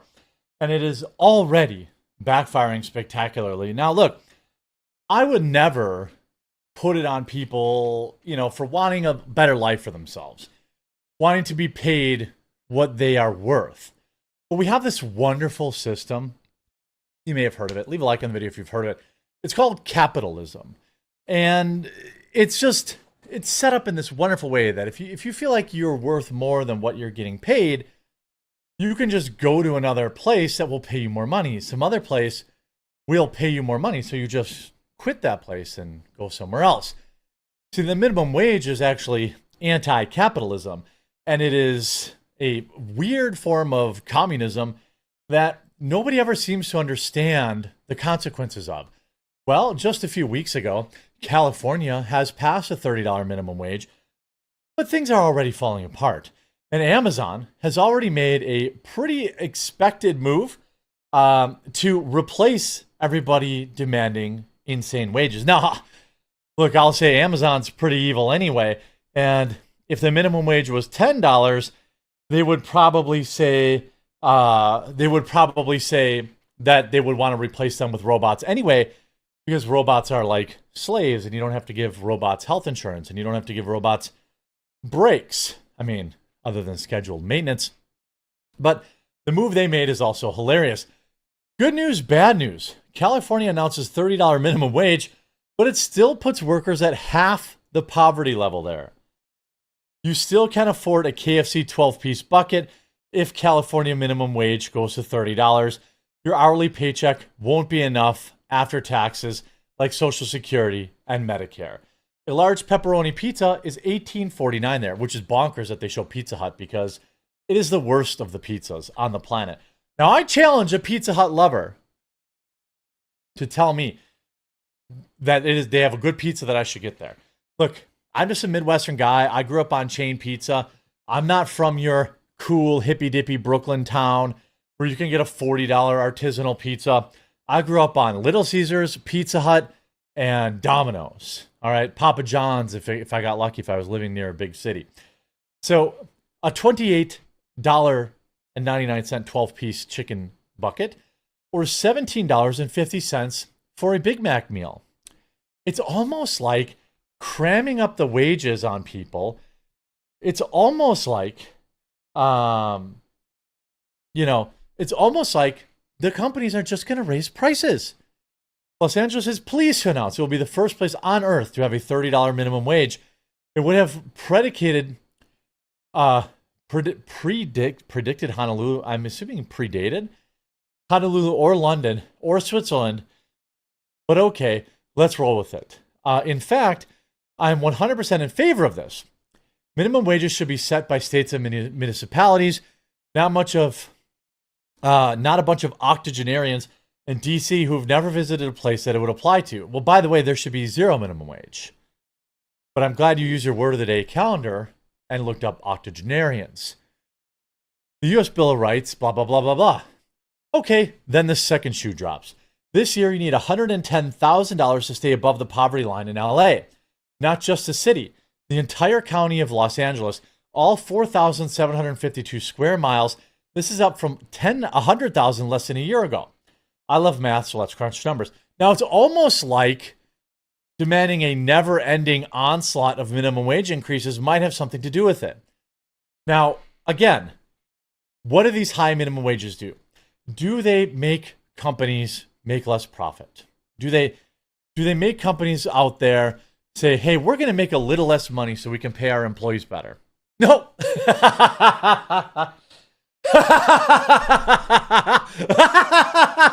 No. No. Oh, you stupid communists. This is not how capitalism works. We see this, the best example of it would be the tariffs. There are tariffs that are increasing the cost of certain goods from certain nations.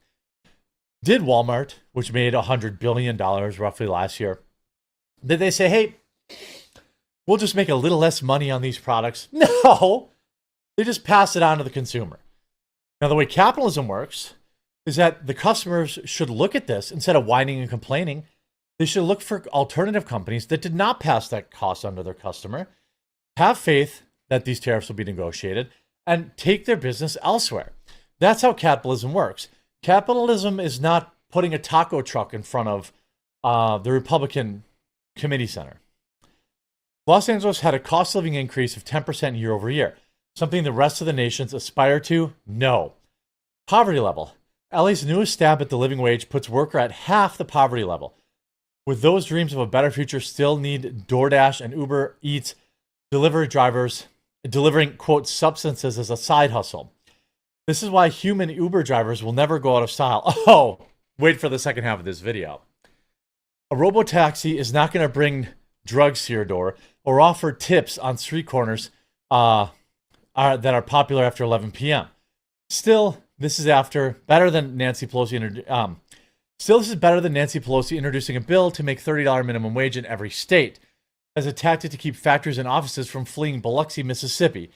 For the record, I do think it's a bad idea for Nancy Pelosi or Donald Trump to set policies which apply to both LA and Biloxi on things like legal weed or how far from a church a tapas bar has to be, milk expiration dates, and what type of stove I can legally buy.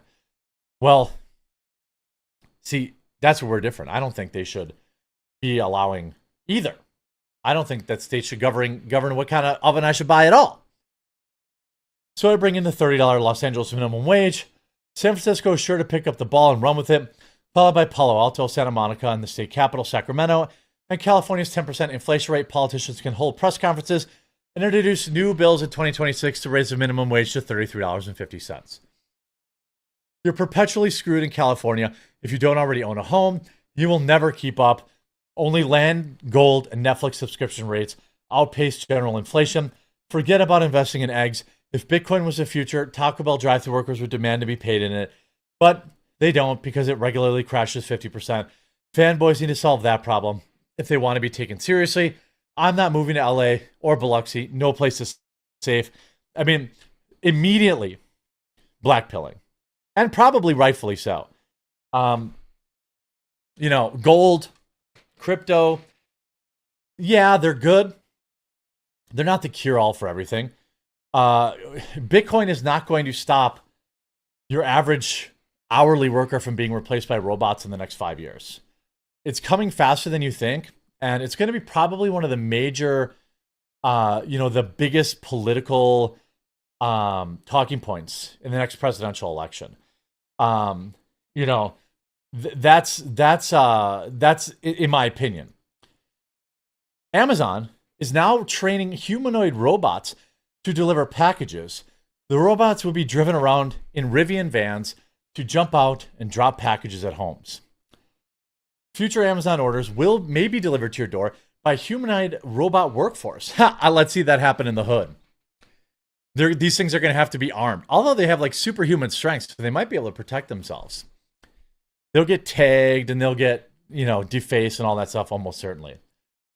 Amazon is developing AI software that will enable robots to operate as package delivery driver workers. I wonder if they're also going to be, going to those lonely housewives' houses and seeing if they have any leaky pipes to get fixed or whatever. The delivery workers are ferried around in Rivian electric vans and will soon be ready to start real-world testing in a new facility. Citing an anonymous source involved in the effort, the information says that Amazon has almost finished constructing an indoor humanoid park at one of the retail giant San Francisco offices that is roughly the size of a coffee shop. The obstacle course reportedly contains one Rivian van for training purposes, with Amazon aiming to have humanoid robots hitch a ride on the back of Amazon's electric Rivian vans and spring out to deliver packages. I could actually see this working good in rural areas. Delivering packages in rural areas is wildly ineffective because you have to drive, a long time between deliveries in some cases. You have generally a lot of room in terms of, walking up to a house. Like, you're not going into MDUs or apartment buildings. Most of these are single family homes with a driveway. You can walk up a walkway to the front door. Amazon is already using a variety of autonomous robots in warehouse operations, including a trial of Agility Robotics humanoid Digit, a robot that was originally pitched for tasks like sitting in the backs of vans and delivering packages, alongside other logistics uses. Amazon's training facility is a concerted effort to make this original vision a reality. The information reports a variety of humanoid robots will be tested for package delivery at its facility, including a $16,000 unit based from China's based Unitree. Great. So the Chinese will now have not only access to where I live, but exactly what packages I order and what my house looks like. How cool. Hundreds of thousands of people currently handle delivery operations at Amazon globally. Amazon acquired the robotaxi company Zoox in 2020, suggesting a desire to fully automate end-to-end package delivery from warehouse to your front door. Now, we also know they've talked about drone delivery and all this stuff. I assume this is all just part of, part of figuring out, hey, we can't hire enough people that can stay off drugs. We can't hire enough people that show up for work. We can't hire enough people that don't want, that show, that work in cold weather or warm weather or whatever. And on top of that, I get a lot of sketchy Amazon drivers. And so, at least I know that humanoid robot, it may eventually enslave me, but it's probably not taking pictures of my house to come back with their buddies and rob me when I'm out of town. I guess pick your poison. This was always going to happen, but the demand for insanely high minimum wage is only going to bring it about much quicker. Hope you enjoy the hellscape that has coming to us all over the next few years. If you want to go down with the ship with me, make sure you subscribe or follow the account. We'll talk to you again real soon. Elon and I had a great relationship. I don't know if we're well anymore. I was surprised because you were here. Everybody in this room practically was here as we had a wonderful send-off. He said wonderful things about me. You couldn't have nicer. Said the best thing. He's worn the hat. Trump was right about everything.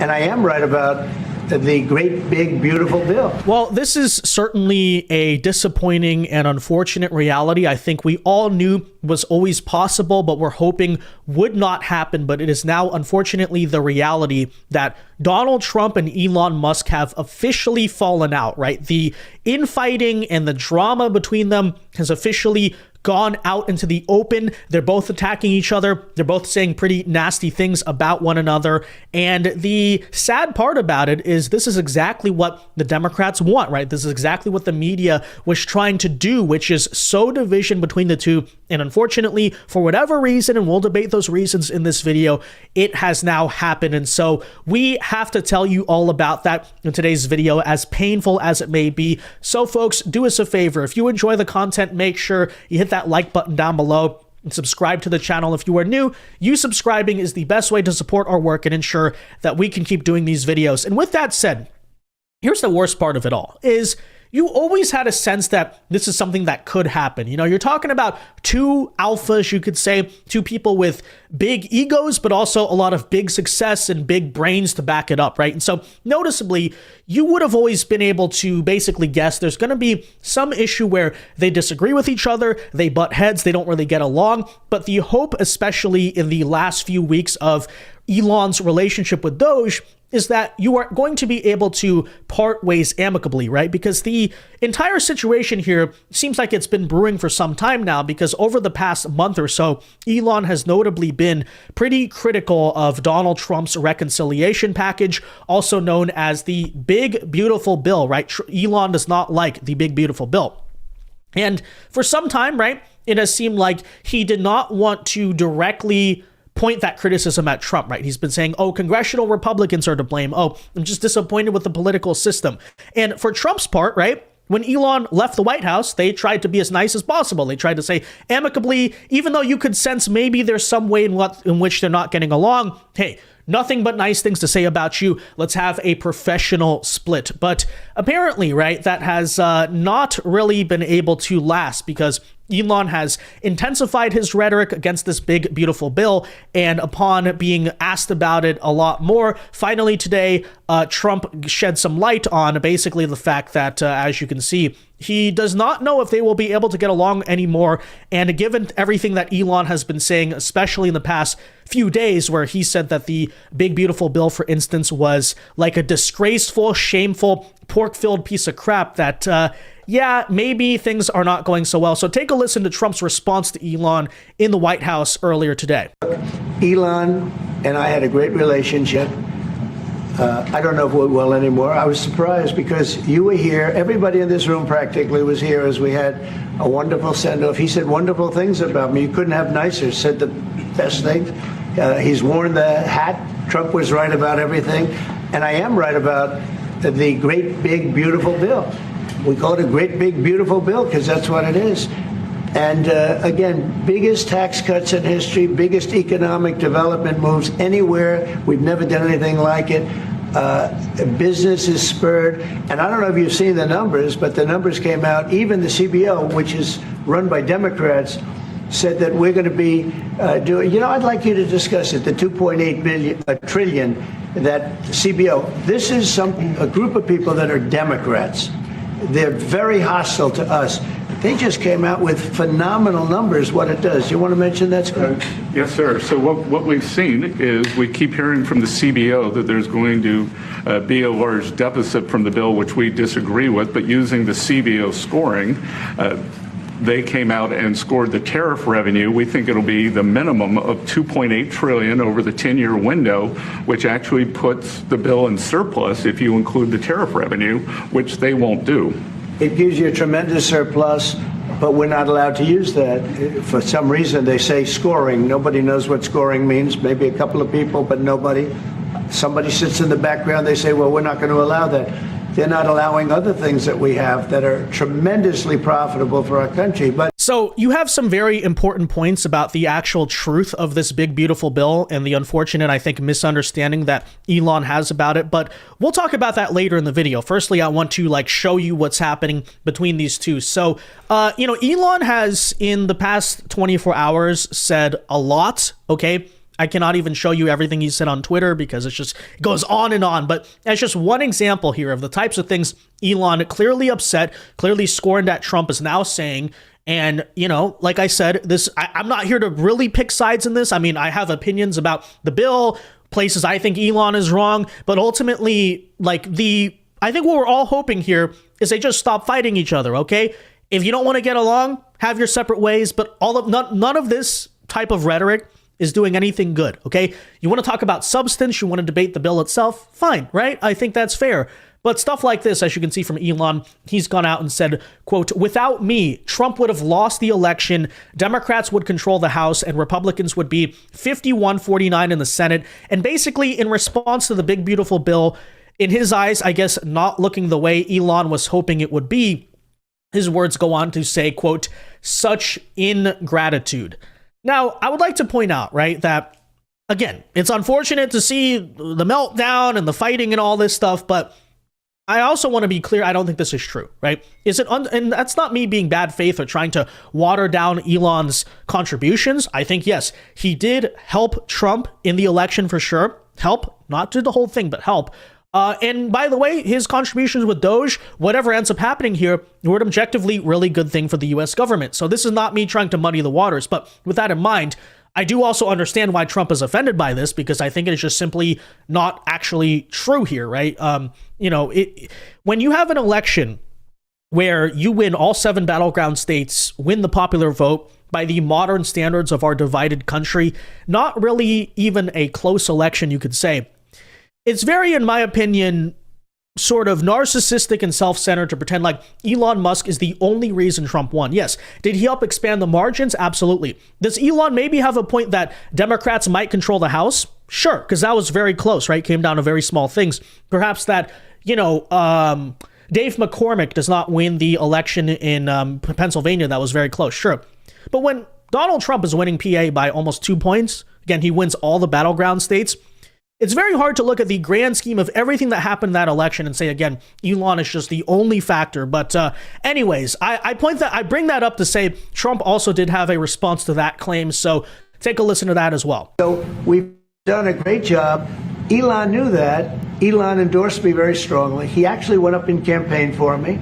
I think I would have won. Susie would say I would have won Pennsylvania easily anyway, even if the governor ran, the real governor, not the governor from Minnesota, he's a sick puppy, that guy. That poor guy, I feel sorry for him. But they made a bad choice with him. But if you pick Shapiro or anybody else, I spoke to him recently about his house being set on fire, which was terrible. But if they picked him, I would have won Pennsylvania. I won it by a lot. But I'm very disappointed because Elon knew the inner workings of this bill better than almost anybody sitting here, better than you people. He knew everything about it. He had no problem with it. All of a sudden he had a problem, and he only developed the problem when he found out that we're going to have to cut the EV mandate, because that's billions and billions of dollars, and it really is unfair. We want to have cars of all types. Electric, we want to have electric, but we want to have a gasoline, combustion. We want to have different. We want to have hybrids. We want to have we want to be able to sell everything. And when that was cut, and Congress wanted to cut it, he became a little bit different, and I can understand that. But he knew every aspect of this bill. He knew it better than almost anybody, and he never had a problem until right after he left. And if you saw the statements he made about me, which I'm sure you can get very easily, it's very fresh on tape, he said the most beautiful things about me. And he hasn't said bad about me personally, but I'm sure that'll be next. But I'm very disappointed in Elon. I've helped Elon a lot. Mr. President, I just want to clarify, did he raise any of these concerns with you privately before he raised them publicly? And this is the guy you put in charge of cutting spending. Should people not take him seriously about spending now? Are you saying this is all sour grapes? No, he worked hard, and he did a good job. And I'll be honest, I think he misses the place. I think he got out there, and all of a sudden he wasn't in this beautiful Oval Office, and he's got nice offices too. But there's something about this one. I was telling the chancellor, This is where it is. People come in here, even from Germany. They come in and they walk into the Oval Office, and it's just a special place. It's, you know, World War I, it started and it ended here, and World War II, and so many other things. Everything big comes right from this beautiful space. It's now much more beautiful than it was 6 months ago. A lot of good things are happening in this room, and I'll tell you, he's not the first.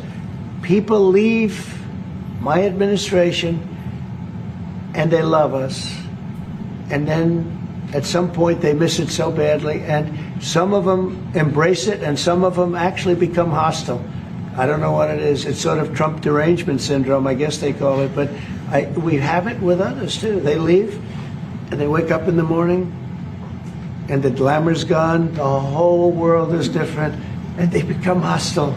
I don't know what it is. Someday you'll write a book about it and you'll let us know. Yeah. Mr. President, speaking of ending wars. Yeah, so lots of breakdown there. Trump is, of course, making the claim that he thinks Elon's real problem comes down to the EV mandate being removed. Now, Elon says that's not true. He did advocate saying that he doesn't really care about the EV mandate in the past, so maybe, okay, maybe there's a point there. I'm not here, frankly, to get into the weeds of, like, why it's happening. Let's address actually what's happening. Others have said this really all began when Trump pulled Elon's pick to lead NASA, right? Jared Isaacman. So, again, a million theories here, but what is actually going on, right? What's actually being said here? Well, as you can see, Elon seems to be doubling down on this. He's also, talking about making his own political party, to which I say, look, here's the best way I would put it, okay?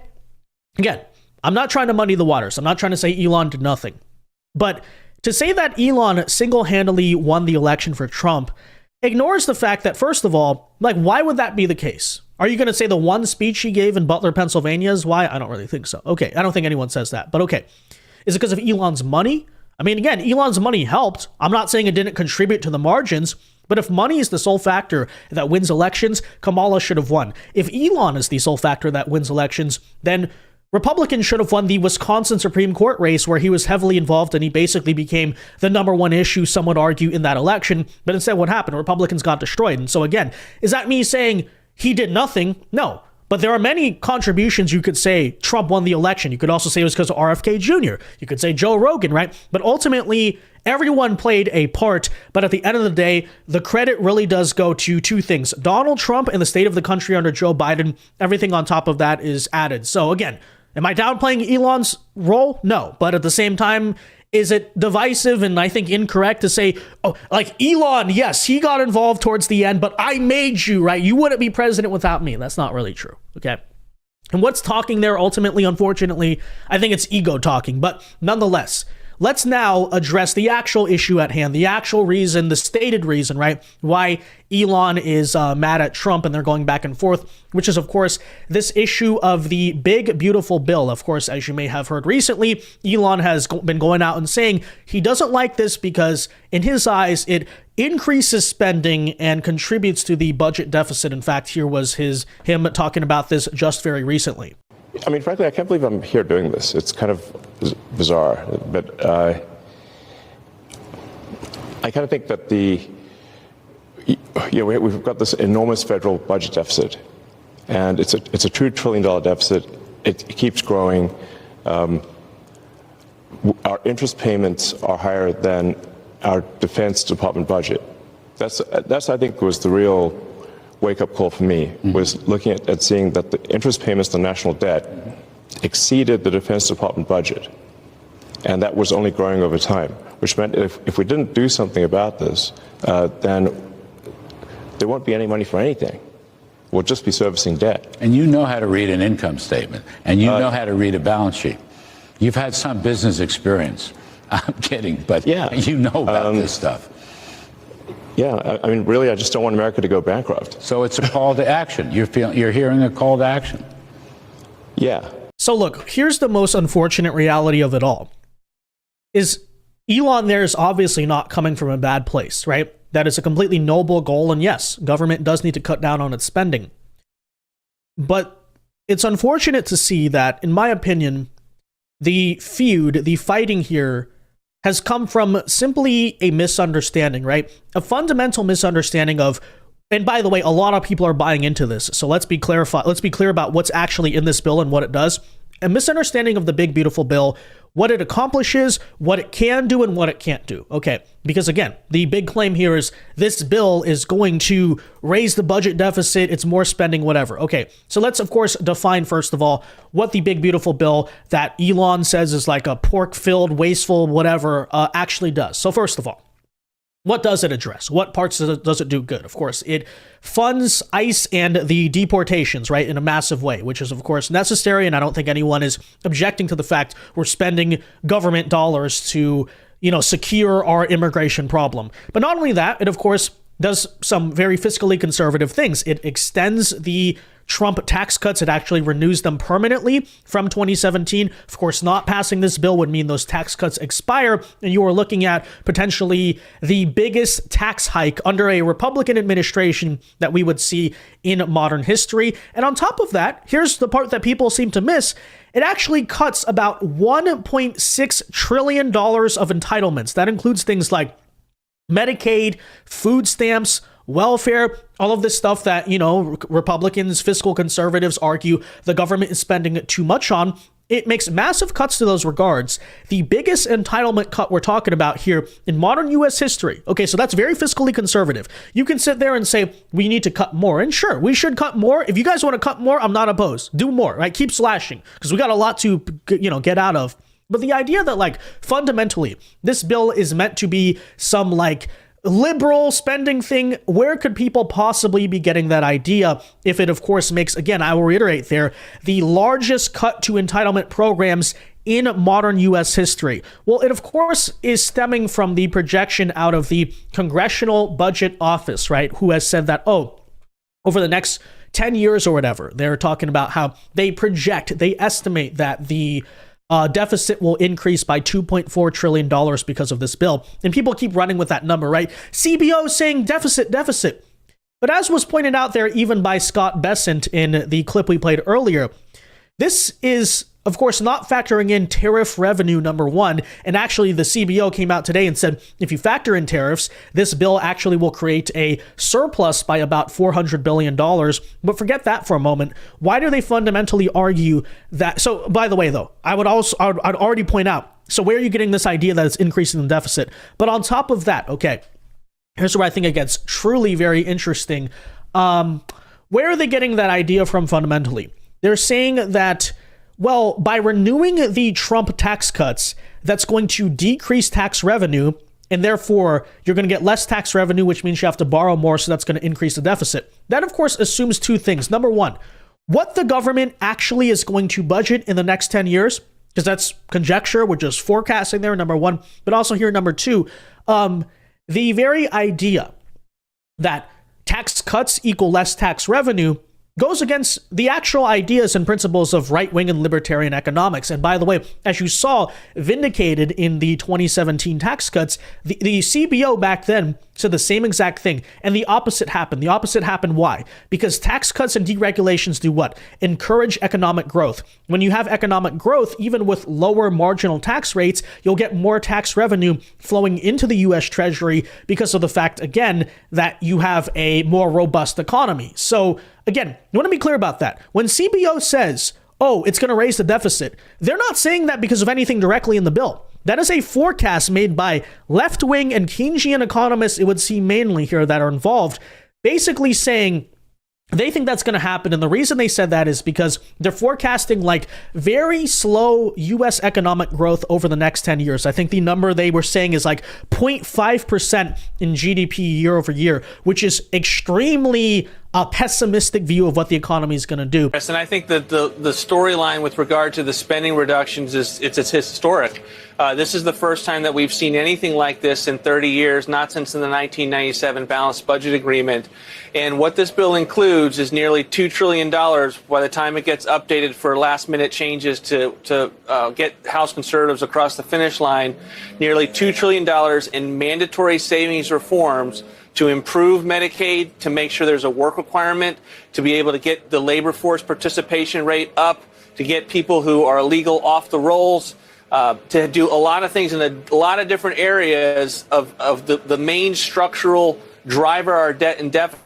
deficits, which has been mandatory spending. And it also sets us up by doing some things on border security and defense increases to allow us to have an enormous fight on non-defense discretionary spending to make the DOGE cuts permanent, as reflected in our budget that we sent up to Congress not too long ago, to be able to lock those things in. So we think that this is a major step forward to get us on the road to balance. Why?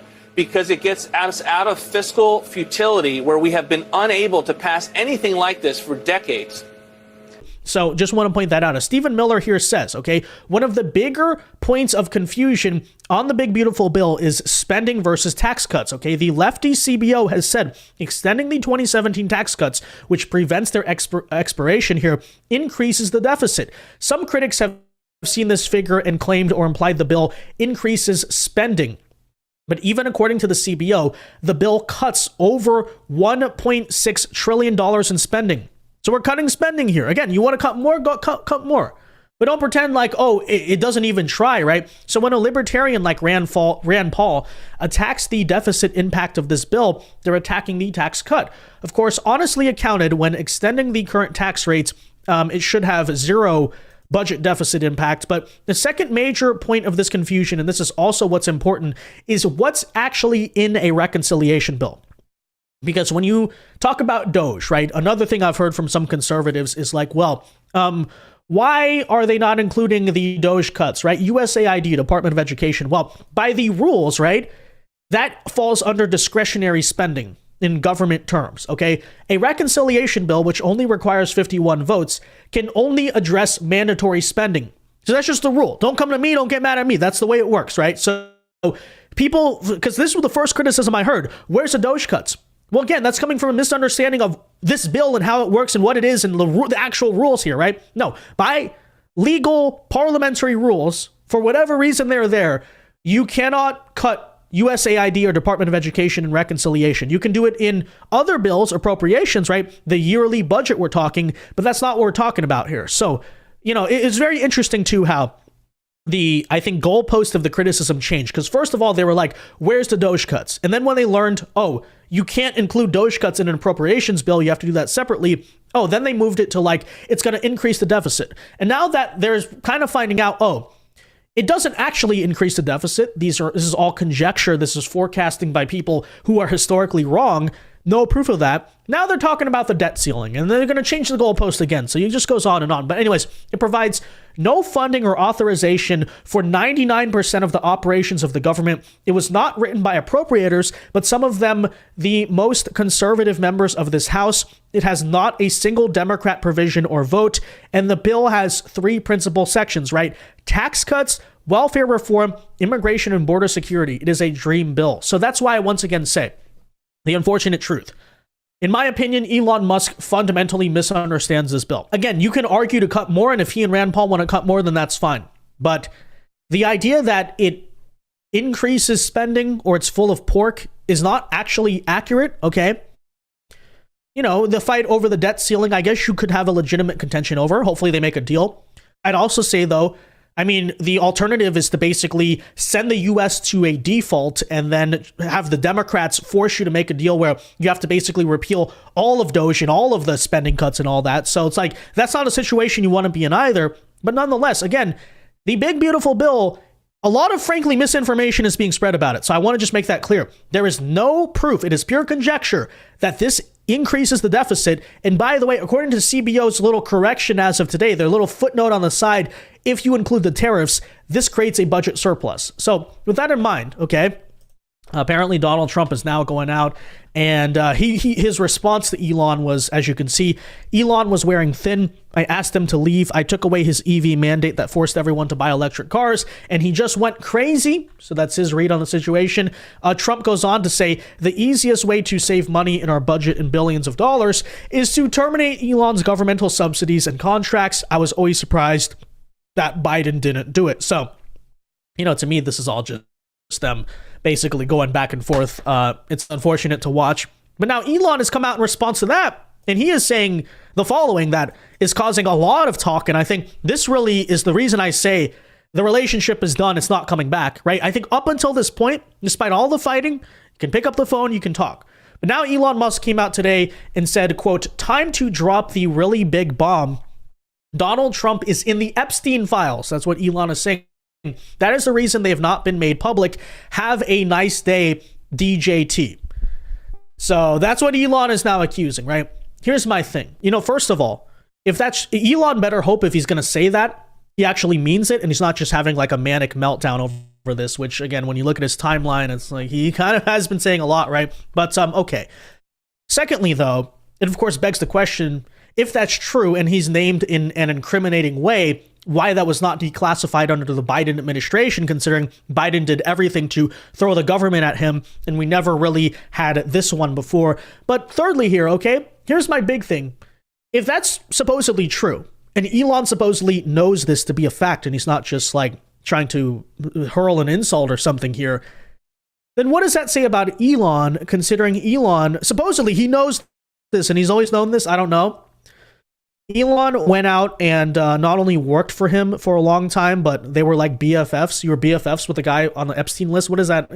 So I don't know. That's just a question. Again, if you ask me, I think this is him talking crap, whatever. As Red Eagle Politics here points out, Elon sure as hell let his son around Trump quite a bit. Yeah, X. Why would you do that to someone who is supposedly involved with Epstein? Another valid question here, right? Like, that's my biggest point. I said this, right? If that's true, Elon, what does that say about you? I don't know. It's a big mess, I think, but he's just having, whatever. But regardless, yes, this is correct. He's picking a fight he cannot win. He has nowhere to go. Also, I think a legitimate point, because it's like the Democrats are not going to take him back, okay? The Democrats, by the way, would always ensure that his life would be destroyed permanently. So anyways, as John Doyle here points out, I hope Elon gets over this before it becomes terminal. No one's ever survived Trump derangement syndrome.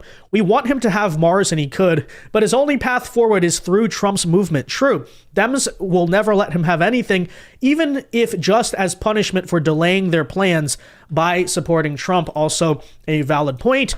Now, Trump did recently come out a little bit later with this statement. He says, and this seems to be to me a little bit more reserved, a little bit more calmed down. I don't know. But he says, quote, I don't mind Elon turning against me, but he should have done so months ago. This is one of the greatest bills ever presented to Congress. It is a record cut in expenses, $1.6 trillion, and the biggest tax cut ever given. If this bill doesn't pass, there will be a 68% tax increase and things far worse than that. I didn't create this mess. I'm just here to fix it. This puts our country on the path of greatness. Make America great again. So I don't know. Okay, here's my thing.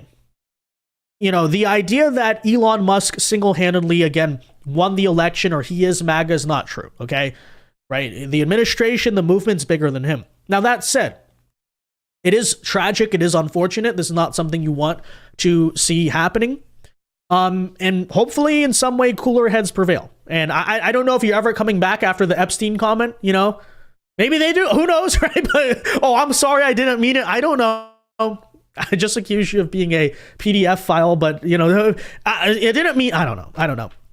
But, here's at least hoping if they're going to split, if they're going to be separate, that they go do their own thing. They go contribute in their own way, and we stop the useless, senseless infighting and civil war that frankly is helping nobody at the current moment. But with that said, guys, there you have it. There's a brief summary, half an hour, but actually a brief summary of the fighting of the statements that have been said back and forth here. And ultimately, it is what it is. Again, disappointing. Not the end of the world, okay? Because as I said, it's bigger than Trump and Elon. It's always been, okay? It's not... this is actually a rather new addition to the MAGA movement, but that's not me downplaying it. It is certainly unfortunate to say the least. And yeah, obviously the media, obviously the Democrats are going to spend a lot of time gloating over this because this is sadly exactly what they wanted to happen. So with that said, ladies and gentlemen, let me know your thoughts on all of this in the comment section down below. Be sure to leave a like on this video, subscribe if you are new. And until next time, God bless and peace. In a shocking turn of events, it's no secret that the feud between President Trump and Elon Musk is continuing to escalate. So in this video, we're going to show you everything that has been set up to this point. And in the end, I'm going to give you my own personal opinion about it.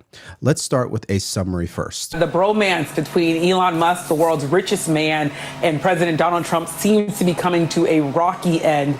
You have President Trump saying in the Oval Office earlier today that Elon Musk saw this congressional bill that he's been railing about, and that he agreed with it, and that he was only now turning against the bill because, one, it doesn't have an electric vehicle mandate that he was pushing for in the bill, but also because he says he misses the White House, and now he's gotten out there, is no longer in what the president called the beautiful Oval Office, and as a result, he's railing against it. And Elon Musk is wasting no time pushing back. I want to put up just one of the many posts that Elon Musk has put up. He said, "Without me, Trump would have lost the election. Democrats would control the House, and the Republicans would be 51-49 in the Senate." He went on to say, "Such ingratitude." So this really shows you that Elon Musk is pulling out all the stops here when it comes to pushing back against President Trump. And we should remind people that Elon Musk did spend millions and millions and millions of dollars personally giving to the campaign of President Trump, but also giving out bonuses and creating all sorts of competitions, giving money to voters for signing up petitions and doing all sorts of things to sort of get energy around President Trump. That being said, President Trump is saying he would have won regardless of whether or not Elon Musk had backed him, which is also striking for him to say, given the amount of support that he got from Elon Musk. It'll be very interesting to see where this goes next, but it seems like it's going to get uglier and uglier. Okay, so by now I'm sure you heard of the feud between President Trump and Elon Musk that is continuing to escalate. Just so you guys know where I stand, this feels like when your parents are getting a divorce. Everyone loses here, okay? I believe President Trump will not come out of this unscathed. I believe Elon Musk will not come out of this unscathed. But ultimately, the people who are going to pay the price are the American voters, the people who voted President Trump in. He is the leader. Because ultimately, while all the attention is on President Trump and Elon Musk, you know where the attention should be on? Congress. Now, we're going to go through this story. You guys may not like some of my opinions, but you guys know I'm always going to give it to you straight.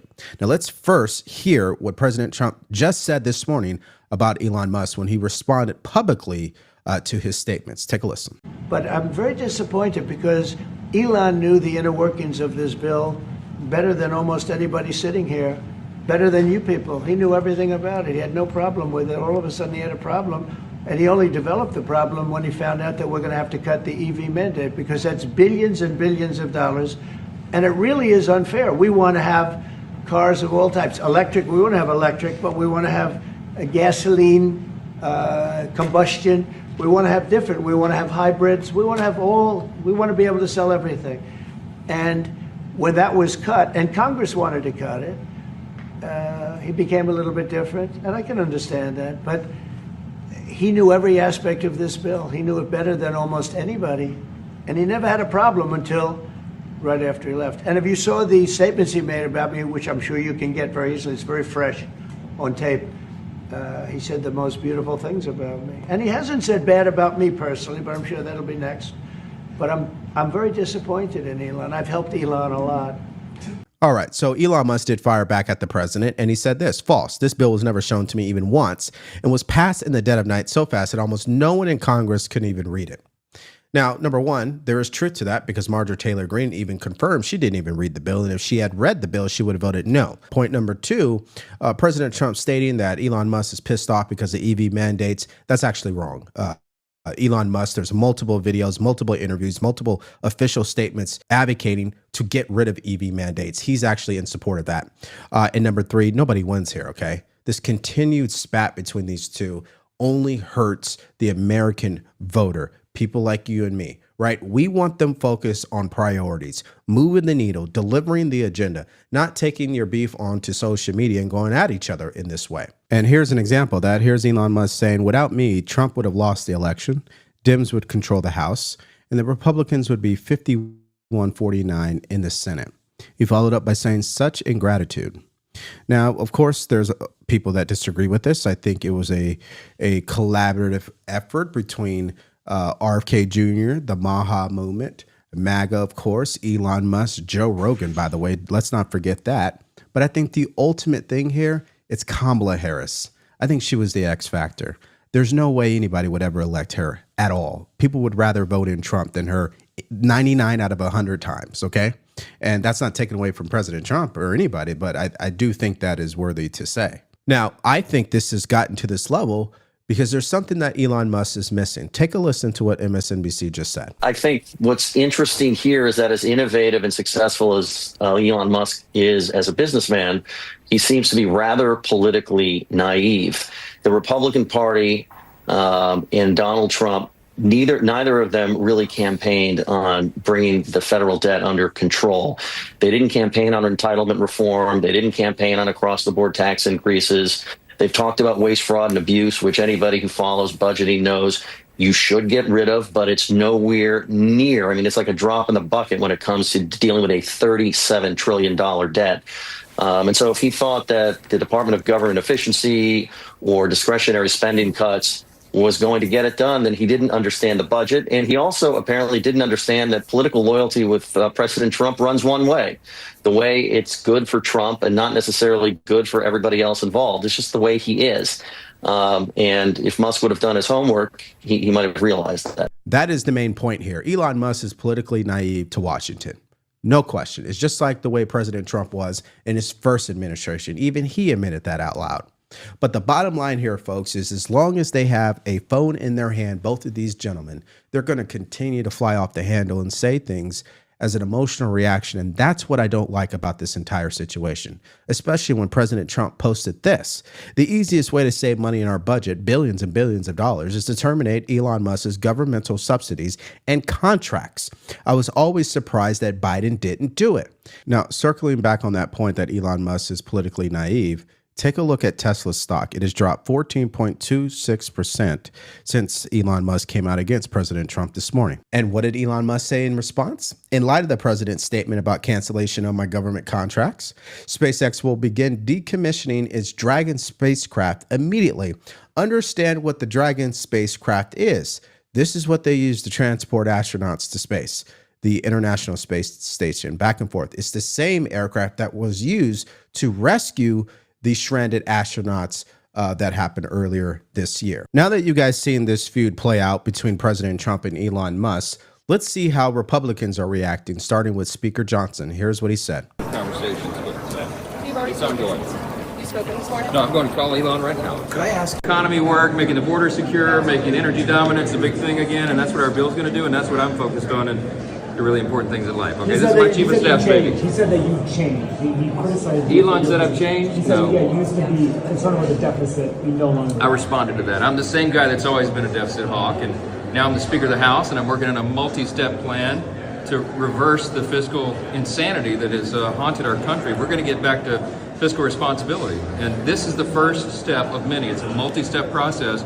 We have to get the big, beautiful bill done. It's a historic step forward. And I know, right? I know. And, I mean, look, we're going to say... He said that he deserves credit for winning the House. And do you give him credit for that? As somebody who traveled nonstop last year to win the House majority, I don't think any one person deserves credit. But if there is one person, it's Donald J. Trump. House Okay? Republicans for months have revered Elon Musk and the work he's done. Did he lose all of his clout on this? The Doge efforts were heroic and important, and that doesn't change. And look, Elon is a friend. I texted him, called him this morning as we were scheduled to speak, and we haven't yet. I sent him a lot of information via text, hoping he reads it and considers it. And this isn't personal. Policy differences should not be personal. Well, he's made it personal. Thanks, guys. Worried about the political fallout? All right, so today's video is brought to you by Incogni. Did you know that every time you receive a spam call, that's a clear sign that your personal data has been leaked online? Data leaks have gotten so bad that scammers are actually able to sell your personal data like your name, your phone number, your address, even your social security number for money. And once that happens, people can easily take out loans in your name and create a huge financial stress for you and your family. But unfortunately, most people wait until it's too late. But you don't have to do that because Incogni makes it easy for you to protect yourself online. After you create an account with them, they get to work and start removing your personal data that has been leaked and will continue to monitor to make sure your information is no longer leaked. So don't take this lightly. Protect yourself with Incogni. Just hit the link in the description below so you can get 60% off the annual plan today. Now, he also took to X after Elon Musk called him out and said, where is the Mike Johnson of 2023? So in case you guys missed it, Elon Musk has been digging up old posts from Mike Johnson, Leader Thune, and President Trump. And these are posts that supports what Elon Musk has been saying about the deficit and this big, beautiful bill. Well, here's what Speaker Johnson had to say in return. The Mike Johnson of 2023 is the same Mike Johnson who has always been a lifelong fiscal hawk, who now serves as Speaker and is implementing a multi-stage plan to get our country back to fiscal responsibility and extraordinary economic growth. It begins with the critical, important One Big Beautiful Bill that includes the largest mandatory spending cut to the federal government in history by almost 400%, the largest tax cut in history, the largest investment in border security in a generation, along with arguably the strongest collection of pro-growth provisions ever passed. The same consistent Mike Johnson who has always supported the America First agenda. But now here is Representative Crane and what he had to say about Elon Musk's criticism. Take a look. My issue is why wasn't he talking about this before the bill, right? Because those of us that were actually trying to make cuts, we could have used his support, and that actually might have helped us out quite a bit. And that's what frustrates me. Hey, if you're going to be in this fight when we need you, because we needed him. And ladies and gentlemen, that will be the main criticism for Elon Musk.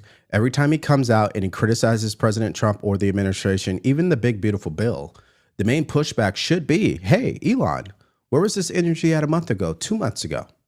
So that is definitely a worthy criticism. Now, President Trump is not slowing down here. He just said this. Elon Musk was wearing thin. I asked him to leave. I took away his EV mandate that forced everyone to buy electric cars that nobody else wanted, that he knew for months I was going to do. And he just went crazy. Again, the same standard applies to President Trump. If you felt this way about Elon Musk, why didn't you say something? And then Elon Musk continued to fire back at the president by saying this, time to drop the really big bomb. President Trump is in the Epstein files. That is the real reason they have not been made public. Have a nice day, DJT. This is a perfect example of what I'm saying. When Elon Musk criticizes President Trump, he's contradicting himself, because then the pushback is, if you've known this the whole time, why did you continue to support the president? And that's why in the comments section, people are not buying this. Now, Elon Musk did say this, mark this post for the future, the truth will come out. Others are saying, hey, I was actually more in favor of your stance, but this is just pathetic. Another person said, post the proof right here on your platform. Don't play with us. And another person saying, too serious of an accusation to post without evidence. Drop the evidence now or Trump is going to sue you into oblivion. Okay, so we've seen what President Trump had to say. We've seen what Elon Musk had to say. And we've seen what Speaker Johnson had to say. So who's left? The Democrats. And this is how pathetic they are. Take a look at this clip. So what do the Democrats do with someone like Elon Musk, given how powerful he is? Do they keep trying to push him off to the sidelines, given how erratic he is, given his, I mean, there's been a lot over the past year. Or do they try to recruit him back into the fold? Because, again, that money, with our campaign finance laws, which I think are broken and should be amended, that money really matters, especially when you have a lot of AI firms now backing prominent Republican races, because they think Republicans are going to give them a better shot at fewer regulations. You know, I'm going to respond in a way that isn't about the money. Okay, the Democrats have to be a big tent party. That means taking in disaffected Republicans. Just anyone who understands that what's happening in this country right now under Donald Trump's leadership and Republican leadership in Congress is anything but normal. And the way we do that is by bringing in people like Elon Musk and anyone else who would be open to the idea of competent government, of course, building a government that and an economy that works for everybody, including working people. I mean, that's the most powerful message. The irony here is that Elon Musk owns the platform X, so he's already ahead of everybody as it pertains to this issue about political parties. In fact, he has proposed creating a new one. Here it is. Is it time to create a new political party in America that actually represents the 80% in the middle? And 81.9% of people agree after 2 million votes. Now, here's what Senator John Fetterman had to say about Elon Musk and Democrats. Take a listen. The Dems, we've been dumping all over Musk and vandalizing Teslas or whatever, and now suddenly we might be more back into him and thing. It's just like it's like, you know, he's right about the big beautiful bill. I mean, it's like adding a $2.5 trillion debt. I mean, it's astonishing. I can't imagine anyone genuinely think this is like a smart thing. Yeah, that's why Democrats are truly pathetic. They think they're going to bring Elon Musk back into the fold. Listen, Democrat policies are destructive to this country. We know that to be true already. Elon Musk is not going to do that. In fact, he'll create his own party before he would ever do that. Now, here's what President Trump said, and I would actually argue this is the only update at this point. I don't know when you're going to be watching this video, but as I'm recording this, this is his last update. I don't mind Elon turning against me, but he should have done so months ago. This is one of the greatest bills ever presented to Congress. It's a record cut in expenses, $1.6 trillion, and the biggest tax cut ever given. If this bill doesn't pass, there will be a 68% tax increase and things far worse than that. I didn't create this mess. I'm just here to fix it. This puts our country on a path of greatness. Make America great again. Now, here's what Scott Jennings had to say in reaction to all of this. Who gets you in the divorce, Trump or Elon? Let me just tell you what every Republican is doing. I have here's where we are today. We're literally, heads are in the garbage can right now. That's the state of everybody I know at the moment. Not going to lie, it's an ugly day. You hate it when your friends are fighting. I continue to believe that their partnership last year saved America, and I also continue to believe their goals are not mutually exclusive. Trump needs to pass his agenda, which this bill is his agenda. It's what he ran on. Elon wants to save America from going bankrupt, which they can also do if the Republicans in Congress and everybody works together. All of these things can happen. When fights get personal, though, it means the enemy is advancing. And in this case, it means the Democrats are laughing and advancing. So hopefully cooler heads will soon prevail and the president can get his agenda and Elon can convince the Republicans that the debt is a serious problem. But not going to lie, rough day for the Republicans. And now one of the biggest critics of Elon Musk, Steve Bannon, has a huge opportunity. He's now taken advantage of this moment, coming out and actually advocating for Elon Musk to be deported next. Take a listen. And sealing the border and shipping 13 million out of here. Let me change that. 13 million and one, because Elon Musk is illegal and he got to go too. Okay, you're going to ship these other people home. Let's start with the South Africans. Okay, and I got a couple other could go too, but he's illegal. Deport immediately. Now we picked up, as you say on Wall Street, a little deal baggage. Okay, Elon wrote a big check, no doubt about it. In Wall Street terms, it's deal baggage. You have to just deal with it over time. Posobiec, and this is why Trump is a hero and Elon Musk is not. And Elon Musk and his little, jumping around the stage on ketamine and everything like that with the MAGA cheering him on, and he's doing the thing and going to the inauguration, and he's a big shot, and he's getting all that adulation. He doesn't understand. That's for Trump. That's for Trump. Because Trump's the man that's got in the arena and did it and risked everything, including going to prison for 300 years. We'll see how good Elon Musk takes a little of that pressure, because I happen to think a little of that pressure might be coming. All right, so let's just sum up what's going on here, and then I'll give you guys my personal opinion. According to Democrats, Elon Musk is confirming their claim. This big, beautiful bill is a disaster. It's going to bankrupt America and also kick Americans off of health care. Now, according to Elon Musk's perception, I think he is very principled here, and in some regard, he is correct. If the government continues to do the same thing they've been doing, that means nothing's ever going to change. These people in Congress are not serious about cutting wasteful spending, because in order to do that, that means you'd have to go after entitlement benefits and the Department of Defense, and they're not willing to do that whatsoever. Now, according to President Trump, he's got to get this bill signed, and he's right on that regard too. He promised the American people that the tax cuts would be passed and made permanent. He promised he would fund border security. He promised he wouldn't touch Medicaid. This bill has to be passed in regards to President Trump and the White House perspective. But as it pertains to the most important one, the American people, we once again lose out here. You know why? Because Congress continues to be incompetent. They managed to piss off the richest man in the world, who absolutely probably had a solution to cut wasteful spending. And what do we have in the end? Two big guys, two alphas, two people who have contributed the most to our society during this period of time. And now they're on the wrong side of things. So I think we lose here. And that brings me to my own personal opinion. It was just this morning that Democrats were scrambling and struggling and worrying about KGP and her book coming out that might just expose what happened in the Biden administration, especially as it pertains to his mental decline. Well, you could kiss that story goodbye, because that brings me to point number two. This isn't good. This is terrible. This is like a divorce happening in real time. Nobody wins here. You don't, I don't, the American people don't. And ultimately, I believe this damages both of these individuals just in their own different ways. Ultimately, President Trump is the most powerful man, and ultimately, Elon Musk is the richest man. So who really wins in the end? I don't think neither. Which brings me to point number 3. The cold, hard reality here is DC is not a business.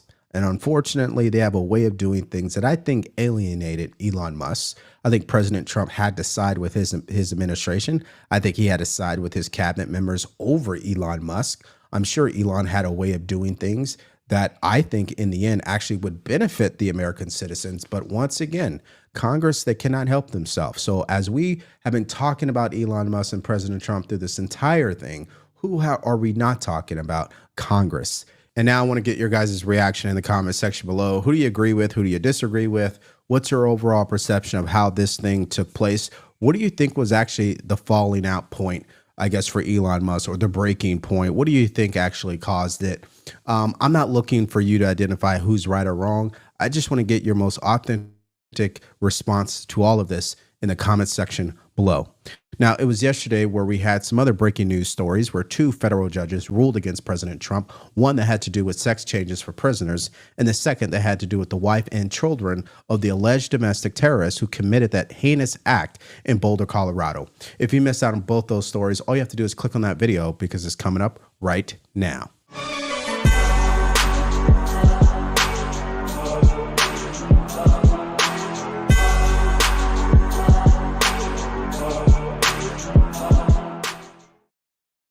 Early morning hours, just days ago, we were granted rare access to a major bust of some real bad hombres, Tren de la Agua gangbangers. All right, folks, we're going on a 2 bus, 2 Tren de la Agua members, one to murder. So we're going to deport both of these people. Law enforcement is here, present.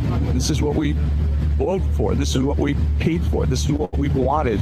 Now look at this, 22 different officers, 7 different law enforcement agencies. This is legit. We're vested up. This could get crazy. Who knows? Immigration and Customs Enforcement, also known as ICE, was the lead. But there were 7 agencies present, including the FBI, the DEA, HSI, federal marshals, and Florida Highway Patrol, among others. We blurred the faces to protect the identities of the officers. Tren de la Agua is known to use highly sophisticated facial recognition technology to identify our officers and rain down terror on them and their families. In the following video compilation, you will see these thugs get arrested and hauled off to ICE detention centers and then on their way to deportation. These raids are highly planned, highly successful, very dangerous. We're sitting here, we're waiting. We got to the location, the pre-dawn location. 22 law enforcement officers from 7 or 8 different agencies are involved. A couple of bad guys, 2 separate raids, busts, removals, I guess we'll call it. Let's take it away. Yeah, so thank you. So these are targeted enforcement actions. So this particular individual that we are looking to target is a suspected TDA member. He has involvement in aggravated assault with a deadly weapon with intent to kill. He also has aggravated battery, bodily harm charges. Right now, we're just setting up. We're at the location where the target may be. Our team leads on this. They're situated where hopefully this target will, they've done their homework. So the agents, the officers have done their homework. So they've been tracking his patterns. These raids are highly planned, highly successful, very dangerous, and ultimately make our streets safer for law-abiding citizens.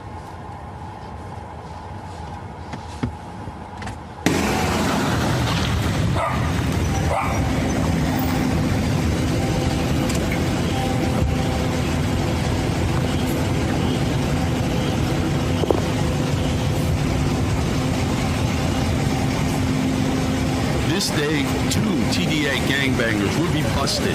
In addition to being illegal aliens, they're wanted for assault with a deadly weapon with the intent to kill, murder, and money laundering. Yun Ching Jan, 33 years old, and Zun Yong Lu, 34 years old, have been charged with conspiracy, smuggling goods into the United States, false statements, and visa fraud because Yung Ching Zhang was working at a university, and her boyfriend, Sun Yong Lu, was smuggling in toxic fungus that could poison the U.S. food supply.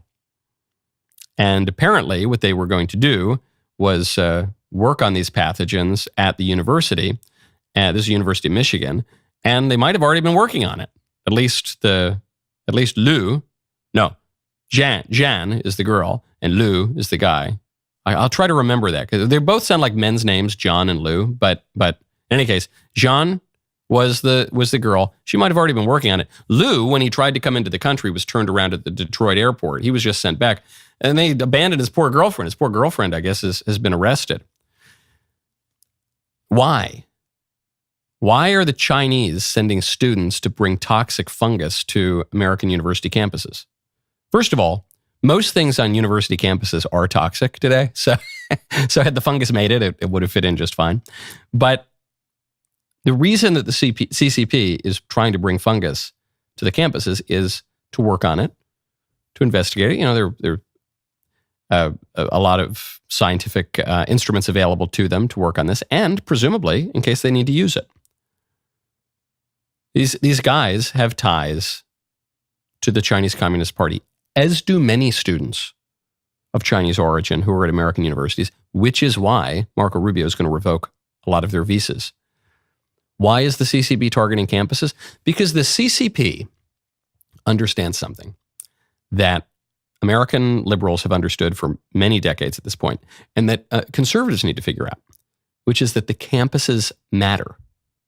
The campuses really matter. They're power centers. They produce elites who will go on to run the country. They conduct scientific research.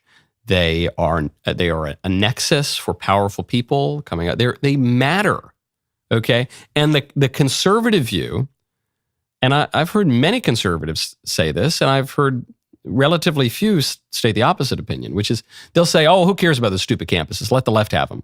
Oh, who cares? Don't go to college. Oh, no, it's all dumb. It's all a waste of time. You're just sitting around reading Derrida or whatever. You need to go out and get a job. Let the left have the campuses. They're all stupid anyway.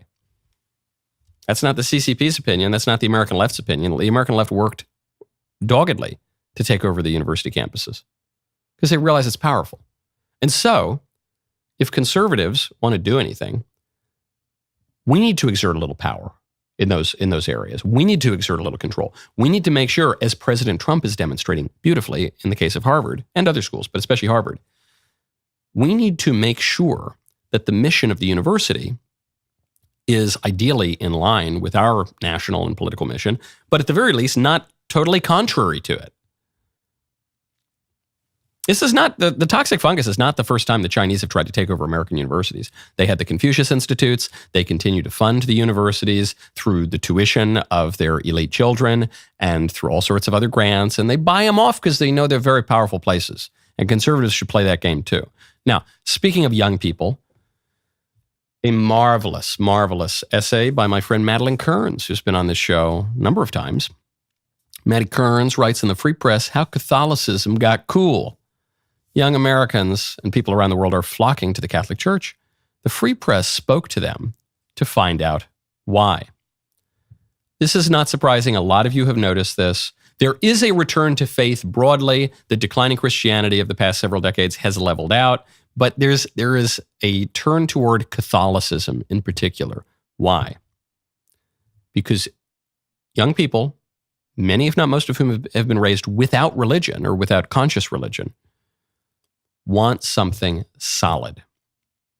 And I don't care if you're the most anti-Catholic person out there and you disagree with the veneration of saints and you don't believe in transubstantiation and you hate the Pope or what. Even the most anti-Catholic person has to admit The Catholic Church is pretty solid. It's the only institution in the West that has persisted from classical antiquity, from roughly the year 33 AD, all the way up to the present. There are no other institutions in the West that have done that. It's solid. Also, the church makes authoritative claims. Other institutions, including religious institutions, they seem to change their mind left and right. Okay, now this week we're going to have women priests. This week we're going to redefine marriage. This week we're going to accept abortion or contraception. The Catholic Church, again, I don't care if you're the most anti-Catholic person in the world. The Catholic Church doesn't really change its opinions, does it? Does she? No. No women priests, no gay marriage, no contraception, no, none of that. And in part, this is because the church, with the weight of the magisterium, can't just start changing stuff, can't just start inventing new doctrines. We just had a relatively very liberal pope. And even that pope, Pope Francis, was constrained. Even if he had wanted to be a radical innovator, he was really constrained. And some of the things that he wanted to do, some of the things, he was a little unclear about whether or not cohabitating people are effectively married. That was one issue that it sounded like Pope Francis was saying that people who aren't married but who are living together in a state of grave mortal sin are like basically married. And it just was reported in the news that Pope Leo XIV has come out and kind of clarified, no, that's not how, in case you misunderstood, no, that's not how it works. So I think the solidity is part of the reason why people are converting, especially young people. But the other thing is, we've just come out of the trans nonsense, and I think that's over. I think is well on its way to being eradicated from public life entirely. It's people don't believe it. It's a punchline again. After the trans nonsense, people want incarnational and sacramental religion. Christianity is by definition incarnational, and I think sacramental as well. But the trans idea said your identity has nothing to do with your body. And Christianity says, no, the body matters. We're not Gnostics. We're not Albigensians. We're not Manichaeans. We're not any of these ancient heresies that kind of minimize the role of the body. We are body and soul, and the body matters. And the body has something to do with my identity. And if I want to worship in a real way, I'm not just going to go sit in my little room and close my eyes and not engage with my body at all, because for goodness, the body matters so much that our Lord becomes flesh and dwells among us, is born to a woman in Bethlehem. It matters. And he tells us, you got to eat my flesh and drink my blood, or you won't have life in you. And he actually tells his apostles that on multiple occasions. That, I think, is the draw. Because a lot of modern religion, just like modern political ideology, minimizes the role of the body, minimizes the role of flesh, pretends that we're all just atoms floating in outer space, without beginning, without end, never going to die. And reality ain't that.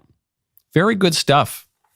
I like it. I encourage you all to go read Maddie's column, talking to the young people, giving their... These are my reasons. But listen to the young people in their own words. That was a great clip. Now stop. Subscribe, please. Thank you.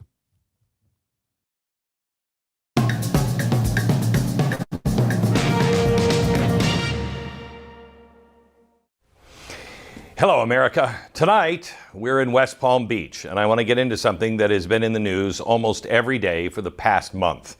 The Trump administration versus Harvard University. It's a showdown that is shaking the foundation of one of the oldest and most powerful institutions in America. And it's really kind of a conflict of Harvard's own making. Now, for most of America, Harvard represents the peak of elitism. Wealth and power and snobby pipe-smoking tweed jacket culture that is very far removed from the reality of average Americans. So why do we care about what happens to Harvard? Well, it's very important. The standoff between Trump and Harvard matters because it represents the battle that has been waging for at least a decade over the soul of America. Let me start first with the spark that lit this fire. Back in April, the Department of Homeland Security, led by Secretary Kristi Noem, sent Harvard a list of demands for records on foreign students, specifically any involved in, and I quote, illegal, dangerous, or violent activity, protests, or anything that might disrupt the campus. Well, Harvard failed to meet the DHS deadline for submitting the information. So the Trump administration announced that Harvard can no longer enroll international students. Now, Harvard has about 7,065 or 6,700 foreign students. That's 27% of the entire student body. So that'd be kind of a gut punch to Harvard's prestige and especially its wallet. But Harvard sued. Last week, a federal judge blocked the Trump administration from terminating Harvard's student visa program, at least for now. The judge wants to maintain the status quo while Harvard and the government work things out. But will they? Meanwhile, the Trump administration has decided to pause all new student visa interviews across the board while they consider expanding social media vetting for foreign applicants, which, I don't know, after all of the pro-Hamas tent cities that sprang up on college campuses last year, kind of seems like a pretty wise move to me. Now, this could slow visa processing to a crawl, and places like Harvard, who rely on the cash cow of foreign students, are sweating bullets. Now, speaking of dollars, this is the main pressure point Trump is using against Harvard, because Harvard doesn't care about, its students as much as they care about the bottom line. The Trump administration has already frozen over $3 billion in federal funding to Harvard. That's research grants, contracts, you name it, it's off the table. Now, Harvard is sued to get the money back, claiming that stopping the funding is somehow a First Amendment violation because it's the government trying to gain control of Harvard's academic decision-making. By the way, just so you know, Harvard has a $53 billion, with a B, billion-dollar endowment. It's more of a hedge fund than it is a university at this point. It, by itself, is now richer than the GDP of 120 nations. Well, technically, it's still classified as a private university, so it gets all kinds of tax benefits. Harvard's property, tax exempt. Donations to Harvard, tax exempt. And until now, that $53 billion endowment has been almost entirely tax-free. Now, Congress is finally waking up, working on a bill to tax giant university endowments, which I think is good. If it passes the Senate, Harvard could be looking at about $850 million in taxes every year. Oh, Lovey's not going to like that. So with all of the wealth and the tax exemptions, why does Harvard still get so much money from you, the taxpayer?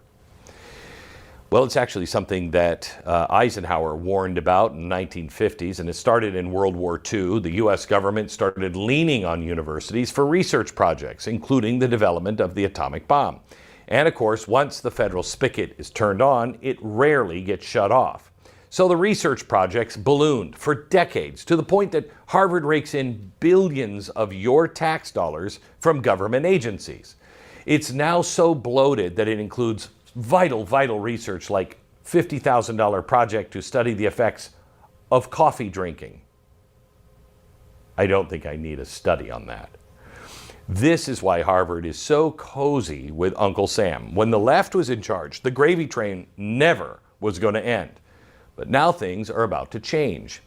Now, Harvard is currently under 8 investigations involving 6 government agencies. Harvard's being asked to turn over student records, video footage of protests, and emails about Trump's executive orders, among other things. This is a major pressure campaign. So why? Why is Trump taking Harvard on like this? Well, 3 main reasons. First one, a huge one, anti-Semitism. I have a lot to say about this one a little later on, so stick with me. But basically, the administration says Harvard, along with a lot of other colleges, have been turning a blind eye to anti-Semitism on its campus, especially since the Hamas attack on Israel in October of 2023. Second, they claim that Harvard is not complying with the 2023 Supreme Court ruling that found Harvard's race-based admissions policy unconstitutional. And the third one, I think this one's pretty obvious, Harvard's crazy left-wing bias. During the presidential campaign year last year, Trump said, elite universities are controlled by, quote, Marxist maniacs and lunatics. And while those wouldn't be the words that I would pick, he's not wrong.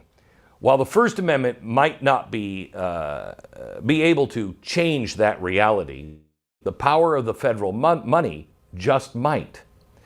Harvard clearly betrayed and long ago abandoned its own motto, which is Veritas, truth. It has essentially become a wing of the Democratic Party, or even worse, the left. It doesn't need, and certainly doesn't deserve, your tax dollars. In a nation where basically half the electorate is conservative, only 9% of Harvard's student body is conservative, and a measly 2.5% of the faculty identify as conservative. What happened to diversity and inclusion and all those parts of DEI? Oh yeah, I forgot. That only pertains to things like skin color and sexuality. You know, all the things Martin Luther King said we should ignore. Now, Harvard has been purging conservatives, silencing dissent, and indoctrinating their students for a very, very long time. Okay, so then what? Well, in March, the professor at Harvard, Timothy McCarthy, called for firing of any faculty member that doesn't support gender-affirming care for children. Wow, that seems kind of harsh. I mean, that's not exactly the pursuit of veritas, and it's not academic freedom. That's ideological indoctrination and conformity. Yet that's what it's expected of the students at America's supposedly top universities. They are factories of radical left-wing orthodoxy. Now, according to the Foundation for Individual Rights and Expression, which is not considered a partisan organization, they said, quote, Harvard ranks dead last among the colleges in the nation for free speech. Dead last. It scored a big fat 0 out of a score of 100. So why does all of this matter to you, the average American? You're not going to Harvard. You're probably not going to send your kids to Harvard. Well, Harvard being a left-wing and cranking out left-wing clone graduates is nothing new, but it matters now because colleges like Harvard are not just ivory towers anymore. There's been a massive cultural lab leak. What used to be academic theories behind the ivy-covered walls have infected the everyday lives of you and every other American, no matter who you voted for or what you think. This lab leak gave us microaggressions, DEI, critical race theory, LGBTQ plus II, or whatever, all of that doctrine, climate change propaganda, cancel culture, boys and girls sports, and on down throughout the entire list. Now this academic theory shows up in your kid's school, your workplace, and your HR policies. Clearly, academic theory has become an academic fact all across this country, and I believe, for one, that the line has been crossed. Why should we, the taxpayers, keep subsidizing something that actually subverts our values? I mean, if they want to do it and that's fine. Do it on your own dime. You have $57 billion. Why are you taking money from me and my taxes? Trump's showdown with Harvard matters. And I want to get back to one of the key reasons for this showdown that I mentioned earlier. And I'll do that in a minute.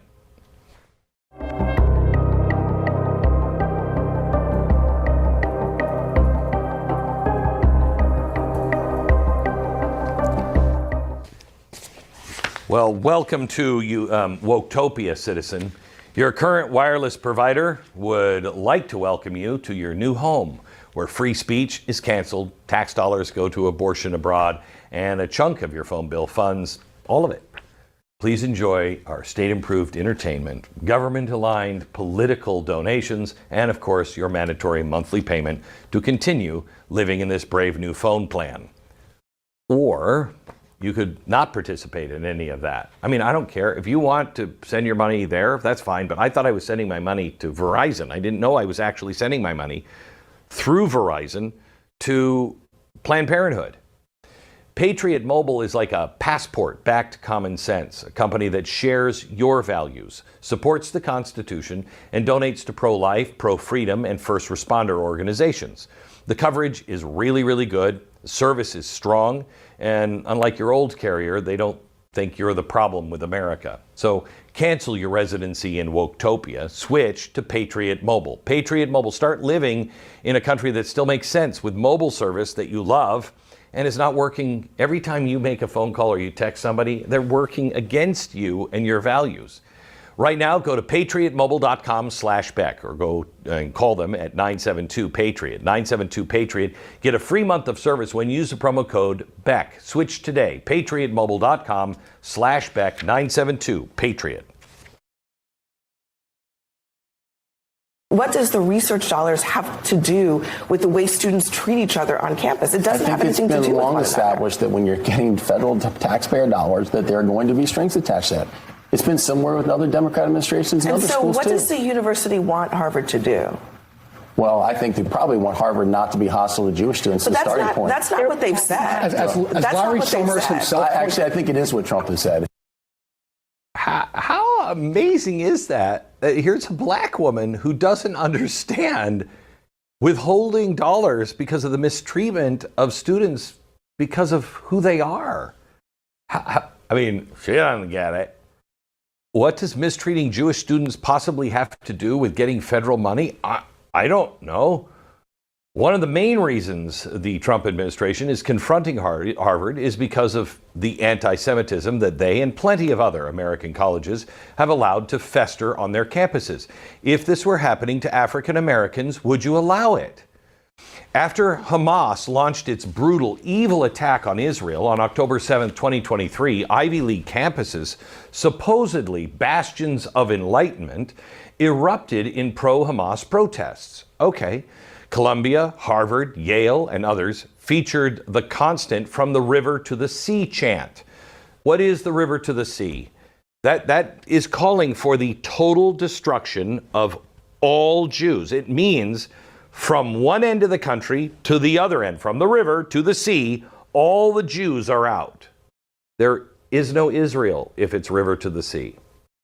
In April, Harvard released its task force report on anti-Semitism that details extensive anti-Israel bias and harassment of Jewish students on campus. Look, I don't care if you agree or disagree with Israel, but when you're calling for the death of Jews and when you are harassing them, again, what would Martin Luther King say about this? When pro-Palestinian students at Harvard occupied an administrative building overnight, a faculty dean, quote, brought them burritos for dinner. That's an example of the kind of garbage response by Harvard that prompted a congressional hearing in December of 2023. Here's New York's representative, Elise Stefanik, questioning Claudine Gay, who was the president of Harvard at the time. Watch. Does calling for the genocide of Jews violate Harvard's rules of bullying and harassment? Yes or no? Anti-Semitic rhetoric. And is it anti-Semitic rhetoric? Anti-Semitic rhetoric when it crosses into conduct that amounts to bullying, harassment, intimidation, that is actionable conduct, and we do take action. So the answer is yes, that calling for the genocide of Jews violates Harvard Code of Conduct, correct? Again, it depends on the context. It does not depend on the context. The answer is yes, and this is why you should resign. These are unacceptable answers across the board. This is incredible. It depends on the context. Imagine. So having the Klan on campus calling for the rounding up and the genocide of black people, is that a violation of your standards? Well, it depends on the context. What context makes genocide okay? Shortly after that hearing, Claudine Gay did resign from Harvard, but that did not cure the anti-Semitic disease on Harvard's campus because Jewish students continued to be harassed, intimidated, and made to feel like strangers in their own country. Harvard's anti-Semitism has been simmering now for years, and now it's boiling over. And it is hard to take their own task force report too seriously when things like this continue happening. For their graduation ceremony a couple of weeks ago, Harvard Divinity School picked as their class marshal for the ceremony, guess who? a student who reportedly assaulted a Jewish classmate during an anti-Israel protest in 2023. You know, just like Jesus would do in the divinity school. Another student tied to that same assault was recently handed a $65,000 Harvard Law School fellowship to work on the Council of American Islamic Relations. Wow. After everything that has happened since October 7th, 2023, is that just being tone deaf? That's a slap in the face to every Jewish student at Harvard and quite honestly, anybody who cares about how we treat other human beings. And it's not just Harvard. Last week, radicals draped in, their fancy little scarves all took over Columbia, the university school library, and paraded into Manhattan criminal court, demanding that their cases be dismissed. And why wouldn't they think they could get their own case thrown out when Manhattan DA Alvin Bragg has been doing just that? Last year, Bragg dismissed dozens of cases against students who were arrested for occupying another building during the chaos at Columbia. No accountability, no consequences, just a get-out-of-jail-free card for thugs who think trapping Jews in libraries is heroic. Do you remember that scene? Harvard and other elite schools have spent decades fostering these radical environments. Let me show you. This is the president of MIT's class of 2025 speaking at graduation just last week. But you prevailed because the MIT community that I know would never tolerate a genocide.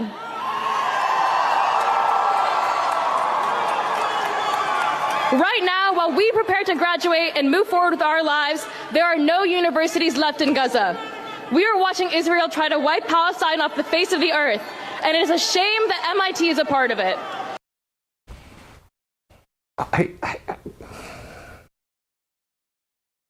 October 7th, they were raping babies. I mean, we didn't stop wiping out the Nazis until the Nazis surrendered. And it had nothing to do with the Germans. It had everything to do with the Germans or any other nationality that had become Nazis. I mean, how can you have so much education and so little actual wisdom? These people don't even know how to think. When you let anti-Semitic actions slide, when you mainstream hate by refusing to punish it, you are rolling out the red carpet for more and more hate and violence. And what does mainstreaming hate look like in the real world? Well, we found out over the weekend in Boulder, Colorado, didn't we? An illegal immigrant from Egypt allegedly firebombed a peaceful Jewish protest. I hate saying allegedly. I know I have to say it because of the editors and everybody else, but allegedly the guy admitted to it. We have him on tape. Anyway, a group was marching, as they do every Sunday, in support of the Jewish hostages still held by Hamas in Gaza. The man reportedly used a makeshift flamethrower and shouted "Free Palestine" as he burned 12 people, including an 88-year-old woman who survived the Holocaust. 8 victims, 8 were hospitalized. One witness told the local news that the victims, quote, had skin basically melted or hanging from their legs, end quote. Now, according to court documents, the Egyptian suspect was denied the purchase of a gun because he was an illegal immigrant. So he learned from YouTube videos how to make Molotov cocktails instead. He told police that he'd conduct another attack again if he could. Just 10 days before that attack, 2 young Israeli embassy staffers were gunned down outside the Capitol Jewish Museum in Washington, D.C. Do you know what they were doing there? They were trying to figure out ways they could help the Palestinian people. Well, that didn't matter. They were Jews. So this alleged killer, a 31-year-old man steeped in left-wing university culture that has been marinating in anti-Israel rhetoric for years. In his case, he went to the University of Illinois, Chicago. I'm not saying he was specifically brainwashed to murder people there, but I'm not saying it either. He apparently became obsessed with Gaza after the October 7th attack, which was fueled by his affinity for the oppressed. Now, where would someone learn to be triggered by this idea of the oppressed and the oppressor. Oh, I remember, basically in every college and classroom now in America. Ironically, these colleges have a limited menu of those who qualify as oppressed, and somehow Jews never, ever seem to qualify. Court documents say this DC killer reloaded to keep firing bullets into one of his Jewish victims, a woman named Sarah. She was trying to crawl away. He had already shot her. He reloaded calmly, slowly, and then shot her while shouting "Free Palestine." He then sat down, told the DC police that he did it for Palestine and for Gaza. Oh, well, that makes me want to support him. Piling on the evil, the Democratic Socialists of America, their Liberation Caucus, seemed to celebrate the assassinations, calling for the murderer to be freed along with all political prisoners. So, gosh, I think that's what Hamas says about the people that are in Israeli jails who have blown themselves or others up. This is what happens when universities normalize hate, and it never stays on campus. Those who are unhinged feel emboldened, and blood is spilled in the streets. There was a time when the left might have agreed that anti-Semitism had no place on the campus or anywhere in America. I mean, they keep saying that they don't want racism anywhere on the campuses. Neither do I, but they seem to be promoting racism. During the civil rights era, the federal government didn't sit idly by when Southern universities refused desegregation. In fact, when the president acted, President Kennedy, most of the American people cheered, thought it was the right thing to do. They used funding, investigations, and the Supreme Court rulings to force compliance. When institutions defy justice, the government has no choice but to step in. So there is a precedent for what the Trump administration is doing right now. The precedent, was set by two Democrats, JFK and RFK. You know, the heroes of the Democratic Party forever and ever, along with Martin Luther King. All three of those guys, they deny now.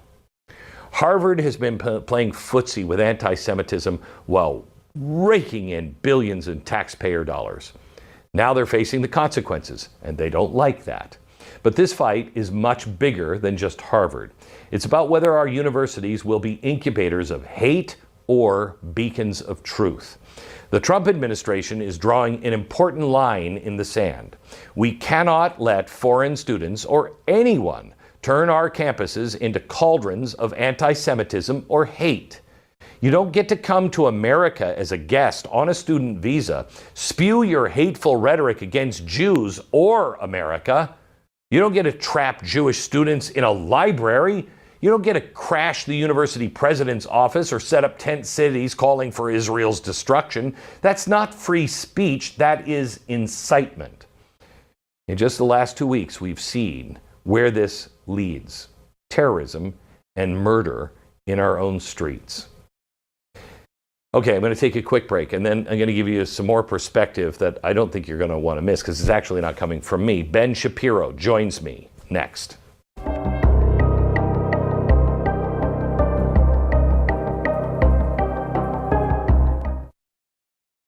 Joining me now is the best-selling author and host of The Ben Shapiro Show, my good friend, Mr. Ben Shapiro. Hi, Ben. How are you? Hey, doing okay. How are you doing? Very good. I want to talk to you about this Harvard thing, but I also want to get into, you just spent some time over in Ukraine and how you see that shaping up and what you think is happening with Russia, et cetera, et cetera. But let's start with Harvard. Is this just a way for Trump to score points with his political base, or is this actually vital or important for Trump to do with Harvard? I mean, I think that it's really important. It really has less to do with Harvard specifically as an institution and more to do with colleges and universities generally, because what he's doing is he's using the Civil Rights Act essentially as a lever to go after Harvard, to point out that they actually have to abide by the Civil Rights Act. And then on top of that, he is stacking a bunch of well-founded critiques about the insane leftism and the sort of propaganda churn factory that Harvard is. And that's a shot across the bow to a bunch of other universities and colleges. He's taking a couple of different tactics. Some of them are legally questionable in the sense that they will probably be struck down by courts, some of them less so. So forward-facing grants, for example, he does have the capacity to simply deny Harvard forward-facing grants unless they do some of the things that he wants. Those are not guaranteed to Harvard University. Withdrawal of their tax-exempt status, that likely goes to court. It's hard to see that that survives, for example. So some of the things he's doing are likely to survive a court challenge. Some are not. But the warning is really to all the other sort of colleges and universities that they ought to think pretty seriously about how they've been orienting themselves over the course of the last 50 odd years, or they too could lose research status. And again, when he's depriving Harvard, for example, of research dollars, which is one of the ways he's creating leverage, what he's really doing is he's saying to other colleges and universities, if you guys decide not to participate in the same sort of propagandistic left-wing anti-American activity, maybe those research dollars are coming your way. And maybe the people who would have gone to Harvard decide to instead swivel and come to your university instead, which is not a terrible outcome. So, Ben, I really don't understand how the anti-Semitism, the bullying of Jews, just because you're Jewish, the calling for the death of Jews, river to the sea, how that is not absolutely parallel with Martin Luther King's message and the way RFK and JFK handled the universities back in the 1960s when we were talking about, you know, hey, let's not round up blacks and kill blacks and harass blacks. Let's let everybody be. How is this not exactly the same story? Right. So that's the point the Trump administration is making. They're saying the Civil Rights Act does, in fact, cover Jews. And if it covers Jews, well, then it covers Jews in the same way that it would cover blacks or Hispanics or women or any other group that is covered by the Civil Rights Act. And so a lot of the sort of blowback has been along the lines of claiming that, well, you know, when you say that all Zionists should be killed, you don't really mean Jews, you just mean Zionists, which is a pretty dicey proposition, given the fact that Judaism has a fairly long history of being in favor of a state of Israel, namely like a 3,000-year history of being in favor of that thing, like going all the way back to the beginnings of the Bible. But beyond that, the sort of movement from hatred of Zionists to what I really mean is if you're wearing a yarmulke on campus, I'm going to assume that you're a Zionist and then I'm going to punch you or block you from getting to class, or I'm going to use your Jewish last name as a proxy for your politics. You know, that obviously is violative of the Civil Rights Act. And that's the point the Trump administration is making. And so they're not wrong about that. I think what's hilarious is that the left, which has completely restructured all of American life around things like the Civil Rights Act, and Christopher Caldwell's been writing about this for years, that now they're very upset when they're being hoisted by their own petard. I mean, they're the ones who decided to use this tool against everyone they possibly could for legitimately 60 years of our history. And now Trump is saying, well, that tool is here for me too, and so I'm going to use it against you. And now they're screaming and crying about it. So you're a Harvard-educated guy. You went to Harvard Law School. You're wearing a yarmulke. What was it like when you were on campus? Is it the same way? I think that it was not friendly. I think obviously things have gotten a lot worse since October 7th. There were these sorts of intimations when I was at undergrad at UCLA, actually. There was some violence against Jewish students. I remember there was a situation in which I was pushed around a little bit.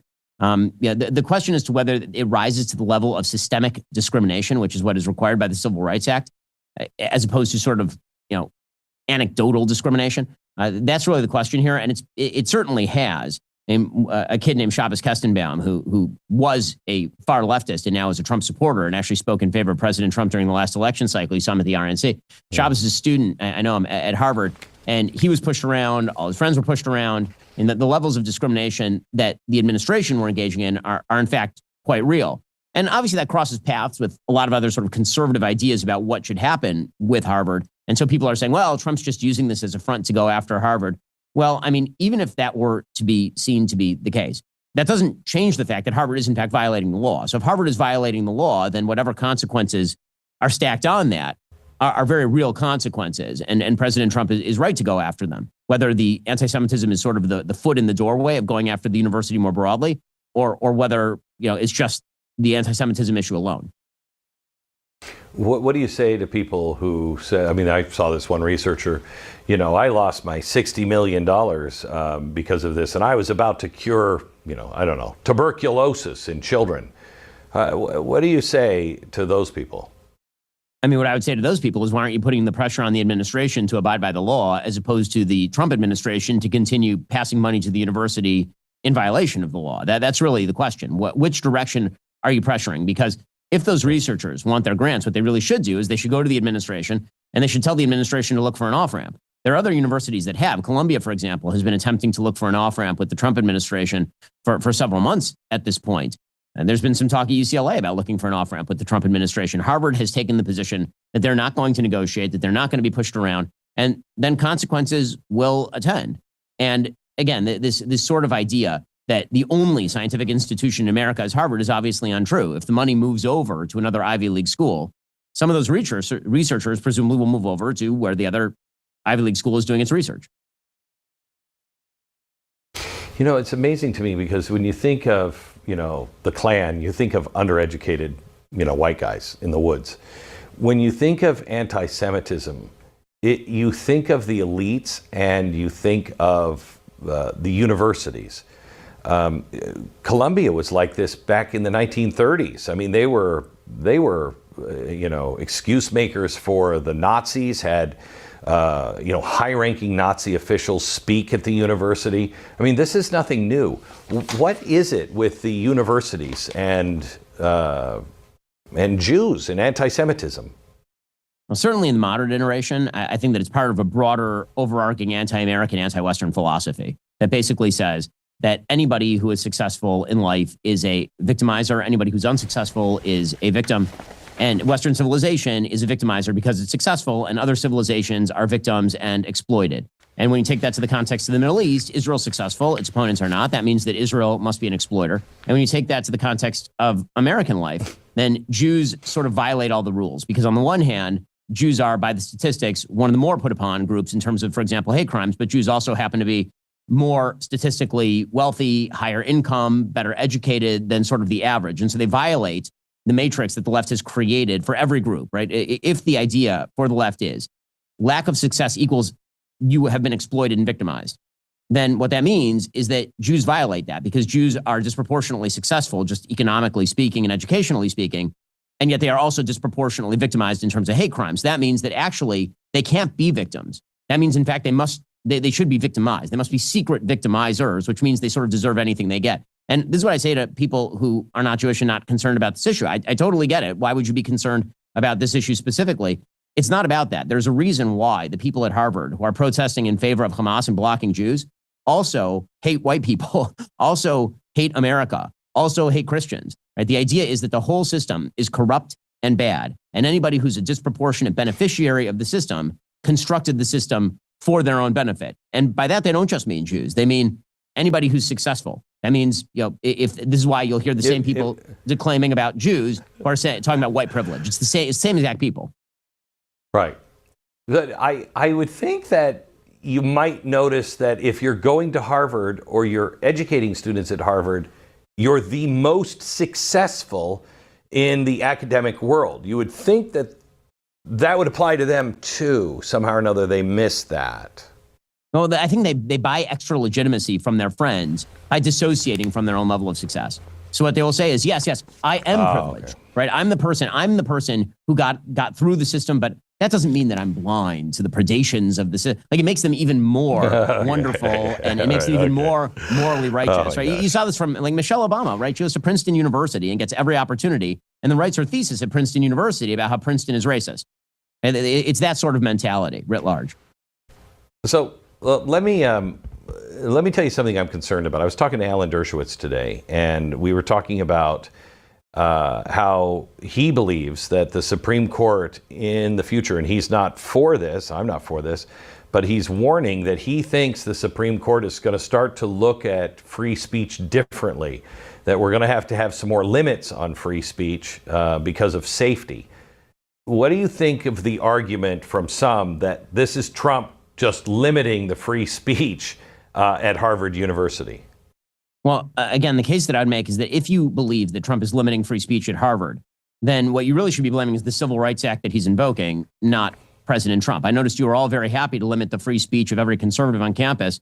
My entire college career and law school career and up till now, you were perfectly willing to limit the free speech of every conservative on campus for literally years, banning people from the public space for saying that men weren't women and such. So I'm a little bit, let's say I take your complaints about free speech with a grain of salt if you're one of those. If you're sort of a free speech libertarian, you have been all the way, then I get it. But the thing you're actually complaining about is not President Trump. What you're actually complaining about is the system of law that was set up in the 1960s, in which anti-discrimination law, which may very well be unconstitutional, just on sort of a raw First Amendment level, was given the okay by the Supreme Court of the United States. I think there actually is a fairly solid legal case to say that anti-discrimination law, especially when applied to speech, is violative of the First Amendment, but that's not the world in which we live. So if you're angry at the system, be angry at the whole system, not just President Trump, as I say, invoking the same rules that the left has been utilizing itself for 60 years at this point.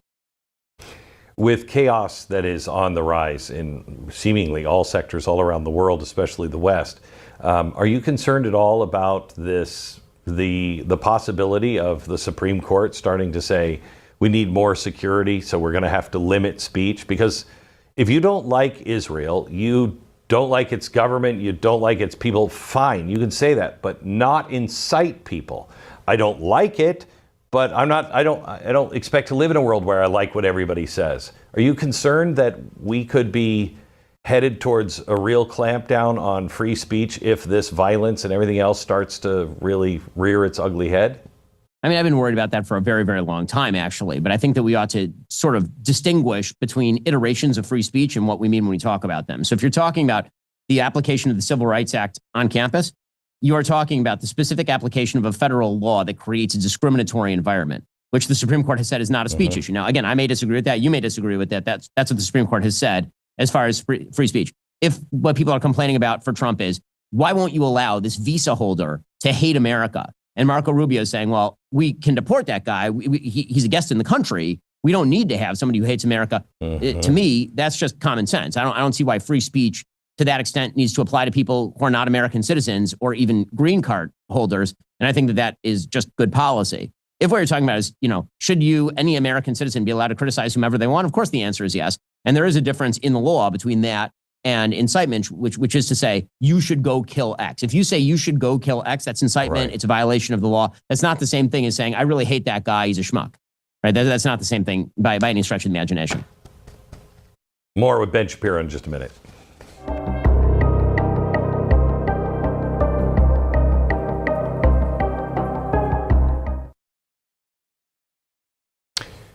So, Ben, before we leave the Harvard story, what is the end game here for Donald Trump, do you think? What's he really trying to do?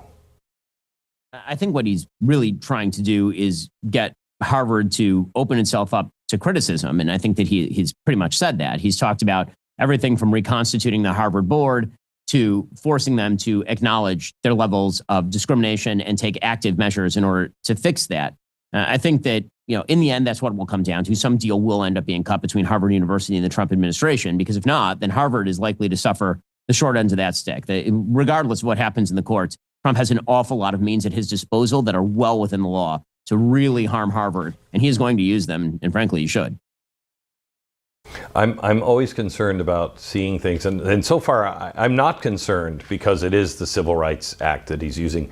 I'm not concerned about this, but I am concerned that the other side learns and says, oh, well, you want a vendetta, we can do that too now. Are we opening any doors that shouldn't be opened?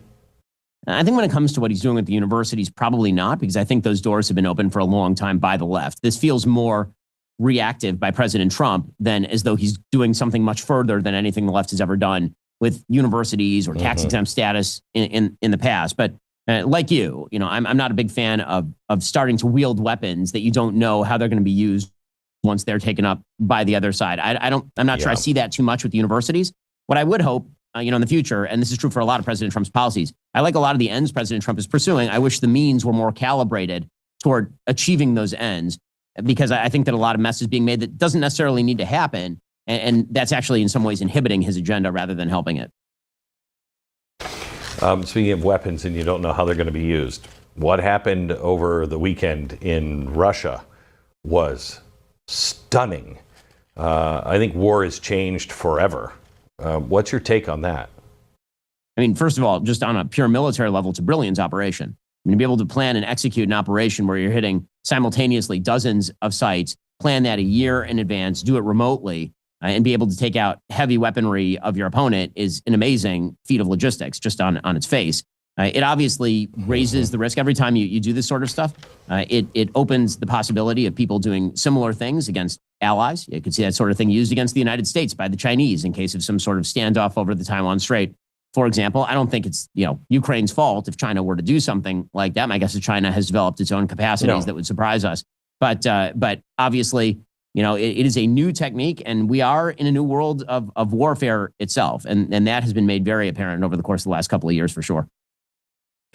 I was just talking to the president about, I think we should stop building these aircraft carriers and anything that is experimental over the horizon that is built on these big systems. With AI right around the corner, AGI right around the corner, and with what we're seeing with drones, I don't think you can predict what's coming next. And, in a couple of years, AI is going to reshape all of warfare. And I don't know if it's going to be for the better or not. We're entering a really scary world. Oh, for sure. It's definitely scary. It's the unknown. And there are kind of the known unknowns, like the operation that Ukraine just pulled off, which, was foreseeable. And then there are the unknown unknowns, just stuff that we haven't even thought of yet. And that sort of stuff is going to materialize over the course of the next few years. I mean, it's the reason why Taiwan remains such a hotspot. I think everybody right now is focused on Ukraine, focused on what's going on in the Middle East. But the real hotspot that people have stopped talking about so much and need to put their focus on immediately is Taiwan. Because if China decides that they wish to get adventurous over Taiwan, that particular conflict, the destruction of TSMC and embargo around Taiwan, really could crater the world economy. And it's very difficult to see at this point in time if the United States has either the will or the resources to actually deter such an attack or a blockade on Taiwan. And so we really need to be redoing our military readiness, our supply chains. We ought to be getting significantly more creative about how we do our military contracting in this country. This point's been made by some of my friends over at Palantir. They happen to be correct about it. But yeah, I mean, we're in a new world, and sort of the way that military operations have been done before is changing, and that means the way that we supply our military has to change pretty radically. When you look at your conversation over in Ukraine, what did you learn over there? What did you take away with the idea of the opportunity for peace? Is it going to happen? I think the opportunity for peace is entirely dependent on what Vladimir Putin wants, was my takeaway. When I was there and I had the opportunity to speak with Volodymyr Zelensky, and we were off camera, and one of the things that I said to him is, you should give President Trump the rare earth minerals deal. Right? It's something that President Trump is correct to want, and it's something that you should work with him to achieve. And he did it. Volodymyr Zelensky has said that he will do a 30-day ceasefire, no preconditions, today. He went to Turkey himself in order to try and negotiate face-to-face with Putin at the behest of President Trump.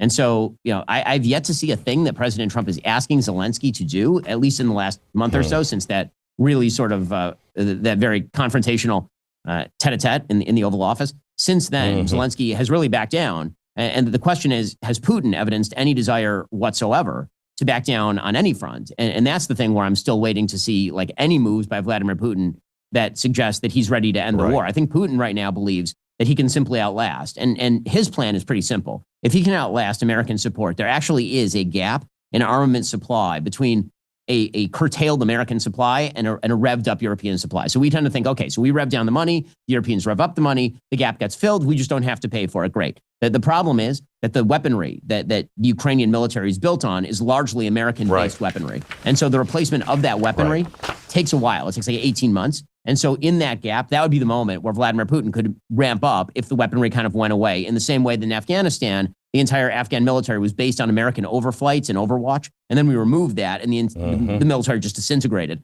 I think that is one of the concerns in Ukraine. Now, again, they're much more technologically sophisticated than the alliance was in Afghanistan. They have an independent force that's fighting on the ground. Right? It is not Americans fighting on the ground or allied forces fighting on the ground. It's Ukrainians fighting on the ground. With all of that said, I think Putin's plan is, I will outwait, I will outlast. And I think that's the thing that he and Xi have in common. The benefit to being a dictator and not caring about your citizens very much is that you can have a 10-year or 20-year strategy. The problem in a democracy is your strategy is 2 years and you have to care about public opinion as well. And so if you're China or if you're Russia, outlasting actually is a pretty good strategy.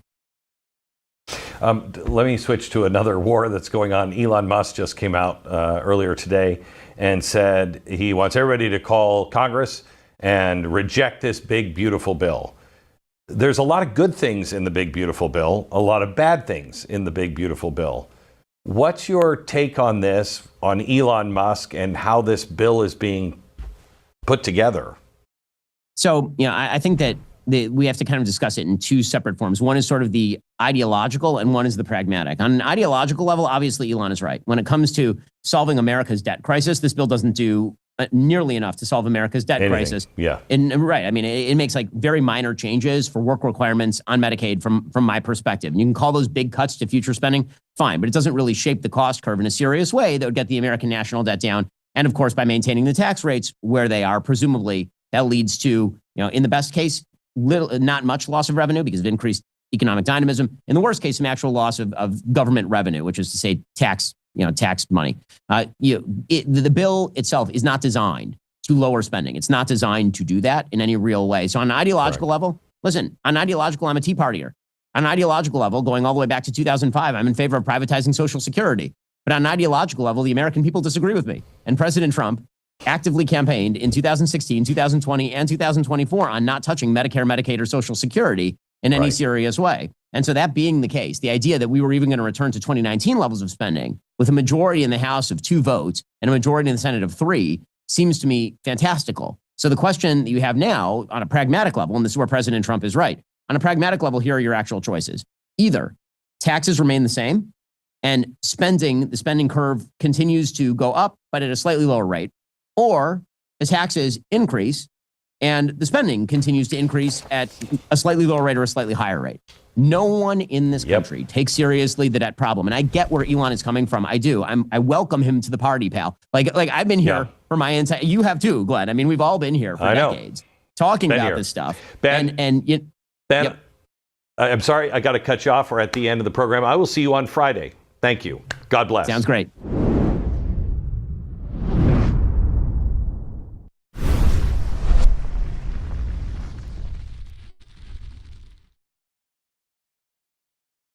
Ridiculous. That is how former President Biden is responding after President Trump ordered an investigation into the, quote, increasingly apparent cover-up of Biden's mental decline and alleged use of an auto pen. President Biden saying in a statement, let me be clear. I made the decision during my presidency. I made the decisions about the pardons, executive orders, legislation, and proclamations. This is nothing more than a distraction by Donald Trump and congressional Republicans who are working to push disastrous legislation that would cut essential programs. One person not defending the former president, though, his former press secretary, Karine Jean-Pierre, who just made a shocking announcement that she is no longer a Democrat while promoting her new memoir, Going Inside What She Calls a Broken White House. Our senior Washington correspondent, James Rosen, has more on all this. James.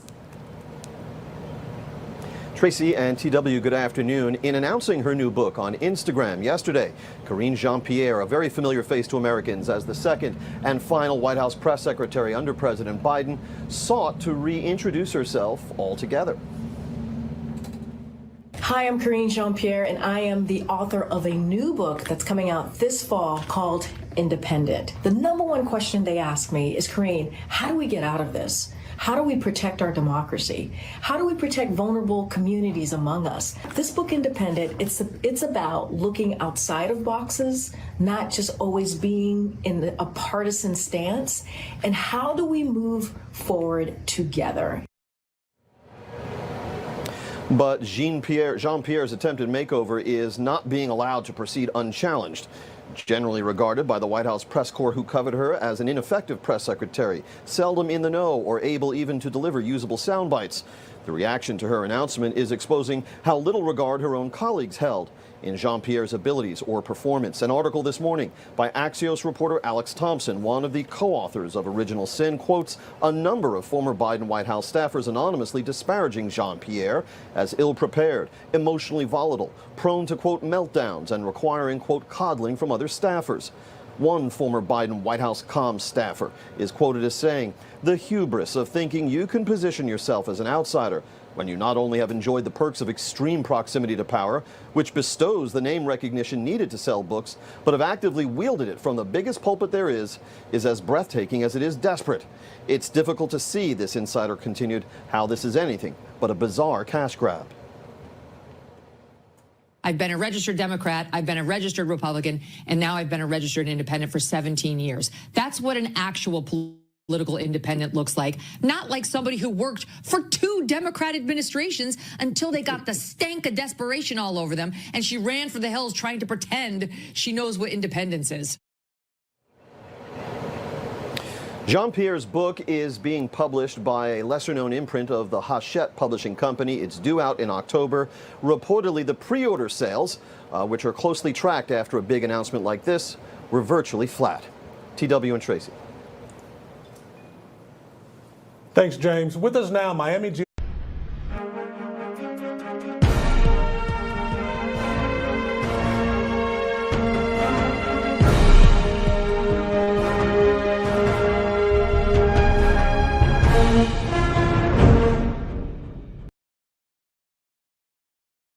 All right, the investigation into President Autopen, getting to the bottom of that garbage. That seems very important. And my next guest, well, he specializes in getting to the bottom of garbage. He's the president over at Judicial Watch.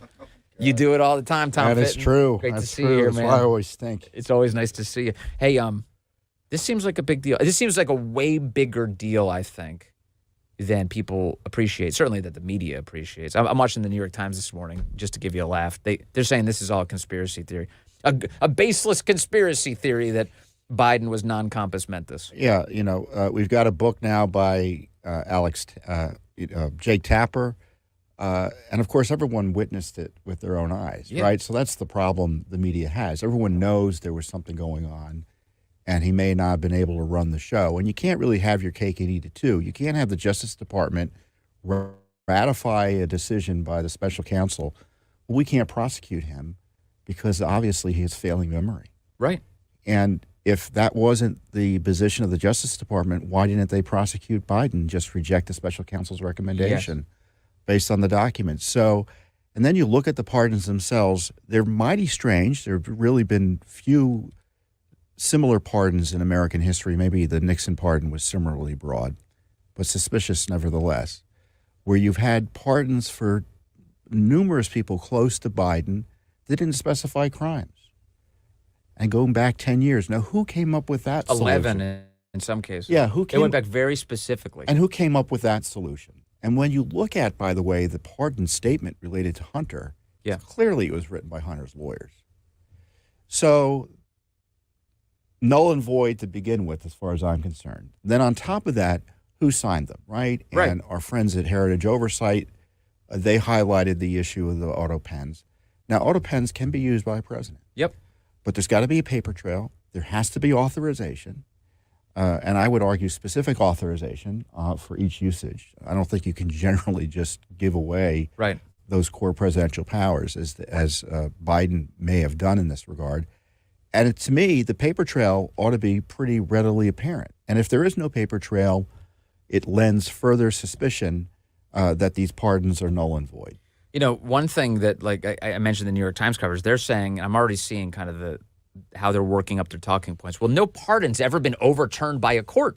There's never been a process for that. They're basically saying, so that it's so novel, the idea that you would overturn a pardon. I got a plan. Well, wait a second.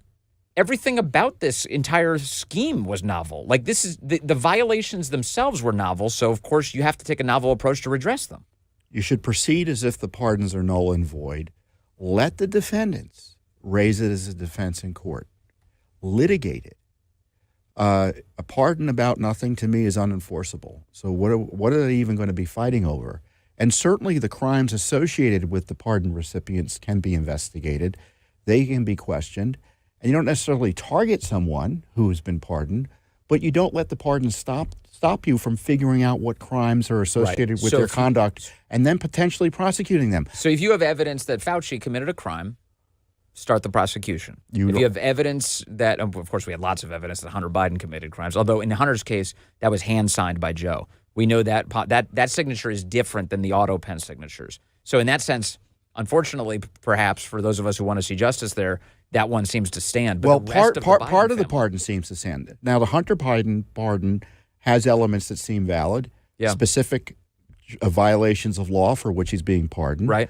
Then you have this section that, and anything else he may have done in the last 10 or 11 years, as you point out. Well, that's an unusual. That's never been done before. Not that expansive. No, and Nixon had a kind of a broad pardon like that, and people were questioning whether it was sufficient or not, given the broad nature or appropriate. Right. And when you look at the history of pardons, one could argue, and there's been certain court findings to this effect, that the pardon doesn't stop you even from being put on trial. It just stops you from being punished. So you can arguably go through the entire process, and to the degree the pardon is valid, it just stops you from going to jail, but you're found guilty. Right. Yeah. So you think that it's possible they could still be subjected to the court process just for a fact-finding mission? In the least. I would test it with Milley. I think there's questions of fraud related and perjury related to Fauci. And the whole family, the Biden family, there's criminality that needs to be fully vetted as well. And it should be no bar to prosecutions. No, and in the least, no bar to investigations. And I feel that my concern is the administration is kind of walking around these core issues, though. Is there going to be a serious investigation of any of these issues I'm talking about? This is what I wanted to ask you about next, because here's what we've seen. We've seen infamously on the right. We've seen a lot of fact-finding missions that don't result in accountability action, right? So big congressional investigations that give us a bunch of horrifying answers, and then everyone is not charged because, well, it's outside of the statute of limitations. It happened a long time ago. Somebody already caught a wrist slap or whatever. Kevin Kleinsmith gets to just stampede all over the law, and there's no accountability for him.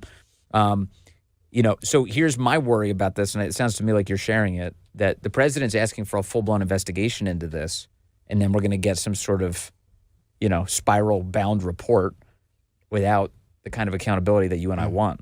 I can do an investigation. You do this all the time. Right, you don't have prosecuting ability, so you just we do don't we don't need the government to do, quote, an investigation. We need the government to do, as you say, a prosecution. And what if I were the president, I would just have a separate investigative prosecutorial unit outside the FBI and Justice Department. I know Dan and Cash probably want to get into some of this as to what the FBI did in the past. Yeah. I don't think the FBI can investigate the FBI and the DOJ, especially on lawfare. They're compromised and conflicted, and we kind of just need to get it done. It was last year they tried to destroy our republic by jailing our president. Yes. And I'm not seeing any urgency to figure out who should be held accountable for violating the civil rights of Trump and anyone else. At the top of this program, I played, perhaps you've seen the clip of Dan on Hannity last night. Which one? There was a clip. In fact, the one that he said, this is the one that he said, bookmark this. Oh, I did see this that morning, one. and the bookmark this one was him being asked a question by Sean about about Letitia James, Alvin Bragg, Fannie Willis, and Nathan Wade. And he said, I can't get ahead of what the Justice Department is doing right now on that issue, so I really can't give you more answers on this. But just, again, Dan is emphasizing that area. So if you're looking at the people who actually did go after Trump and tried to rob him of his civil rights in that way, that's definitely the cabal that they're talking about. Well, you would think, but I'm not seeing any evidence that they're actually doing a criminal investigation of that cabal. And if they were, I think we'd see evidence. The cabal would be screaming about it. Yeah.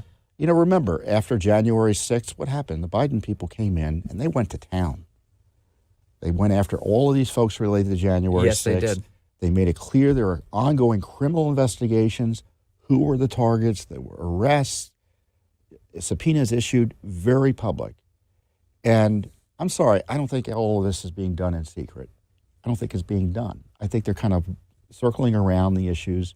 There may be some prosecutions, but I just don't see the comprehensive. Well, we know comprehensive reform and oversight and prosecution. We know that the mortgage fraud case against Letitia James is real, and they're actually doing that. So that's part of this. I mean, there's definitely some investigative action going on against her.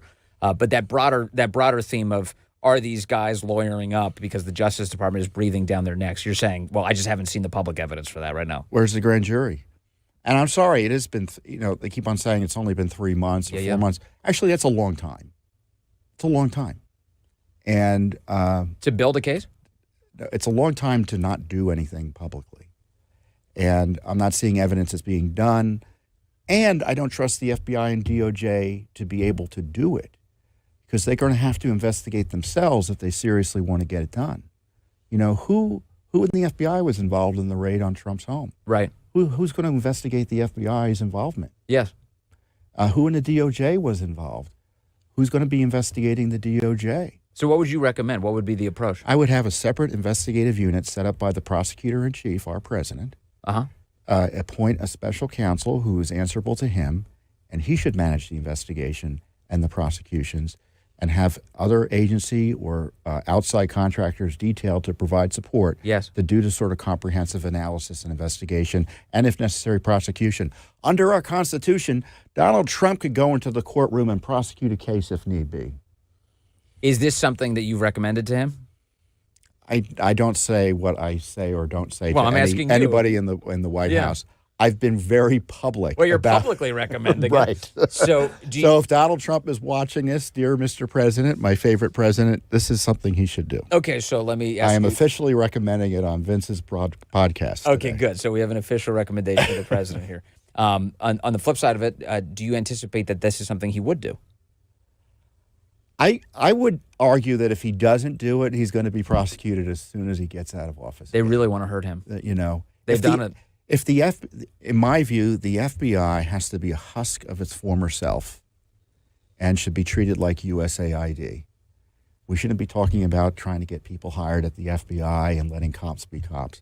The FBI has proven itself a menace to our First Amendment rights and a tool of any president who comes into town who has their sights on their opponents as opposed to the rule of law.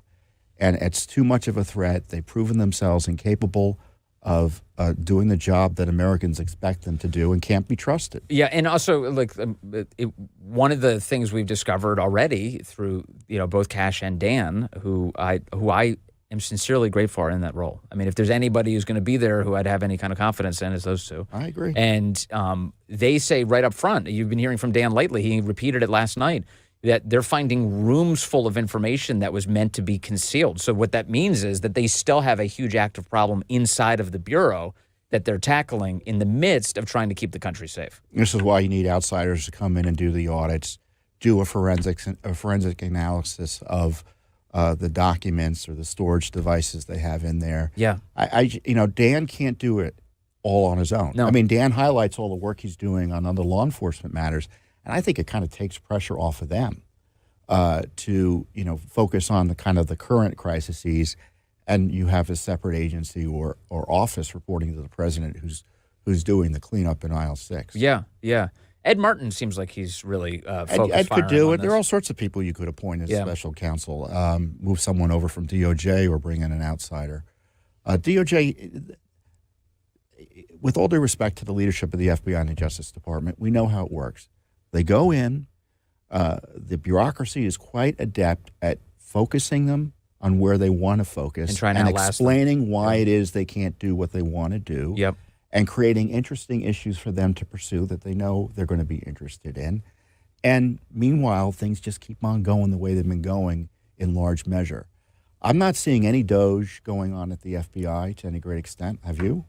Doge, meaning the canning people? The approach, the Doge approach. No, they've been canning some people who've been affiliated with some of the prior abuses. Yes. But none of the traditional Doge approach for waste, fraud, and abuse. Same at the DOJ. And, the FBI has, 38,000 people working for it? Right. And they're recruiting more. They're trying to get more agents in. Look, at the end of the day, the only remaining person at the FBI should be Kash Patel and a few assistants as they're basically shutting the lights off. That's what my view is. And so, I kind of want them to do investigations as best as they're able. But, let's not be naive about the way things have been going. What's the best indication of future behavior by political and administrative agencies? Past performance. Yeah, that's right. It's the exact opposite for the stock market, yes, right? That's right. No, that's true. Okay, let me ask you about what would happen if Democrats get control of the House. They've got right now. Jasmine Crockett, one of the leaders of the party, is saying that it's time for impeachment again. And I'm seeing Axios has a report up this morning that, Democrats disagree and this is giving them agita and they don't. It's my view that the second they get a hold on power again, they're once again impeaching President Trump for a third time. Oh, yeah, in the least. You can be sure there'll be charges. You can see them circling around allegations of criminality associated with Trump and his family, fake allegations, but they don't need much to start charging him So I don't think it's going to be limited to impeachment. And remember, they wanted to get him killed last time around. You know, you had Benny Thompson put a bill forward that would have denied him Secret Service protection if he was sent to Rikers, which would have been a death sentence. Yes. These guys, you know, and who did they use to go after him? It was the FBI and DOJ. And I was joking with Bannon a few weeks ago. I said it was Trump's DOJ that tried to put him in jail effectively. So let's not think that we have to wait for Democrats to come in order for us to be at risk. You could have a Republican president succeed President Trump, assuming Trump's term is limited to just 2. And we could have a DOJ, we got to, you know, do what Trump is now doing with Biden, right? Right. Yeah. Leakers, deceivers, saboteurs. We saw all of that in Trump 1. And now we, you know, very much a risk. And we still don't have the documents. You know, we're in it for the documents initially, right? And FBI is stalling documents to us. DOJ is stalling documents to us. They're still stalling to you now? Yeah. So I know that one thing that the document production has ramped up from the FBI is to Congress. I know that those guys who've been asking for documents have been getting at a pretty rapid clip relative to what it's been in the past. A lot of the Crossfire Hurricane, all that stuff is showing up in Congress, which is good news. Well, but we sued for the Crossfire Hurricane 2 years ago. Yeah. And we haven't gotten one document. Well, I shouldn't say one document, but we haven't gotten the documents. You haven't gotten what you wanted. Yeah. And so I'm what's not the sure answer for that? I think they should I mean, what are they saying? I mean, obviously, I would imagine that the relationship you have now must be a better one, that it's more of a good faith relationship. But I mean, we've got are they giving you excuses? You know, like the DOJ has given us documents we typically wouldn't have gotten. For instance, on the Hur tapes. Yes. They gave us documents showing the White House was trying to change the transcript, literally, to make it seem like he didn't forget his son's death. Yes. The year of his son's death. And that material typically would never be released under FOIA. So there was that positive step. But typically, it's the same old, same old. I mean, we're not getting any faster responses to our pending FOIA lawsuits and litigation. And, you know, and I would recommend they just follow a FOIA process in releasing records. You know, the problem they had with Epstein and the JFK records, both of which we've sued on since then, right, is that they kind of did public leaks. And the problem when you do a public leak, and I don't want to say I'm against transparency, but people say, well, where did you look? What are you withholding? Right. And the only way to make sure you know what's happening in that regard is through litigation, yes, the FOIA process. And so I would encourage them to follow the FOIA process. Don't make it the perfect the enemy of the good in the sense of pretending that the FOIA process gets in the way of releasing records, because the decisions that so when Dan gets on TV and says, you know, we're looking at the videos of the Epstein the hallway, scene, the corridor, right, and we want to clean them up, we're like, well, you just give us you know, we asked for these documents 2 months ago. Right.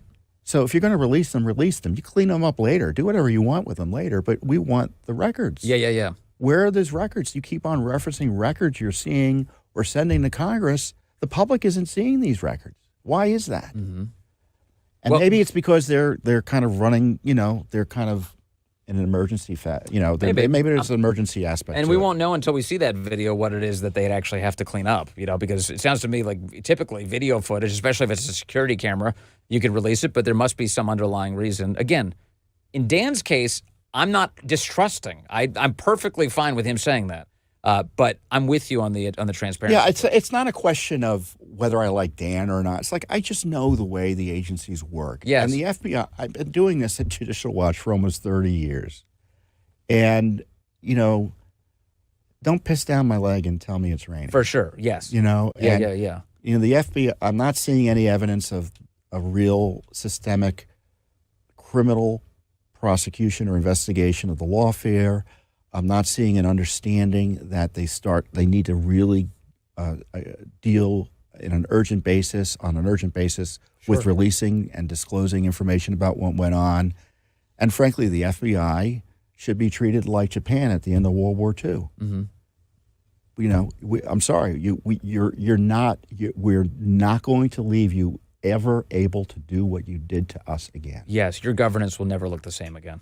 No, that's true. That happened in Japan. Okay, last thing. I know that you're concerned about election integrity. Oh, yeah. It's a big focus for you. That matters a great deal. You know, if this whole system's going to keep going, people have to have faith in our elections. What's the latest for you? Well, Supreme Court's going to take up a big case of ours. We sued in Illinois for a congressman, Mike Bost, and 2 electors in Illinois. They count ballots that arrive for up to 2 weeks after Election Day in Illinois. And we had a similar lawsuit in Mississippi, and the Fifth Circuit Court of Appeals said, you should watch this right here. Yeah. You know, our clients are right. Counting ballots arrive after Election Day is contrary to federal law, which sets an election day, not election week. But in Illinois, they didn't even want to deal with the merits. They said the congressman, the candidate, had no standing to challenge the illegal counting of ballots. So we appealed. We lost the appeal. It was a split appeal 2-1, which suggests that maybe we were on, you know, that was a bad decision. And the Supreme Court this week said they're going to take up our case. So they're going to consider whether essentially federal candidates can go into court and try to stop an election from being stolen. Yes. Well, I mean, you would think they would be the injured party. You would think. You know. So I'm, you know, knock on wood, you never know with the Supreme Court. You never know. Of course, it's an election-related case, so things get always a little bit weirder with the courts on election cases. My suspicion is they didn't like the idea of Trump challenging elections.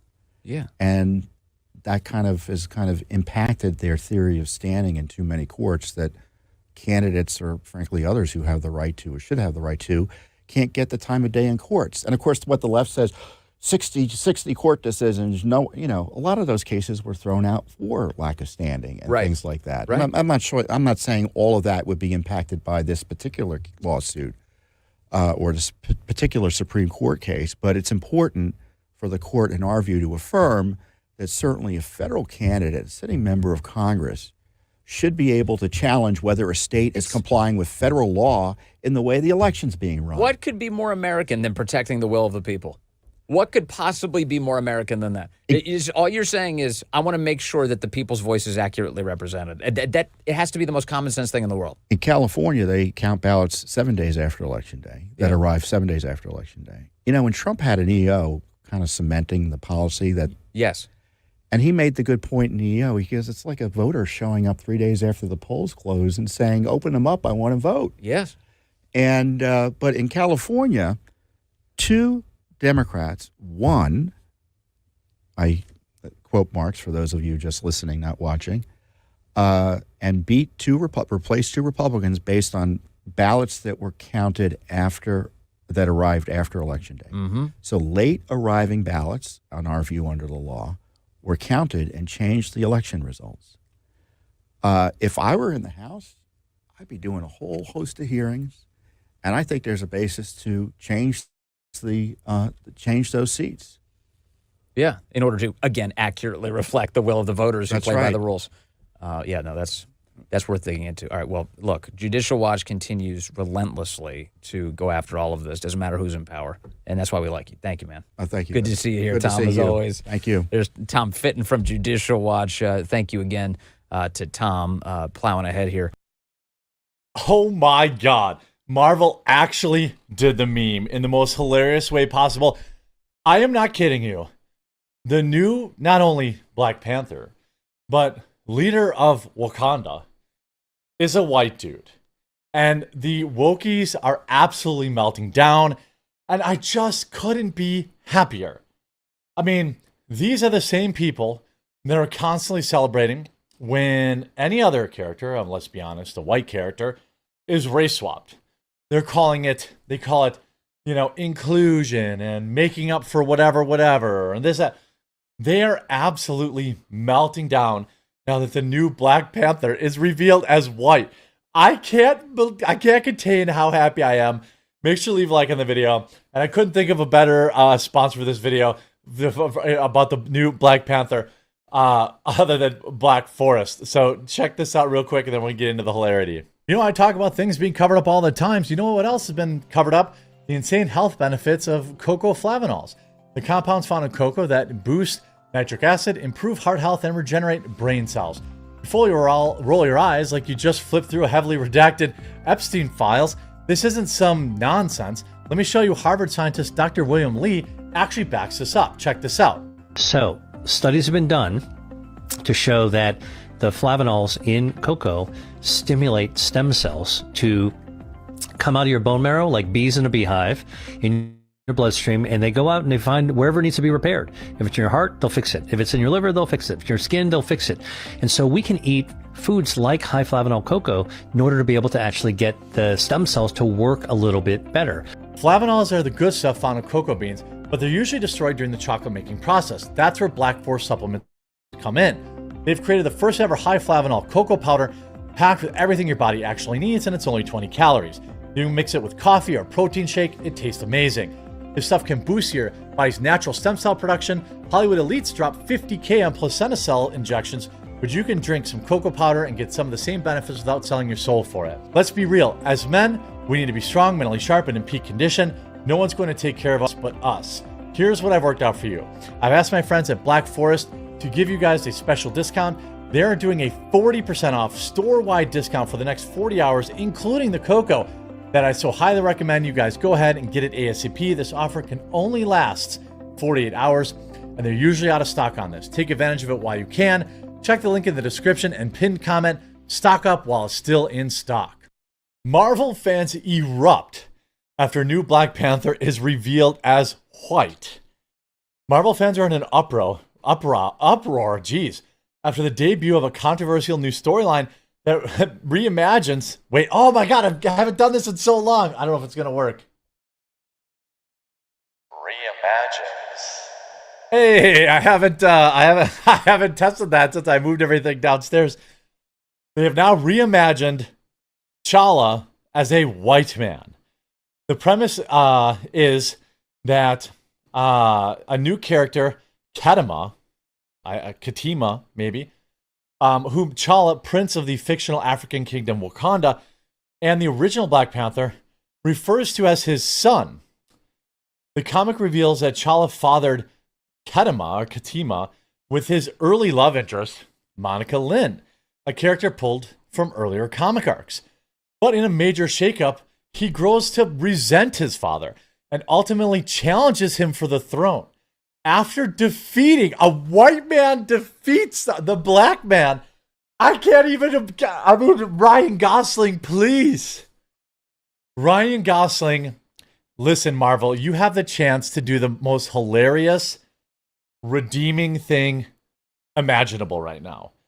I promise you, I will buy 10 tickets to see this movie. I will take my whole block to see this movie. I'll take my family. I'll take my friends.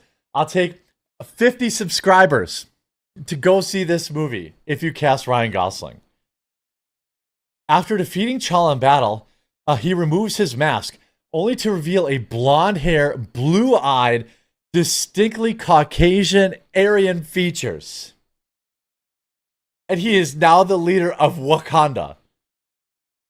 He is the leader of Wakanda, a white man. I can't even, I can't describe to you how happy this makes me. I mean, obviously, if it's wrong to race swap when they do it to white characters, it's wrong to race swap when they do it to black characters. The funniest thing about this is the writer is a black man, so they can't even get mad about it. The writer is a black man, so they can't be mad about it. And the whole reason he made the character white is even more hilarious. Shout out the meme, the masked bee on X, making it to Daily Mail. What if Ryan Gosling is coming into Marvel to play the Black Panther after all? In the new comic, the all-new Black Panther is a white dude. The reveal sent social media into a meltdown. They looked at this and they thought this was a good idea. What? Why would I what, they thought it was a good idea? Well, yeah, I think it's a great idea. Why aren't they worried about, nobody had a problem with it, I'll say, when it was the other way. The character T'Challa was famously portrayed by Chadwick Boseman, who passed away. in Marvel's Black Panther film celebrated for honoring African culture. Wakanda is not African culture. Wakanda is a fictional, a fictional mystery land. Now fans are questioning whether the latest storyline undermines that legacy. Black Panther having a white son would be ridiculous, one person posted. While another raged, Black Panther is white! Marvel actually did the unthinkable, and it's insane. Some even speculated about which actor might play the film in the future. I guess he's going to look a little like Ryan Gosling. You have Immortal Thor lawyer says, bro, what the F? Black Panther having a white son would be ridiculous. Life is a horror movie in 2025. I guess he looks a little like Ryan Gosling. Lol, stop letting these non-black people touch Black Panther. They do silly stuff like this. Guess what? The writer is black. The writer for this is a black man. So black folks are melting down about a white person doing this. Whoever this writer is, I would love to have you on my show. You're an absolute legend. No sarcasm. I think it's hilarious because the reason he allegedly did it, at least what I'm hearing, is he is a black comic writer that kept getting hired to write black characters. And he's like, I'm sick of, being that stereotyped as, I'm a black guy, so they bring me in to write for black people. I love it. This dude sounds like a guy I could get along with. Yes, there are elements of being white that makes you slightly better at writing a white character, or black that makes you writing a black character better, or Asian, or whatever. But that only really relates if, first of all, that's your only target audience, or second of all, the character happens to be going through a life experience that is similar to your own. There's actually nothing about being black that makes you inherently good about writing, let's say, a black football player story if you never played football.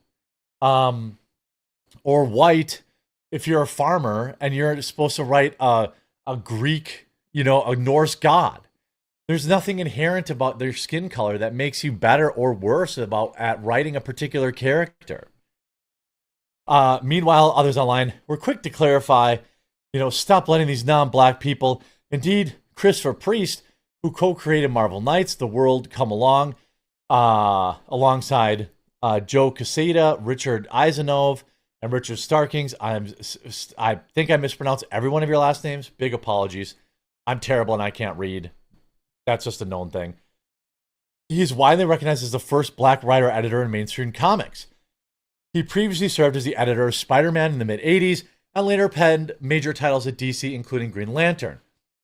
Still, one disgruntled fan claimed if there would be any writer who would try to give Black Panther the mantle to a white person, of course it would be Christopher Priest, the man who made it his job to shove white characters into Wakanda's mythos.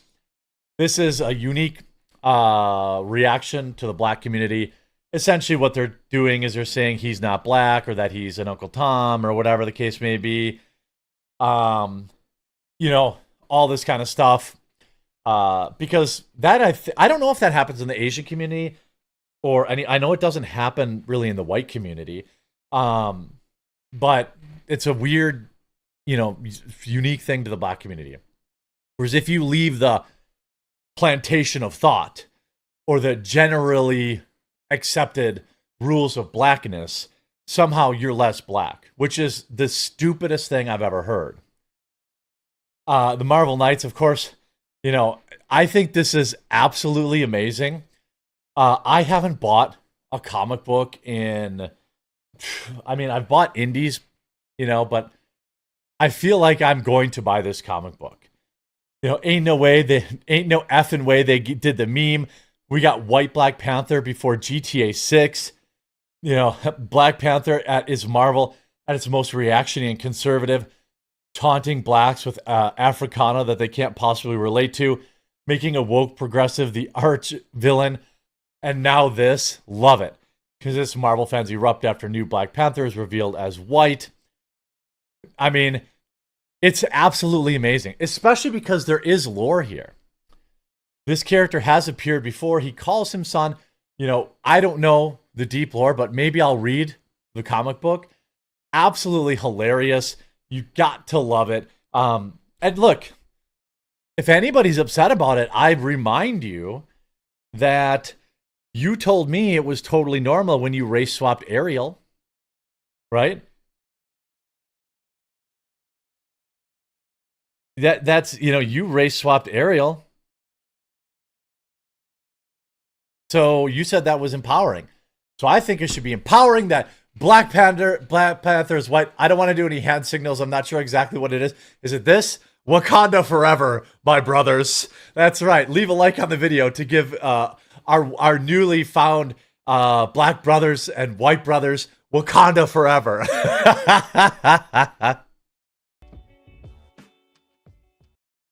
So President Trump has responded to Elon Musk's criticism of the big, beautiful bill. And once Elon got wind of the response, he absolutely melted down.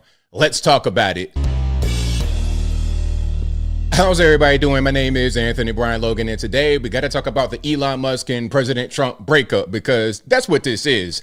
At least in the mind of Elon Musk, I think this is a breakup for him. And before I go too deep into it, let me explain what's going on. Matter of fact, I got to show you what's happening. All righty. You see this right here. This tweet came out just 2 days ago, June 3rd. And it was in response to Trump's big, beautiful bill. You see what he says? I'm sorry, but I just can't stand it anymore. This massive, outrageous, pork-filled congressional spending bill is a disgusting abomination. Shame on those who voted for it. You know you did wrong. You know it. So this was out there, and Trump did not respond until today. And the response has driven Elon Musk off the edge, talking about Trump's in the Epstein files. That's why I didn't come out. I mean, he's doing a whole lot. Now, let's get to this. And of course, this video will be in the description box in full if you want to see it and hear it without my commentary. If you're on IG, Facebook, etc., visit our link in the bio, go to the corresponding article on the website. But without further ado, let's go ahead and roll it. So we've done a great job. Elon knew that. Elon endorsed me very strongly. He actually went up in campaign for me. I think I would have won. Susie would say I would have won Pennsylvania easily anyway, even if the governor ran, the real governor, not the governor from Minnesota, he's a sick puppy, that guy. That poor guy, I feel sorry for him. But they made a bad choice with him. But if you pick Shapiro or anybody else, I spoke to him recently about his house being set on fire, which was terrible. But if they picked him, I would have won Pennsylvania. I won it by a lot. But I'm very disappointed because Elon knew the inner workings of this bill better than almost anybody sitting here, better than you people. He knew everything about it. He had no problem with it. All of a sudden he had a problem, and he only developed the problem when he found out that we're going to have to cut the EV mandate, because that's billions and billions of dollars, and it really is unfair. We want to have cars of all types. Electric, we want to have electric, but we want to have a gasoline, combustion. We want to have different. We want to have hybrids. We want to have we want to be able to sell everything. And when that was cut, and Congress wanted to cut it, he became a little bit different, and I can understand that. But he knew every aspect of this bill. He knew it better than almost anybody, and he never had a problem until right after he left. And if you saw the statements he made about me, which I'm sure you can get very easily, it's very fresh on tape, he said the most beautiful things about me. And he hasn't said bad about me personally, but I'm sure that'll be next. But I'm very disappointed in Elon. I've helped Elon a lot. Mr. President, I just want to clarify, did he raise any of these concerns with you privately before he raised them publicly? And this is the guy you put in charge of cutting spending. Should people not take him seriously about spending now? Are you saying this is all sour grapes? No. Good question. He worked hard, and he did a good job. And I'll be honest, I think he misses the place.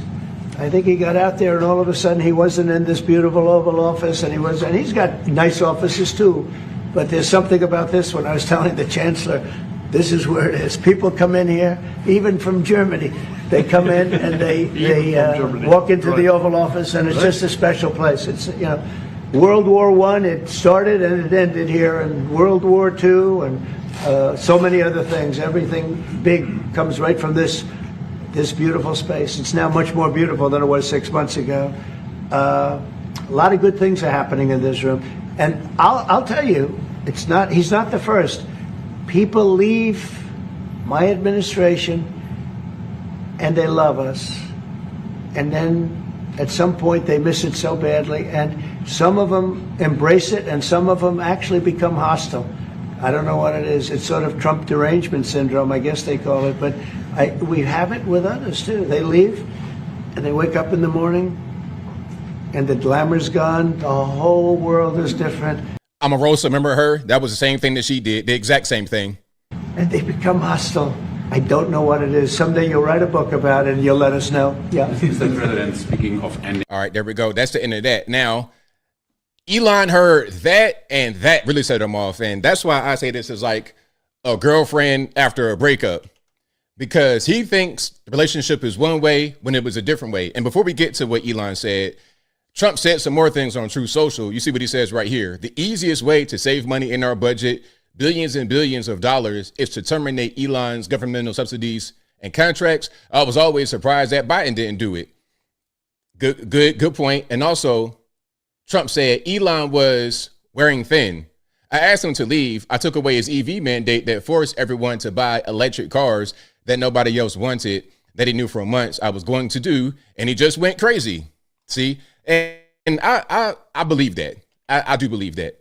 Now, here's what Elon says in response. Whatever. Keep the EV solar incentive cuts in the bill, even though no oil and gas subsidies are touched by, the bill.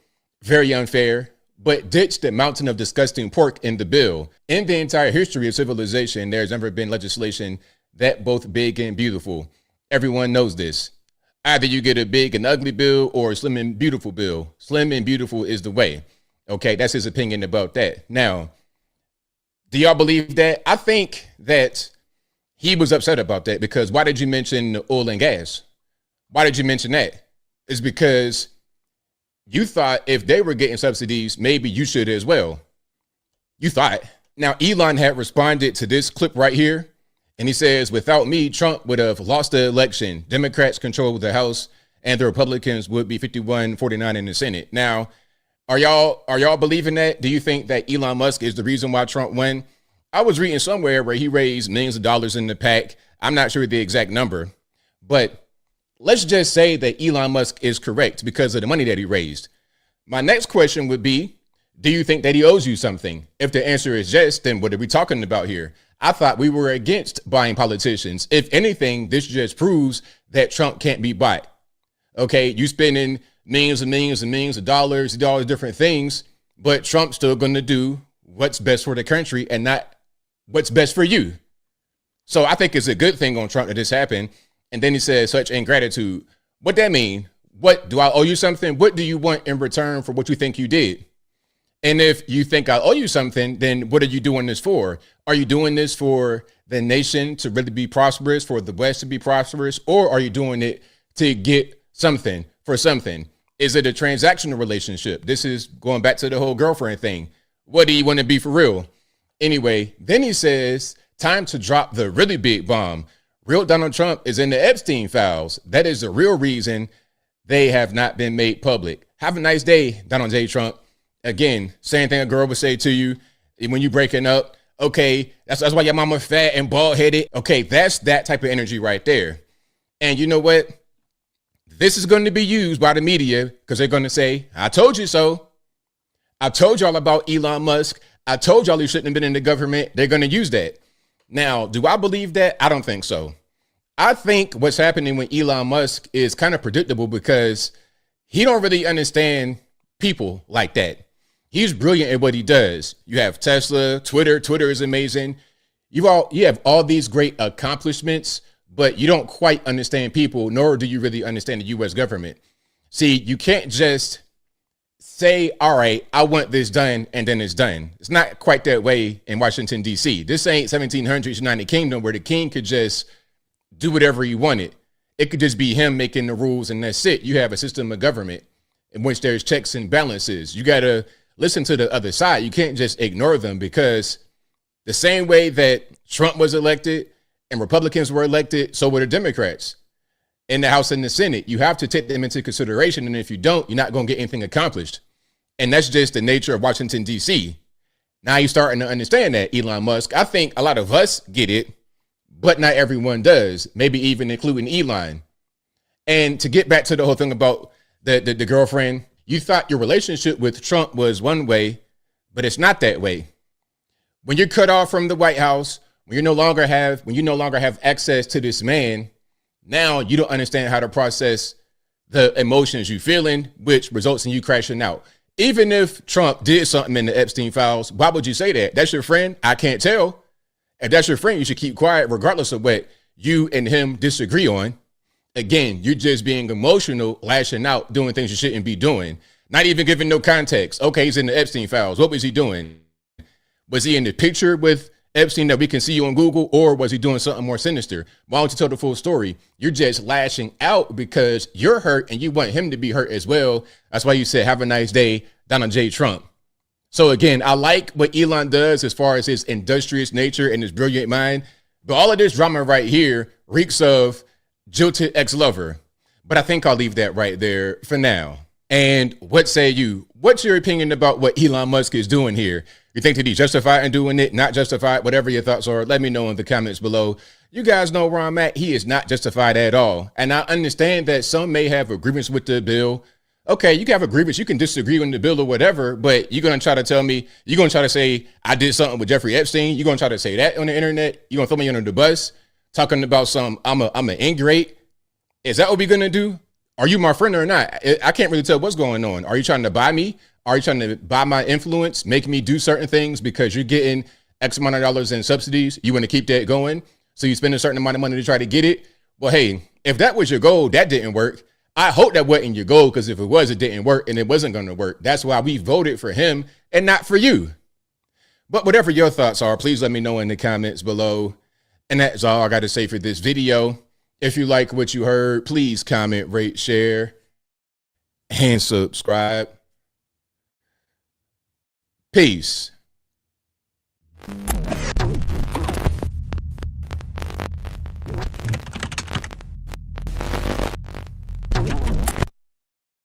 Okay, everybody, what a chaotic day. It is unfolding in real time. President Donald Trump and Elon Musk's feud is going into public. And actually, I am getting caught up in it. Elon Musk has unfollowed me on Twitter. We need to say this out of the outset. We should be thankful to Elon Musk for buying X, for liberating speech, for putting up and his money and his time and his treasure to try and save Western civilization. We should be very thankful for that in more ways than one. But now this is turning into a chaotic mess, to say the least. So the back and forth between Elon and Trump has now escalated to the highest possible ability. So capacity, it's going back and forth and back and forth. So it started with Elon Musk saying, quote, without me, Trump would have lost the election. Democrats would control the House and the Republicans would be 51-49 in the Senate. Such ingratitude. That's a complicated statement by Elon. He basically saying that because of him, we won the 2024 election. Now, he played a role for sure. Turning Point played a role. This was President Trump's victory. Let's be honest. He is the one why people showed up by the millions to go and vote for him. It's because of President Donald Trump, who got shot in Butler, Pennsylvania, that he was able to outperform the polls again. So then it prompted President Donald Trump to respond, quote, Elon was wearing thin. I asked him to leave. I took away his electric vehicle mandate. That forced everyone to buy electric cars that nobody else wanted, that he knew for months I was going to do, and he just went crazy. Donald Trump continued, quote, the easiest way to save money in our budget, billions and billions of dollars, is to terminate Elon's governmental subsidies and contracts. I was always surprised that Biden didn't do it. And then Elon responded to a tweet from Laura Loomer back and forth saying, quote, oh, and some food for thought as they ponder this question. Trump has 3.5 years left as president, but I will be around for 40 plus years. Elon then drops the thermonuclear bomb. He drops the bomb that broke the internet. And honestly, it's not even what he thinks it is and what the internet thinks it is, which is one of the reasons why we're talking right now. Elon Musk says, quote, time to drop the really big bomb. Donald Trump is in the Epstein files. That is the real reason they have not been made public. Have a nice day, DJT. Mark this post for the future. The truth will come out. Now, to be clear, President Donald Trump had an adversarial relationship with Jeffrey Epstein. The idea that now, 10 years after President Trump went down the golden escalator, all of a sudden there's going to be a new, previously not known, terrible allegation against President Trump, the guy that was sued into oblivion by E. Jean Carroll and Stormy Daniels. Now, 10 years later, we're supposed to believe there's going to be a smoking gun of something in the Epstein files. But what is in the Epstein files is, yes, President Donald Trump is probably mentioned. He was mentioned in the Epstein file dump back in February. You know why? He lived in Palm Beach. There's probably thousands of names in the Epstein files. Was he part of the Epstein client list? Absolutely not. That is complete nonsense. Elon Musk then sends another tweet about how he says, this just gets better and better. Go ahead and make my day, about ending the International Space Station and providing no safe way to deorbit. And then Elon Musk responds to a truth from Donald Trump saying such an obvious lie, so sad. I wish this would all be handled privately.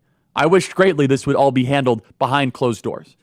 But to say that Donald Trump is not releasing the Epstein files because he's in them in some incriminating way, yes, it's very clear that if you live in Palm Beach, you might have been mentioned and caught up in some sort of conversation with Jeffrey Epstein.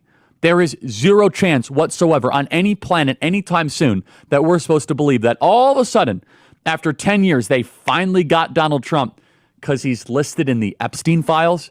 Now, Elon Musk is coming hard after Donald Trump. He's also threatening to start a third party. He's saying, quote, is it time to create a new political party in America that actually represents the 80% in the middle? And the vast majority of people are saying yes. There is really no way to sugarcoat it. This is a mess. This is a pile of garbage, what is happening right now between Elon Musk and Donald Trump.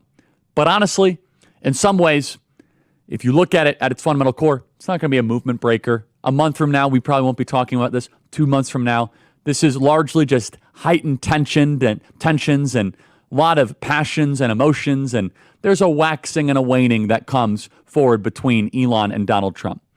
But we must also be very clear. It's President Trump who won the election.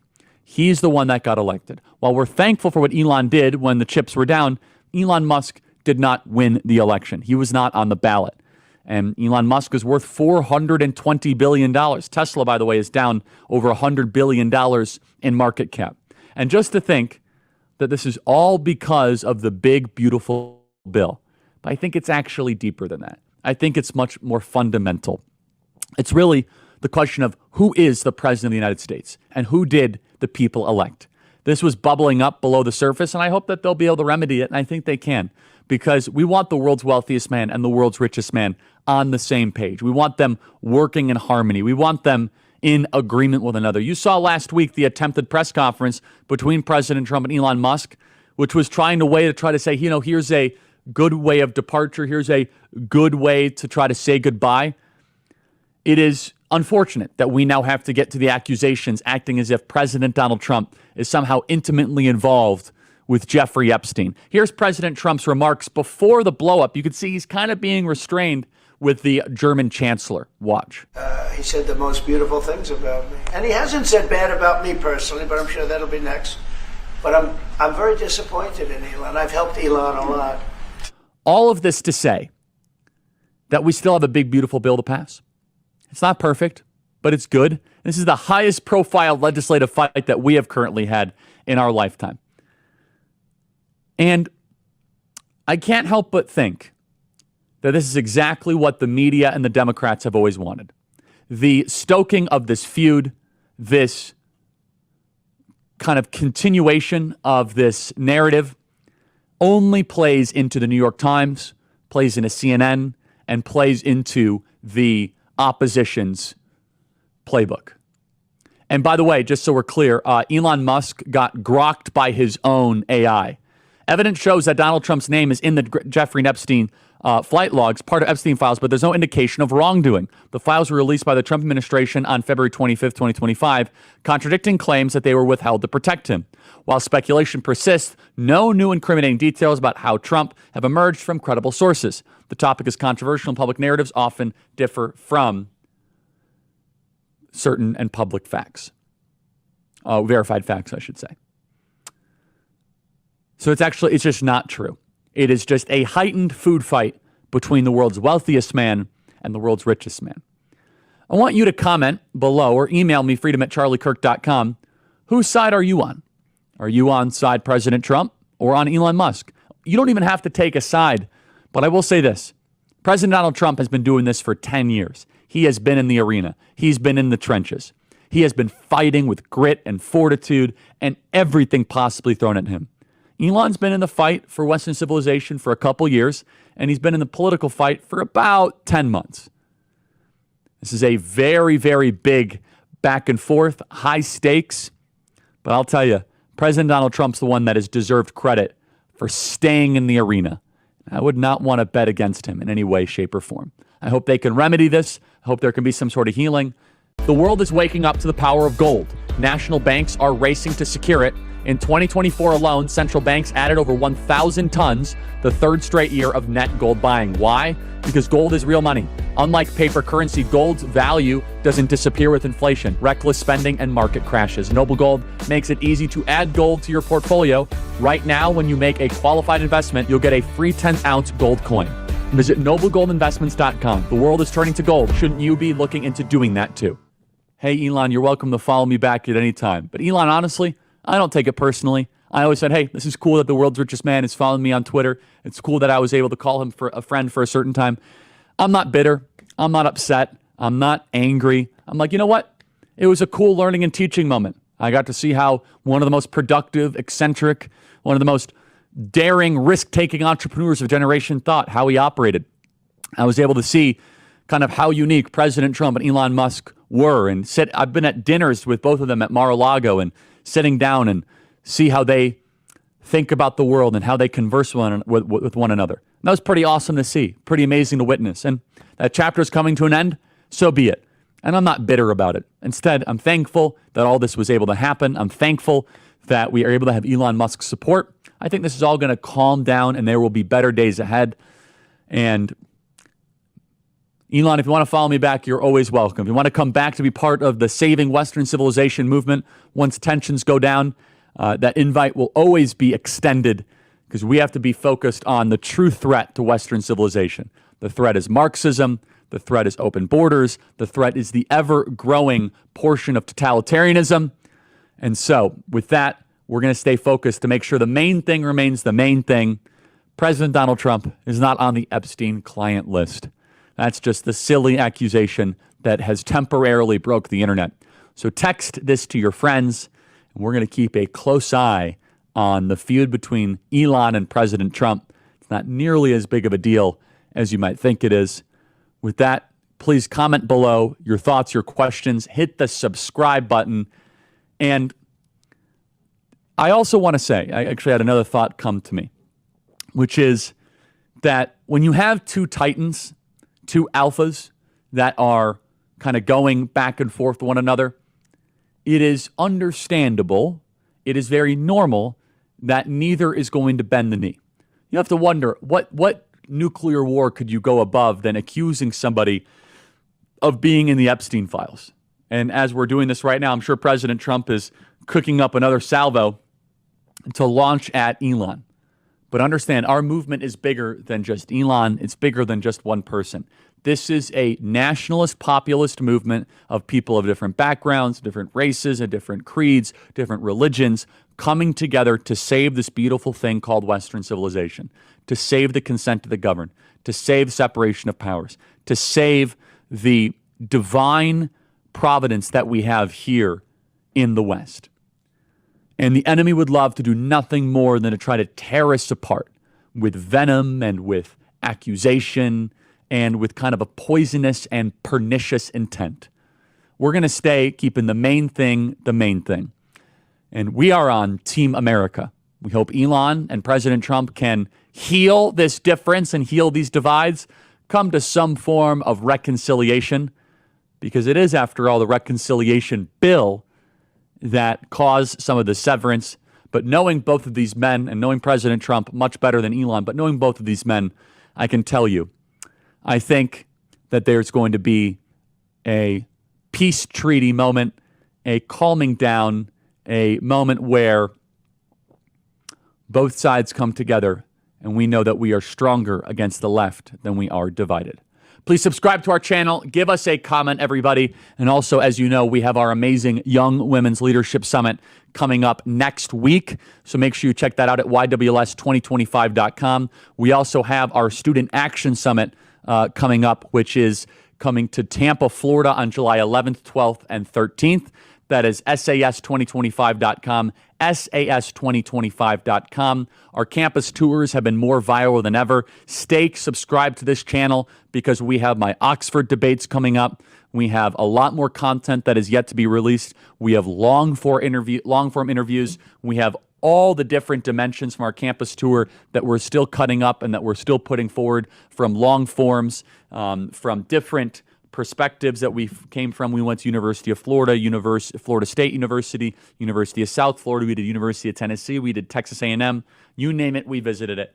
And so if you guys, this is the channel for you for all of that. So stay tuned to it. And again, check out our Young Women's Leadership Summit at YWLS2025.com, Student Action Summit, SAS2025.com.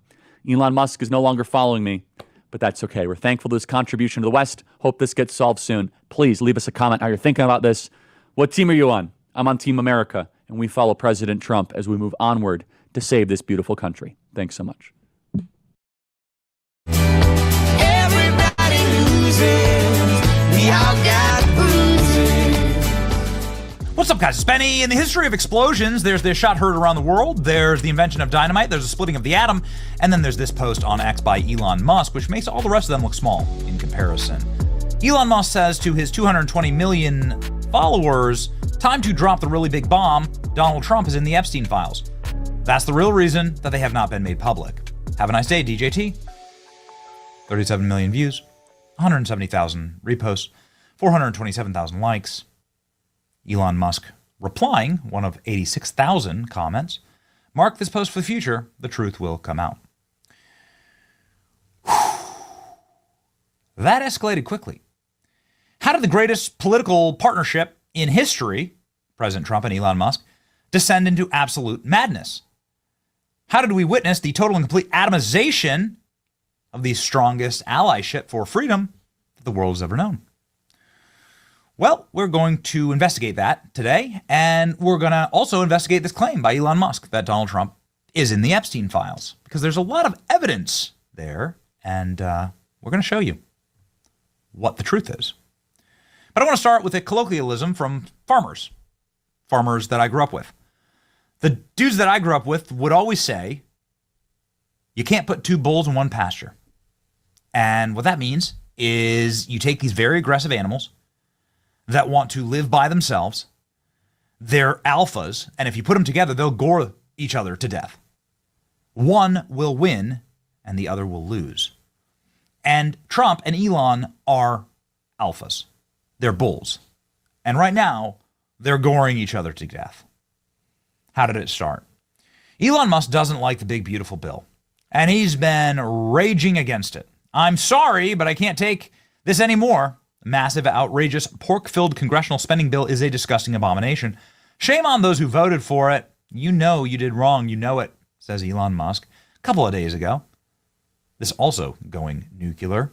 This is, of course, tanking approval for the bill, and Trump doesn't like that. He says he's very disappointed in Elon, and he predicted that Elon would be attacking him personally just an hour ago inside of the White House. Most beautiful things about me. And he hasn't said bad about me personally, but I'm sure that'll be next. But I'm very disappointed in Elon. I've helped Elon a lot. Mr. President, did he, I just want to clarify, did he raise any of these concerns with you privately before he raised them publicly? And this is the guy you put in charge of cutting spending. Should people not take him seriously about spending now? Are you saying this is all sour grapes? No, he worked hard and he did a good job. And I'll be honest, I think he misses the place. Donald Trump saying he thinks Elon Musk misses the White House. Trump went on to say that Elon Musk had a black eye during an Oval Office final departure meeting that they did last week. Donald Trump saying he offered him makeup to cover up his black eye. Seems like a bit of a slight. Elon and I had a great relationship. I don't know if we will have a great relationship anymore. Oh, no. Mommy and Daddy are fighting. Elon Musk has been subtweeting Trump by posting his old posts on X about the debt ceiling, saying wise words. These are posts from 2013. Here's a post from 2012. I couldn't agree more. Donald Trump saying no member of Congress should be eligible for re-election if the country budget is not balanced. Right? Slim, beautiful bill for the win, Elon Musk saying that he wants to tank Trump's bill. It contains the largest increase in debt ceiling in history. This is a debt slavery bill, says Elon Musk. Money that Doge has saved the government, Trump's big, beautiful bill. Elon Musk posting this meme saying exactly. A new spending bill should be drafted that doesn't massively grow the deficit or increase the debt by $5 trillion. Now, when President Trump popped off in the White House today about Elon, he said, I would have won Pennsylvania regardless of Elon. I'm very disappointed with Elon. He knew this bill better than anyone. And Elon took that personally, saying without me, Trump would have lost the election, Dems would control the House, and Republicans would be 51-49 in the Senate. Such ingratitude. So both these men, bulls in a china shop, right? Two bulls in one pasture is what's going on here. President Trump on Truth Social saying the easiest way for the government to save money is to get rid of Elon's government subsidies and contracts. I can't believe Biden didn't do it. Yikes. And that's what led to the really big bomb. The Donald Trump is on the Epstein list bomb. So this is quite a claim. Let's examine this claim first off, because it's doing a lot of damage, and we got to ask, I don't know, AI? AI is pretty smart. Let's go ahead and use Elon's AI just to start with, because we have quite a bit of evidence about this. Donald Trump and his administration released the Epstein flight logs. They did this in term 1 and term 2. Donald Trump's name is appearing one time in that manifest. Donald Trump knew Jeffrey Epstein. Every powerful person knew Jeffrey Epstein way back in the day, 30-some years ago. Evidence shows Donald Trump's name is in Jeffrey Epstein's flight logs, part of the Epstein files. There's no indication of wrongdoing. The files were released by Trump's administration February 27, contradicting claims that they were withheld to protect him. While speculation persists, there's no incriminating details about Trump have emerged. In fact, it's the opposite if you actually look into it. The opposite of what Elon Musk is claiming is actually true. Let's start with James Patterson. He's one of the most legendary authors in the history of American noveling. He's a member of Mar-a-Lago. He's known Trump for 40 years. And he said the moment that Trump found out that Jeffrey Epstein was a creep and a predator, he banned him on the spot that day. This is insane. This billionaire and all these young girls, and I want to write a book on it. And I got a couple of investigators, because there have been rumors about Trump and President Clinton, et cetera. And there was absolutely nothing involving Trump or President Clinton with Epstein in terms of anything that I would put in the book. And I wouldn't put anything in the book that I didn't, 100% believe in. And I was on a plane at one point, and the woman sitting next to me, it turned out she was around the spa at Mar-a-Lago. And I said, did you ever run into Jeffrey Epstein there? She said, oh, yes. She said he wasn't a member, but he would come. And she said he was inappropriate with the young girls. And she said, I went to Mr. Trump, and Mr. Trump banned him that day. I mean, people are nuts in terms of, and they're so adamant about the stories. They go, well, everybody must have known in town that Epstein was. I'm going, why would you think that this guy would sit there spreading rumors that he was bringing 14-year-olds to his house? Donald Trump banned Jeffrey Epstein that day from Mar-a-Lago. If you want any further proof that Donald Trump has nothing to hide with Jeffrey Epstein, Donald Trump was the only member of the Palm Beach community to assist in Jeffrey Epstein's original and successful prosecution for sex trafficking. Underage girls.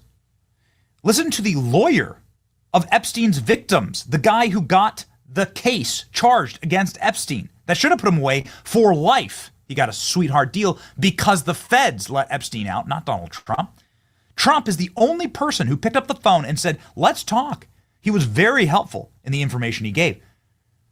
Donald Trump was the only person who helped put Jeffrey Epstein behind bars. He assisted. He had nothing to hide. He wanted Epstein locked up. He banned him from his club. The other, I think, point that has to be made that's incredibly pragmatic here is if the Epstein files contained some type of sordid and dark and incriminating evidence against Donald Trump, you're telling me that Democrats who've controlled the government and the deep state for the better part of the last 20 years wouldn't have used the Epstein files to destroy Trump? You're telling me that they wouldn't have selectively leaked that and gotten that information out there? Instead, they went with the PP tape? That's what Posobiec's saying. If Trump was in the Epstein files, it would have been released a decade ago. There wouldn't have been any need to make up the fake Russian hooker dossier. Jeez.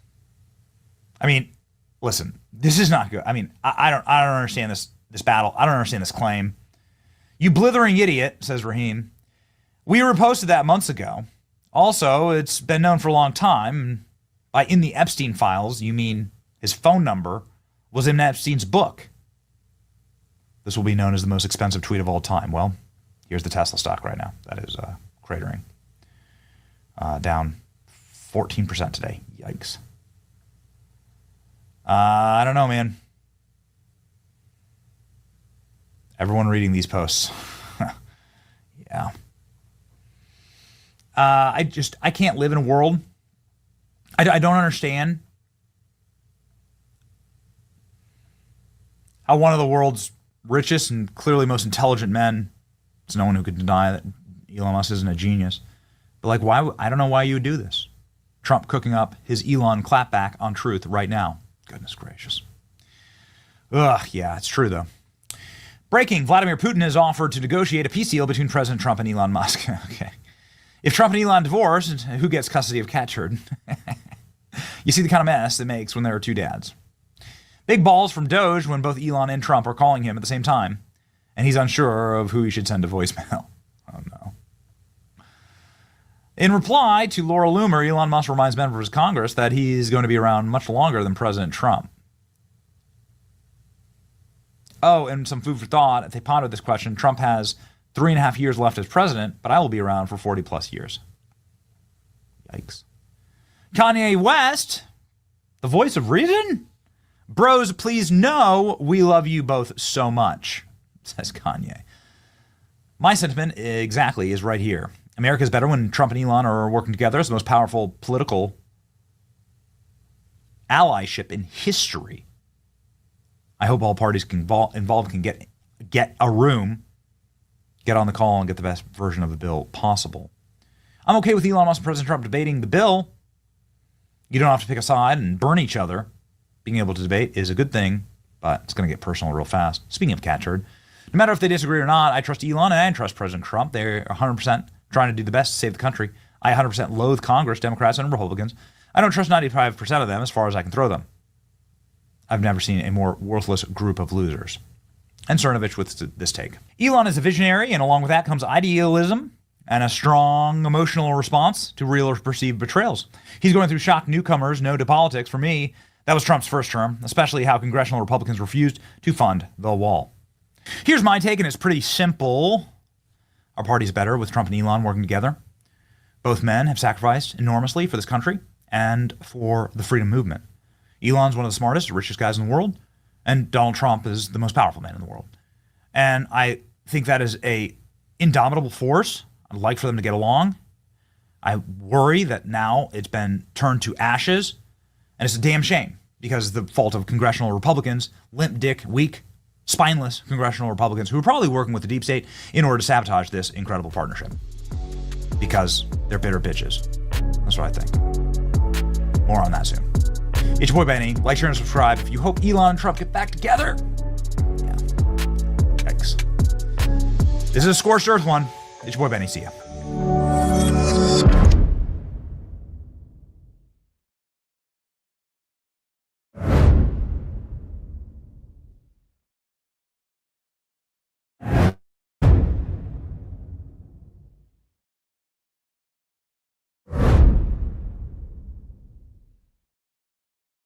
Hey, I'm back. Hey, nice to see you, folks. I mean, do we still have Jim Jordan, guys? I mean, all of a sudden, I got you all were there, and Jim Jordan was there. Oh, there you are. Hey, technical glitches. Okay, let me start this question over again. Just think, I don't know how much of each you heard, so let's start it all over again. Okay, we're gonna dig into the reconciliation bill. Now, here's me. I'm confident that if the bill only contained President Trump's priorities and only his priorities, the bill wouldn't be so damned expensive. But as it stands, we got to pay for a bunch of bad stuff to get to President Trump's good stuff. Is that fair of me to say? Yeah, there's some element of that too. And look, I wish we had achieved more savings in this legislation as well. But we got a slim majority. We got to put the votes together. The Democrats aren't going to help us. But I just step back and say this, Chris. You know I said this on the House floor. You know it's a good bill because the Democrats hate it. The left hates it. And you know why they hate it? Because it does conservative, common sense, Republican principles in this bill. It cuts taxes, lets parents keep more of their money to spend on their goals and dreams, lets families keep more of their income like we've all, that's a fundamental Republican position. It secures the border, allocates resources to keep the border secure that President Trump has done. It says to able-bodied adults in our social welfare system, guess what? You're going to have to work. And then finally, it gives parents school choice. Moms and dads should be deciding where their sons and daughters can get the best education. Those 4 reasons are why this bill is such a good bill and why the Democrats don't like it, because the Democrats don't want to let families keep more money. They don't believe in a secure border. Look at what happened 4 years ago. They don't believe in making able-bodied people work. They want more people dependent on government, and they certainly don't want moms and dads picking where their kids go to school. So that is why they're so against it. This is good legislation. We need to get it across the finish line. Yeah, the education freedom thing there is news to me, but everything else you said, yes, it's in that bill, but there's a lot of stuff that's also in the bill. So congressional rules, I know, on reconciliation are designed to make, government never have to take a haircut and make sure the taxpayers always get screwed. And I also know that reconciliation bill isn't a budget because Congress hasn't done a budget for 28 years and counting.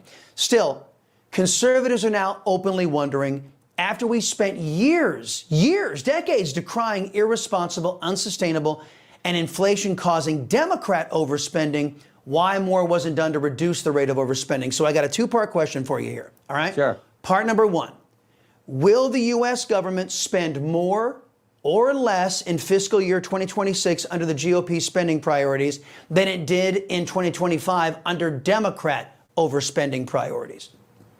Yeah, it'll spend more because of the entitlement programs, because of money that we spend on. Actually, I look at Social Security and Medicare. Those are promises we made the American people. Social Security, it belongs to the people. So because those things are growing, yes, it will spend more. On the discretionary spending side, which is what's coming up in the appropriations process, I think we can hold that spending down.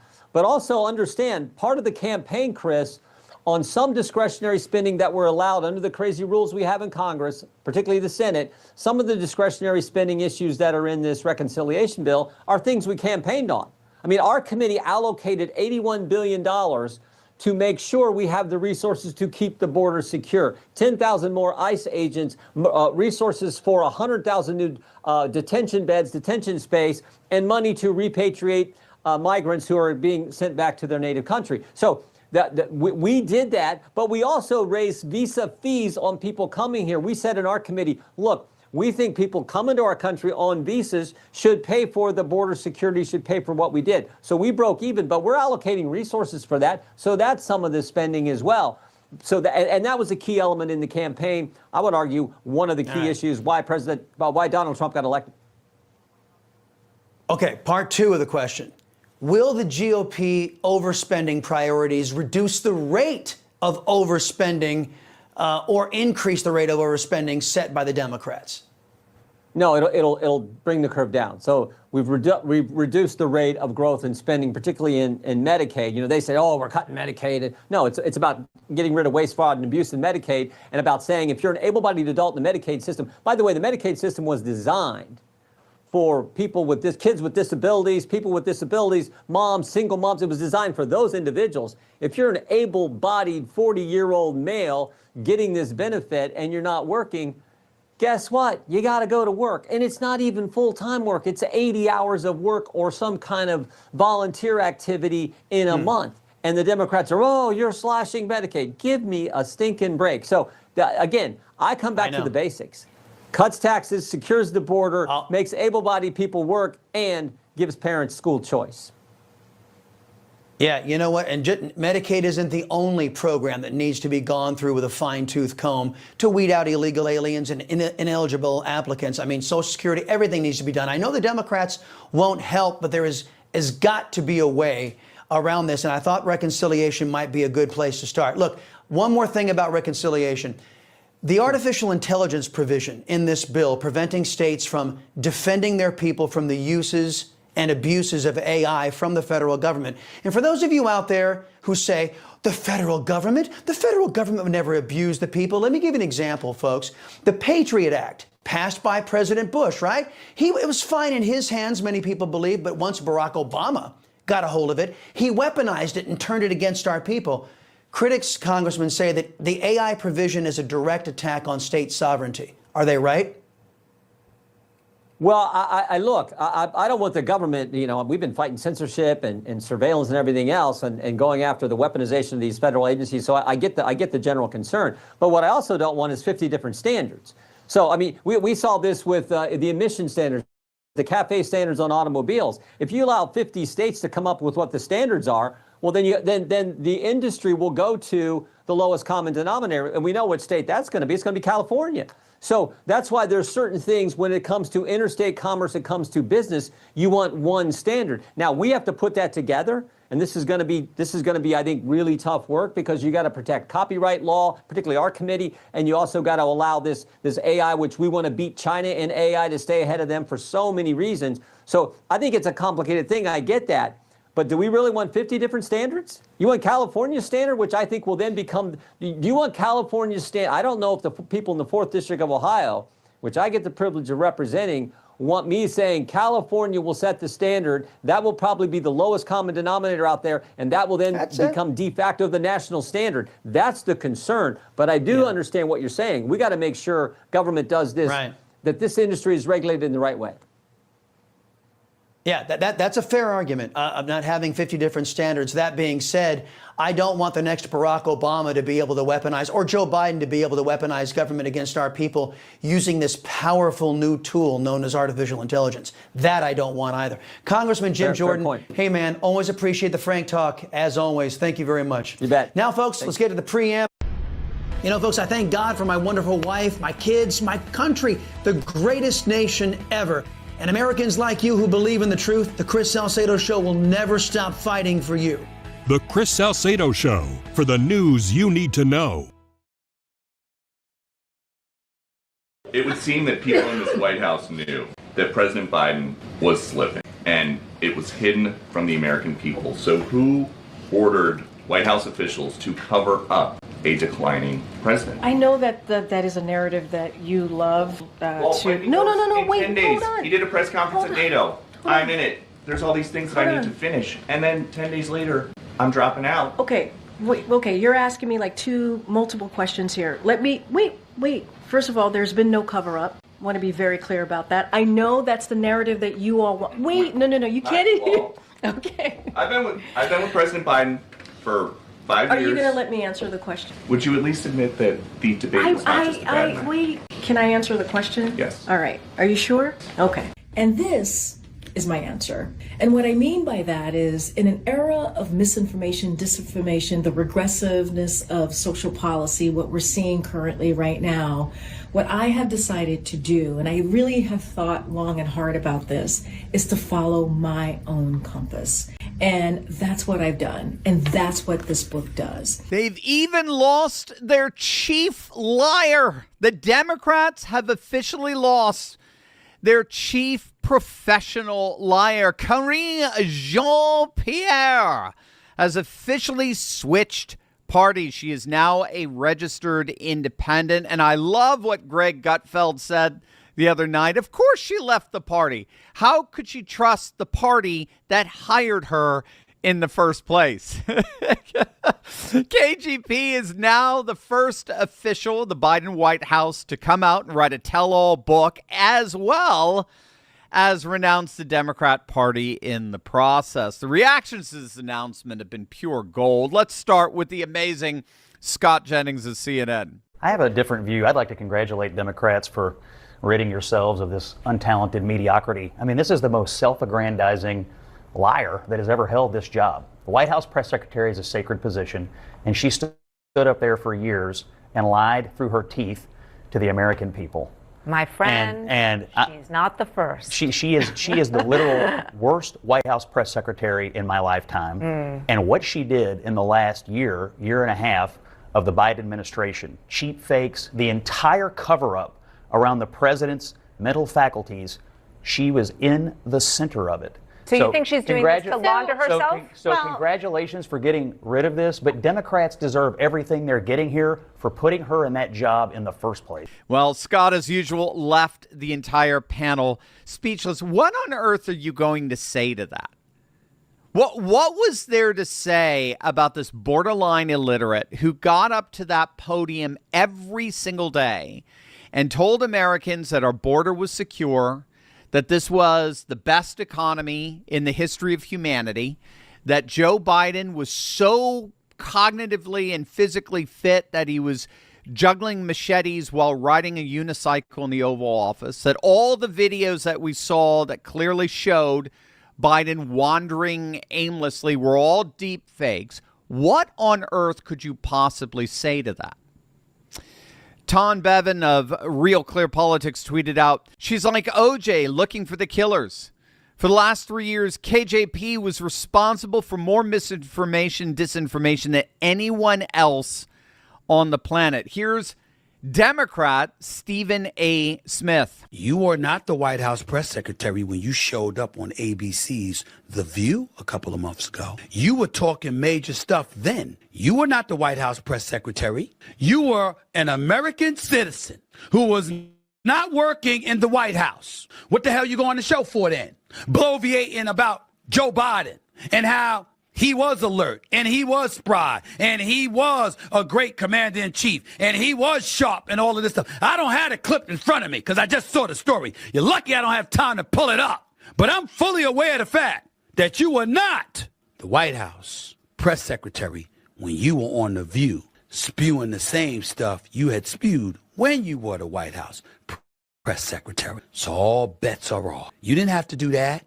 but you chose to. Live with your decisions. Live with your decisions. You didn't have to do that, but that's what you chose to do. You chose to go front and center and still spew the same party line. Now, what he's referring to there was that KJP was on The View, I mean, literally merely weeks ago, basically defending Biden, defending the Democrats, claiming there was no cover-up. And she spewed off all the same talking points that she's been spewing for years now. And then all of a sudden, again, literally weeks later, out of nowhere, she announces that the Biden White House was actually completely dysfunctional and broken, and that she's left the Democrat Party and become independent. And by the way, here, read all about it in my brand new book.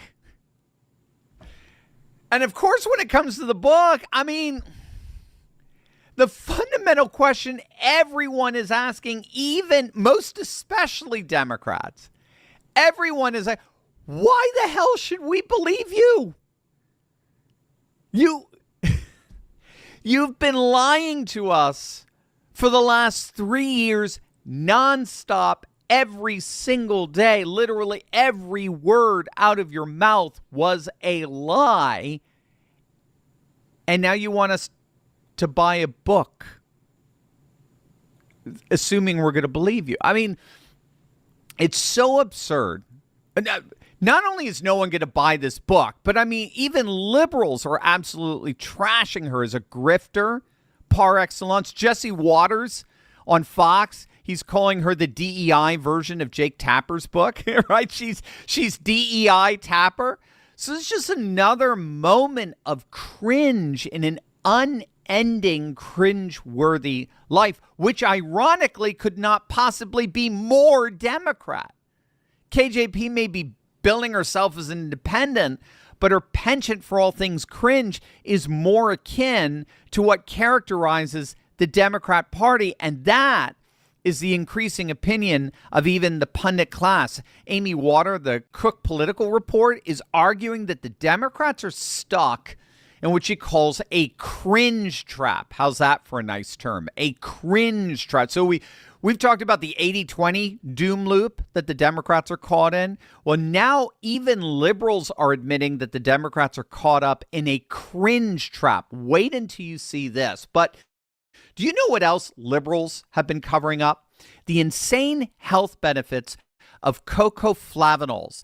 Studies have been done to show that the flavonols in cocoa stimulate stem cells to come out of your bone marrow like bees coming out of a beehive in your bloodstream. And they go out and they find whatever needs to be repaired. If it's in your heart, they'll fix it. If it's in your liver, they'll fix it. If it's in your skin, they'll fix it. But don't take it from me. Let me show you a clip from Harvard scientist Dr. William Li that actually backs this up. Well, clinical studies have been done with high flavanol cocoa to show that in like men who are in their 60s with heart disease, they could actually just have 2 cups of dark chocolate hot cocoa a day for a month.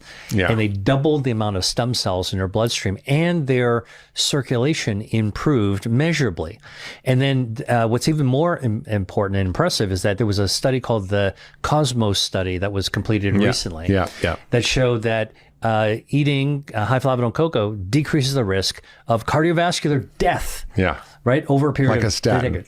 Like a statin. Right. Exactly. That's right. Dark chocolate, man. But here's the thing. Flavanols are the good stuff found in cocoa beans, but they're usually destroyed during the chocolate making process. And so that's where Black Forest Supplements comes in.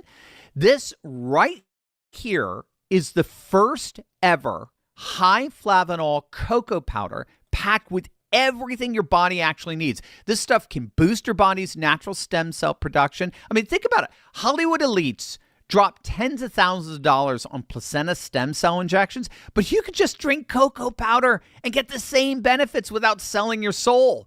Now, I've worked out an exclusive offer from my friends at Black Forest Supplements to hook you up with 40% off for the next 48 hours. But this stuff always sells out, so don't wait. This is awesome. 40% off for the next 48 hours. Just hit the link below in the comments section to stock up before it's gone. Click on that link below right now. In terms of the cringe trap, I was really looking at this challenge that Democrats are having right now, and they're spending a lot of money to try to figure out how they get back voters that they used to think of as their core constituent, younger voters. How did the party associated with youth become so unable to communicate with younger people?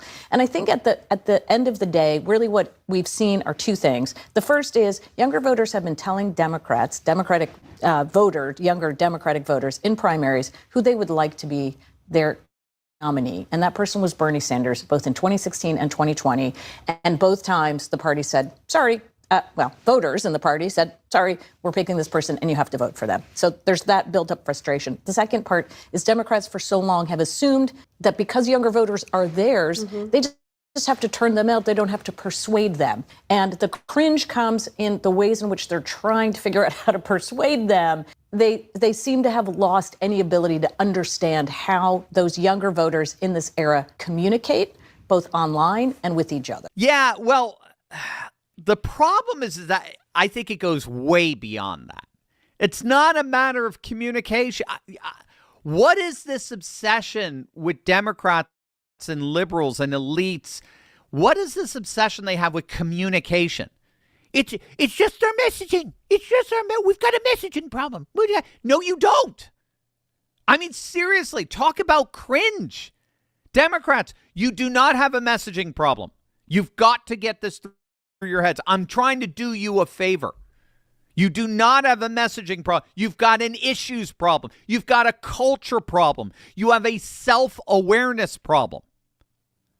And I mean, seriously, until they come to terms with that, until the Democrats come to terms with the fact that they've completely lost the script here, that they've been caught in this 80-20 doom loop, right? Unless they come to that conclusion, they're just going to watch their party implode. Case in point, it was just announced just the other day, one of their strongest Democrat candidates, a former Pennsylvania representative by the name of Matt Cartwright, he's announced he's not going to run again. Now, he barely lost a seat to a Republican in November, but many Democrat insiders thought they could get it back with him in 2026, and he's saying, no, thank you. No, I'm not interested. He's reading the tea leaves, and he doesn't see a lot of hope for the Democrats in the midterms. And of course, KJP is but the latest Democrat to jump ship. We just saw Kentucky State Senator Robin Webb just last week. She officially ditched the Democrats. She's joined the Republicans. A couple of weeks before that, We had L.A. County Sheriff Alex Villanueva. He left the woke left. He's now officially a Republican after being a lifelong Democrat. Florida's top state Democrat, they're Chuck Schumer, the Senate Minority Leader Jason Pizzo, their number one state Democrat. He just defected a couple of weeks back. He officially left the Democrat Party because he said that Florida's Democrat Party is officially dead. He's turned independent. But he was the highest ranking Democrat in the third largest state in the union to call it quits with the party. And we can keep going. New York Mayor Eric Adams, he's formally announced he's running for re-election as an independent. The mayor of the great city of Dallas, Eric Johnson, he flipped from Democrat to Republican. I mean, in fact, there was a study published in the Washington Free Beacon. This was back in 2023 that found that Democrats flipping to Republicans has been a year-to-year trend that's remained relatively consistent over the last 20 years. Get this, over the last 2 decades, 4 times as many Democrat state lawmakers has switched to the Republican Party than the other way around. The amount of Democrats switching to Republicans versus Republicans switching to Democrats is 4-1. 4-1. 4 times as many Democrat state lawmakers switched to the Republican Party than the other way around. All told, by the time of the study, which again was back in 2023, 83 Democrat legislators defected and joined the GOP. Only 23 Republicans became Democrats during the same time period. I mean, it's astonishing stuff. This is what I mean. It's not messaging. Stop it with this messaging. Now, that is so ironically cringe. It is not messaging. It is issues. It is the total lack of self-awareness. It is losing the script. So the Democrats just, they continue hemorrhaging not just voters, they're hemorrhaging leadership as well. And if things continue as is, this party is officially going the way of the dodo bird. By the way, click on the link in the description below to get all these articles and tweets I reference throughout my videos emailed to you each and every day. You're going to love it. We want you to have the best resources out there to convince your family and your friends of this new MAGA super age that's rising here.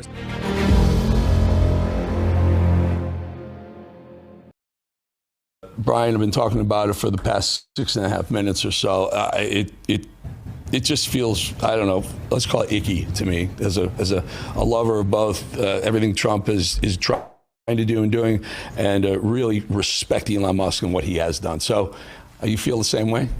Yeah. I do, Eric. I actually feel a lot like I did on Butler, to be honest with you, and I'm getting some slap back in my IFB guys, just so you know, to correct that. What I mean by that is we had so much momentum, we had so much collectiveness in this party. We had working on the big beautiful bill. We're working on all the elements. We're making sure the Trump agenda gets funded. We're working on all of that, and then it goes from, you know, maybe it's not the most perfect bill and it doesn't cut, it's got all this stuff, to basically mentioning the Epstein files.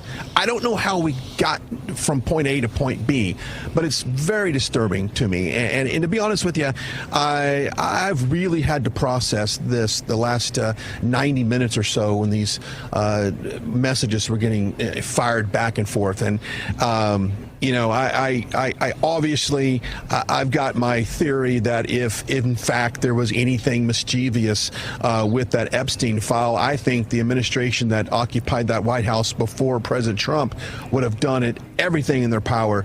They tried to shoot this man in the head. They raided Mar-a-Lago. They hit him with 34 indictments in New York on a bunch of bullcrap. And then if they had anything, if there was anything there, they would have played that card and he would not be in the office. So I'm kind of discrediting that, Eric, and I said this during Gruber's show. I'm starting to feel like some of these tweets were just kind of an emotional state, maybe a little anger, maybe you push something out. Have you ever sent that text message you wish you could resend and have it sent back to you? I'm hoping that the waters settle on this, but if I could, just for a second, and I was trying to get some advice on this earlier, and I was told, don't do it, but I'm going to do it anyway.